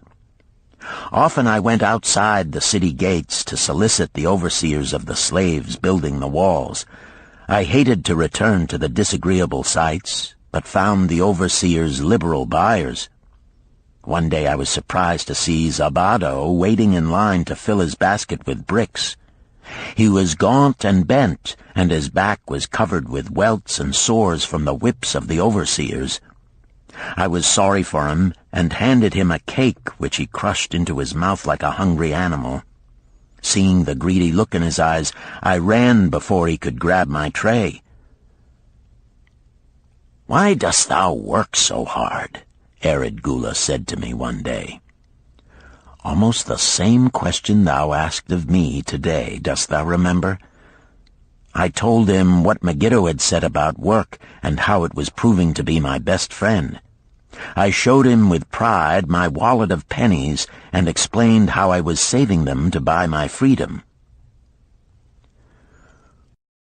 "When thou art free, what wilt thou do?" he inquired. "Then," I answered, "I intend to become a merchant." At that he confided in me, something I had never suspected. "Thou knowest not that I also am a slave. I am in partnership with my master." "Stop," demanded Hayden Gula. "I will not listen to lies defaming my grandfather. He was no slave." His eyes blazed in anger. Sharunada remained calm. "I honor him for rising above his misfortune and becoming a leading citizen of Damascus. Art thou his grandson, cast of the same mold? Art thou man enough to face true facts, or dost thou prefer to live under false illusions?" Hayden Gula straightened in his saddle. In a voice suppressed with deep emotion, he replied, "My grandfather was beloved by all. Countless were his good deeds. When the famine came, did not his gold buy grain in Egypt, and did not his caravan bring it to Damascus and distribute it to the people so none would starve? Now thou sayest he was but a despised slave in Babylon. Had he remained a slave in Babylon, then he might well have been despised. But when, through his own efforts, he became a great man in Damascus, the gods indeed condoned his misfortunes and honored him with their respect," Sharunada replied. "After telling me that he was a slave," Sharunada continued, "he explained how anxious he had been to earn his freedom. Now that he had enough money to buy this, he was much disturbed as to what he should do. He was no longer making good sales and feared to leave the support of his master." I protested his indecision. "Cling no longer to thy master. Get once again the feeling of being a free man. Act like a free man and succeed like one. Decide what thou desirest to accomplish, and then work will aid thee to achieve it." He went on his way, saying he was glad I had shamed him for his cowardice. One day I went outside the gates again, and was surprised to find a great crowd gathering there. When I asked a man for an explanation, he replied, "Hast thou not heard? An escaped slave who murdered one of the king's guards has been brought to justice and will this day be flogged to death for his crime.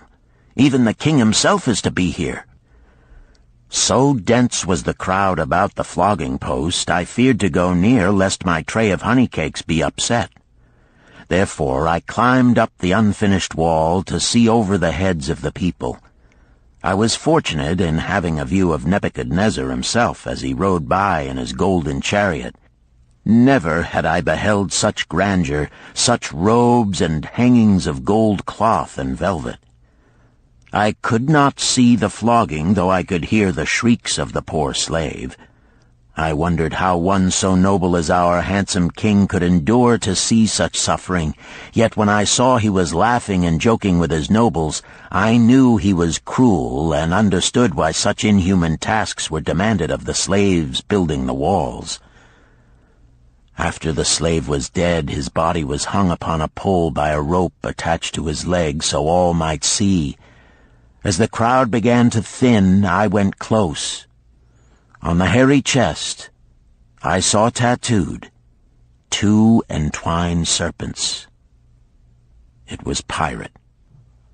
The next time I met Arid Gula, he was a changed man. Full of enthusiasm, he greeted me. "Behold, the slave thou knewest is now a free man. There was magic in thy words. Already my sales and my profits are increasing. My wife is overjoyed. She was a free woman, the niece of my master. She much desires that we move to a strange city where no man shall know I was once a slave. Thus our children shall be above reproach for their father's misfortune. Work has become my best helper. It has enabled me to recapture my confidence and my skill to sell." I was overjoyed that I had been able, even in a small way, to repay him for the encouragement he had given me.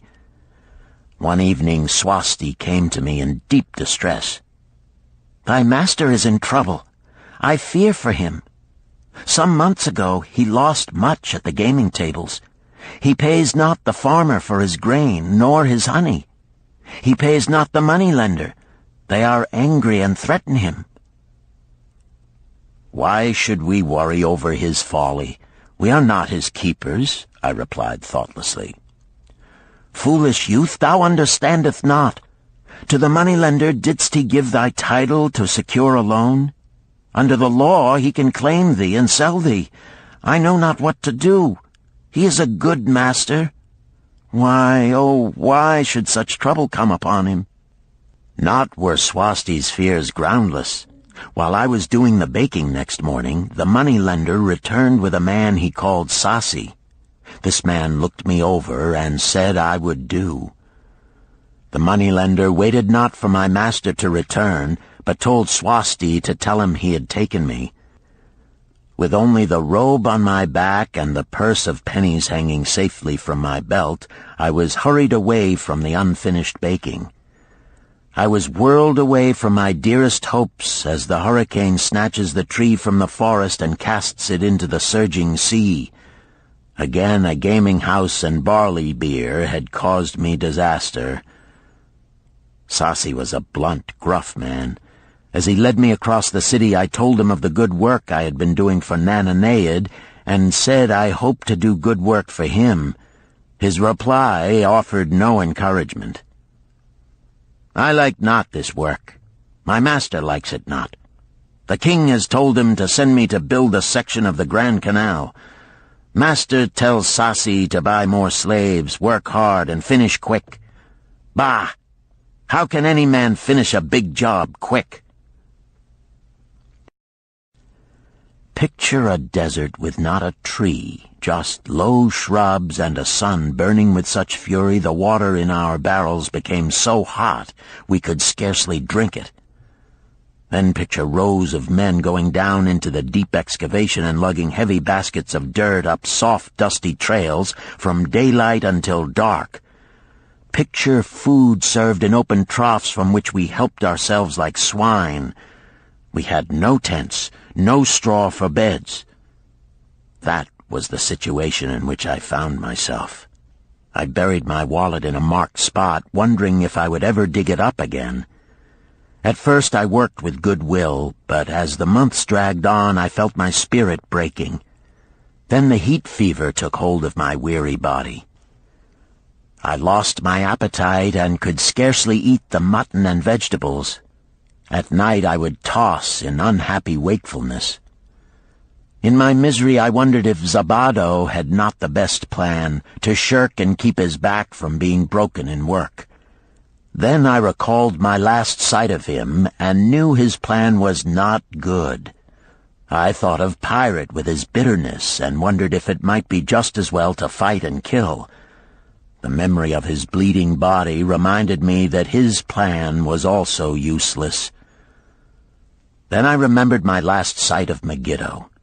His hands were deeply calloused from hard work, but his heart was light and there was happiness on his face. His was the best plan. Yet I was just as willing to work as Megiddo. He could not have worked harder than I. Why did not my work bring me happiness and success? Was it work that brought Megiddo happiness, or was happiness and success merely in the laps of the gods? Was I to work the rest of my life without gaining my desires, without happiness and success?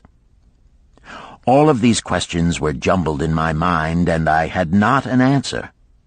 Indeed, I was sorely confused.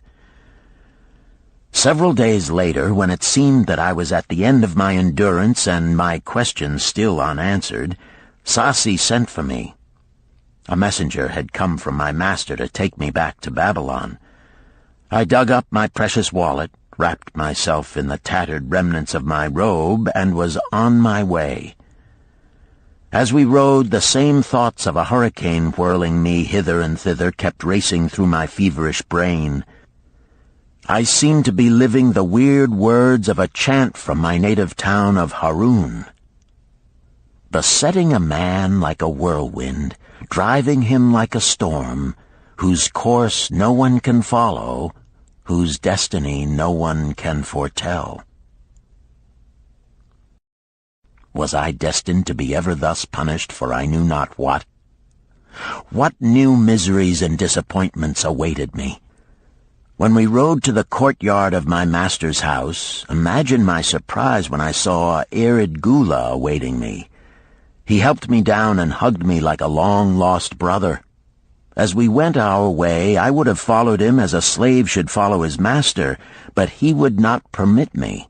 He put his arm about me, saying, "I hunted everywhere for thee. When I had almost given up hope, I did meet Swasti, who told me of the money-lender who directed me to thy noble owner. A hard bargain he did drive, and made me pay an outrageous price. But thou art worth it. Thy philosophy and thy enterprise have been my inspiration to this new success." "Megiddo's philosophy, not mine," I interrupted. "Megiddo's and thine.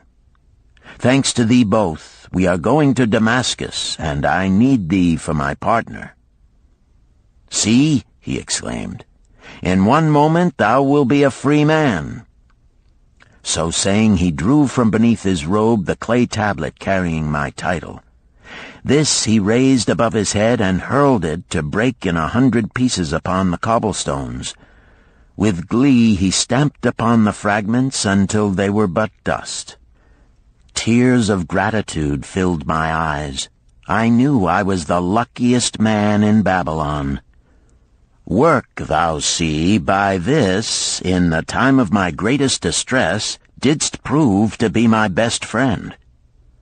My willingness to work enabled me to escape from being sold to join the slave gangs upon the walls. It also so impressed thy grandfather, he selected me for his partner." Then Hayden Gula questioned, "Was work my grandfather's secret key to the golden shekels?" "It was the only key he had when I first knew him," Sharunada replied. "Thy grandfather enjoyed working. The gods appreciated his efforts and rewarded him liberally." "I begin to see," Hayden Gula was speaking thoughtfully. "Work attracted his many friends who admired his industry and the success it brought. Work brought him the honors he enjoyed so much in Damascus. Work brought him all those things I have approved. And I thought work was fit only for slaves." "Life is rich with many pleasures for men to enjoy," Sharunada commented. "Each has its place. I am glad that work is not reserved for slaves. Were that the case, I would be deprived of my greatest pleasure. Many things do I enjoy, but nothing takes the place of work." Sharunada and Hayden Gula rode in the shadows of the towering walls up to the massive bronze gates of Babylon. At their approach, the gate guards jumped to attention and respectfully saluted an honored citizen. With head held high, Sharunada led the long caravan through the gates and up the streets of the city. "I have always hoped to be a man like my grandfather," Hayden Gula confided to him. "Never before did I realize just what kind of man he was. This thou hast shown me. Now that I understand, I do admire him all the more and feel more determined to be like him. I fear I can never repay thee for giving me the true key to his success. From this day forth I shall use his key. I shall start humbly as he started, which befits my true station far better than jewels and fine robes." So saying, Hayden Gula pulled the jeweled baubles from his ears and the rings from his fingers.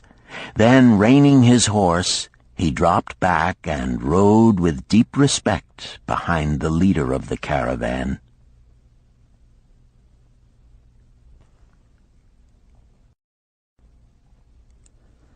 Chapter 11. An Historical Sketch of Babylon. In the pages of history there lives no city more glamorous than Babylon. Its very name conjures visions of wealth and splendor. Its treasures of gold and jewels were fabulous. One naturally pictures such a wealthy city as located in a suitable setting of tropical luxury, surrounded by rich natural resources of forests and mines. Such was not the case. It was located beside the Euphrates River in a flat, arid valley. It had no forests, no mines, not even stone for building. It was not even located upon a natural trade route. The rainfall was insufficient to raise crops. Babylon is an outstanding example of man's ability to achieve great objectives using whatever means are at his disposal. All of the resources supporting this large city were man-developed. All of its riches were man-made. Babylon possessed just two natural resources: a fertile soil and water in the river. With one of the greatest engineering accomplishments of this or any other day, Babylonian engineers diverted the waters from the river by means of dams and immense irrigation canals. Far out across that arid valley went these canals to pour the life-giving waters over the fertile soil. This ranks among the first engineering feats known to history. Such abundant crops as were the reward of this irrigation system the world had never seen before. Fortunately, during its long existence, Babylon was ruled by successive lines of kings to whom conquest and plunder were but incidental.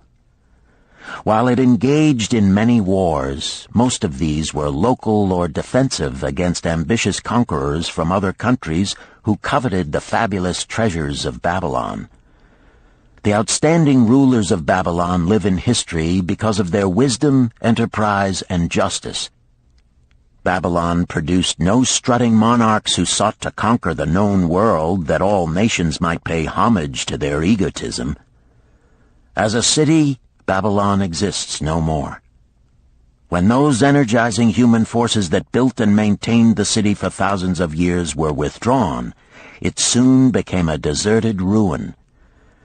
The site of the city is in Asia, about 600 miles east of the Suez Canal, just north of the Persian Gulf. The latitude is about 30 degrees above the equator, practically the same as that of Yuma, Arizona. It possessed a climate similar to that of this American city, hot and dry. Today, this valley of the Euphrates, once a populous irrigated farming district, is again a windswept arid waste. Scant grass and desert shrubs strive for existence against the wind-blown sands. Gone are the fertile fields, the mammoth cities, and the long caravans of rich merchandise. Nomadic bands of Arabs, securing a scant living by tending small herds, are the only inhabitants. Such it has been since about the beginning of the Christian era. Dotting this valley are earthen hills. For centuries they were considered by travelers to be nothing else. The attention of archaeologists were finally attracted to them because of broken pieces of pottery and brick washed down by the occasional rainstorms. Expeditions, financed by European and American museums, were sent here to excavate and see what could be found. Picks and shovels soon proved these hills to be ancient cities. City graves, they might well be called. Babylon was one of these. Over it for something like 20 centuries, the winds had scattered the desert dust. Built originally of brick, all exposed walls had disintegrated and gone back to earth once more.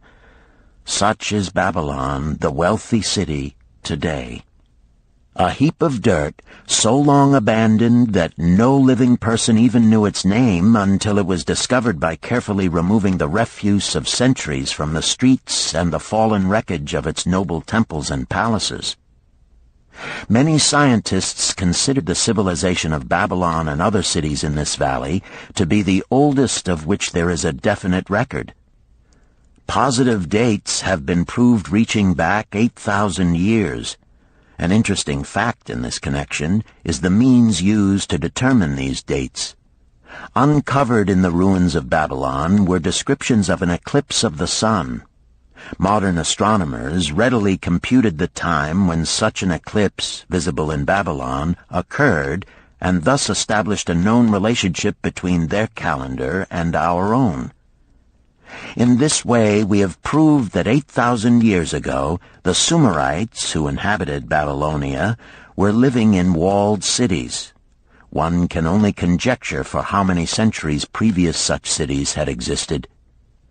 Their inhabitants were not mere barbarians living within protecting walls. They were an educated and enlightened people.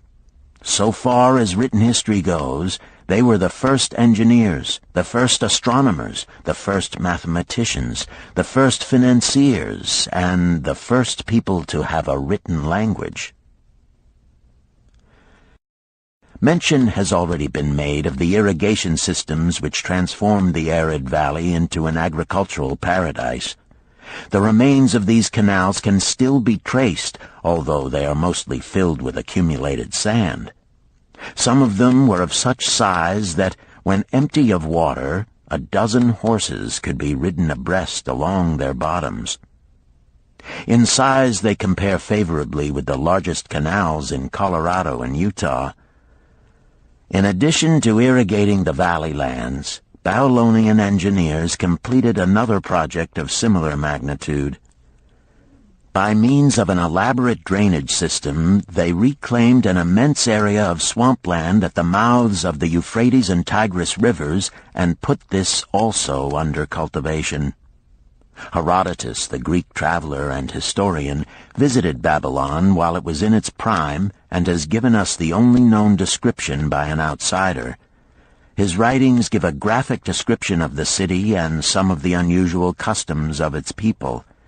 He mentions the remarkable fertility of the soil and the bountiful harvest of wheat and barley which they produced. The glory of Babylon has faded, but its wisdom has been preserved for us. For this we are indebted to their form of records. In that distant day, the use of paper had not been invented. Instead, they laboriously engraved their writing upon tablets of moist clay. When completed, these were baked and became hard tile. In size, they were about 6 by 8 inches and an inch in thickness.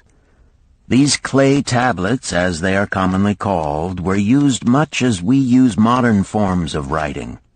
Upon them were engraved legends, poetry, history, transcriptions of royal decrees, the laws of the land, titles to property, promissory notes, and even letters which were dispatched by messengers to distant cities.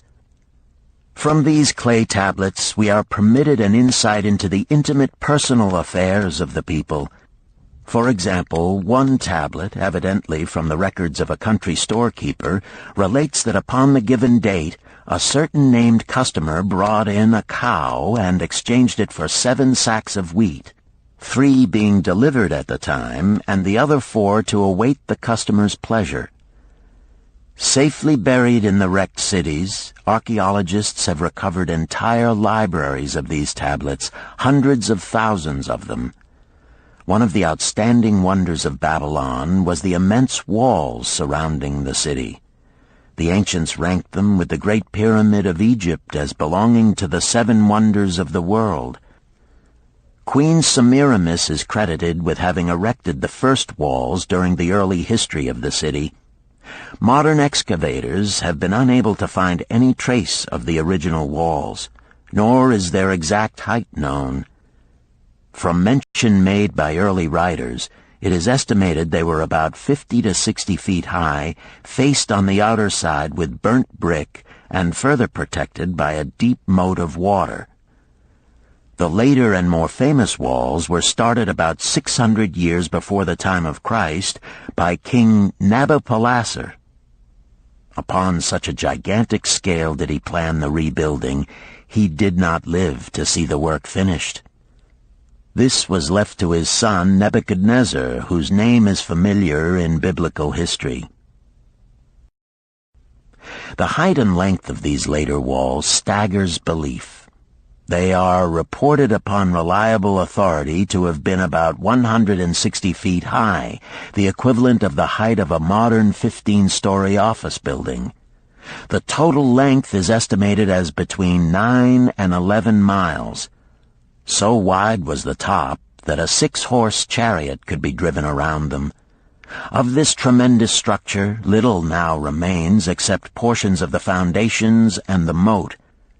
In addition to the ravages of the elements, the Arabs completed the destruction by quarrying the brick for building purposes elsewhere. Against the walls of Babylon marched, in turn, the victorious armies of almost every conqueror of that age of wars of conquest. A host of kings laid siege to Babylon, but always in vain. Invading armies of that day were not to be considered lightly. Historians speak of such units as 10,000 horsemen, 25,000 chariots, 1,200 regiments of foot soldiers with 1,000 men to the regiment. Often 2 or 3 years of preparation would be required to assemble war materials and depots of food along the proposed line of march. The city of Babylon was organized much like a modern city. There were streets and shops. Peddlers offered their wares through residential districts. Priests officiated in magnificent temples. Within the city was an inner enclosure for the royal palaces. The walls about this were said to have been higher than those about the city. The Babylonians were skilled in the arts. These included sculpture, painting, weaving, gold working, and the manufacture of metal weapons and agricultural implements. Their jewelers created most artistic jewelry. Many samples have been recovered from the graves of its wealthy citizens and are now on exhibition in the leading museums of the world. At a very early period, when the rest of the world was still hacking at trees with stone-headed axes, or hunting and fighting with flint-pointed spears and arrows, the Babylonians were using axes, spears, and arrows with metal heads. The Babylonians were clever financiers and traders. So far as we know, they were the original inventors of money as a means of exchange, of promissory notes, and written titles to property. Babylon was never entered by hostile armies until about 540 years before the birth of Christ. Even then, the walls were not captured. The story of the fall of Babylon is most unusual. Cyrus, one of the great conquerors of that period, intended to attack the city and hoped to take its impregnable walls.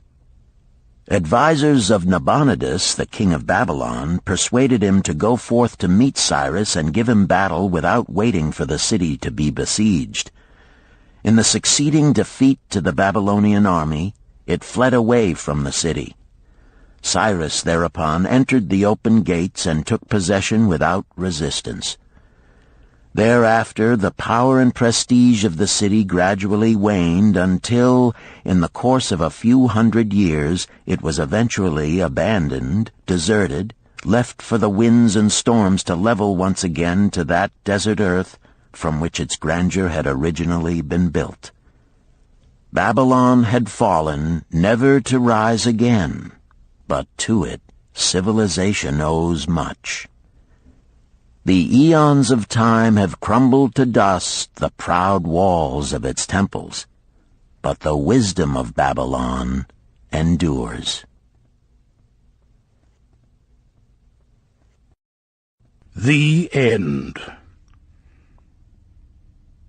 You've been listening to The Richest Man in Babylon by George S. Clason, narrated by Richard Ferrone, and directed by Ben Ruggiero.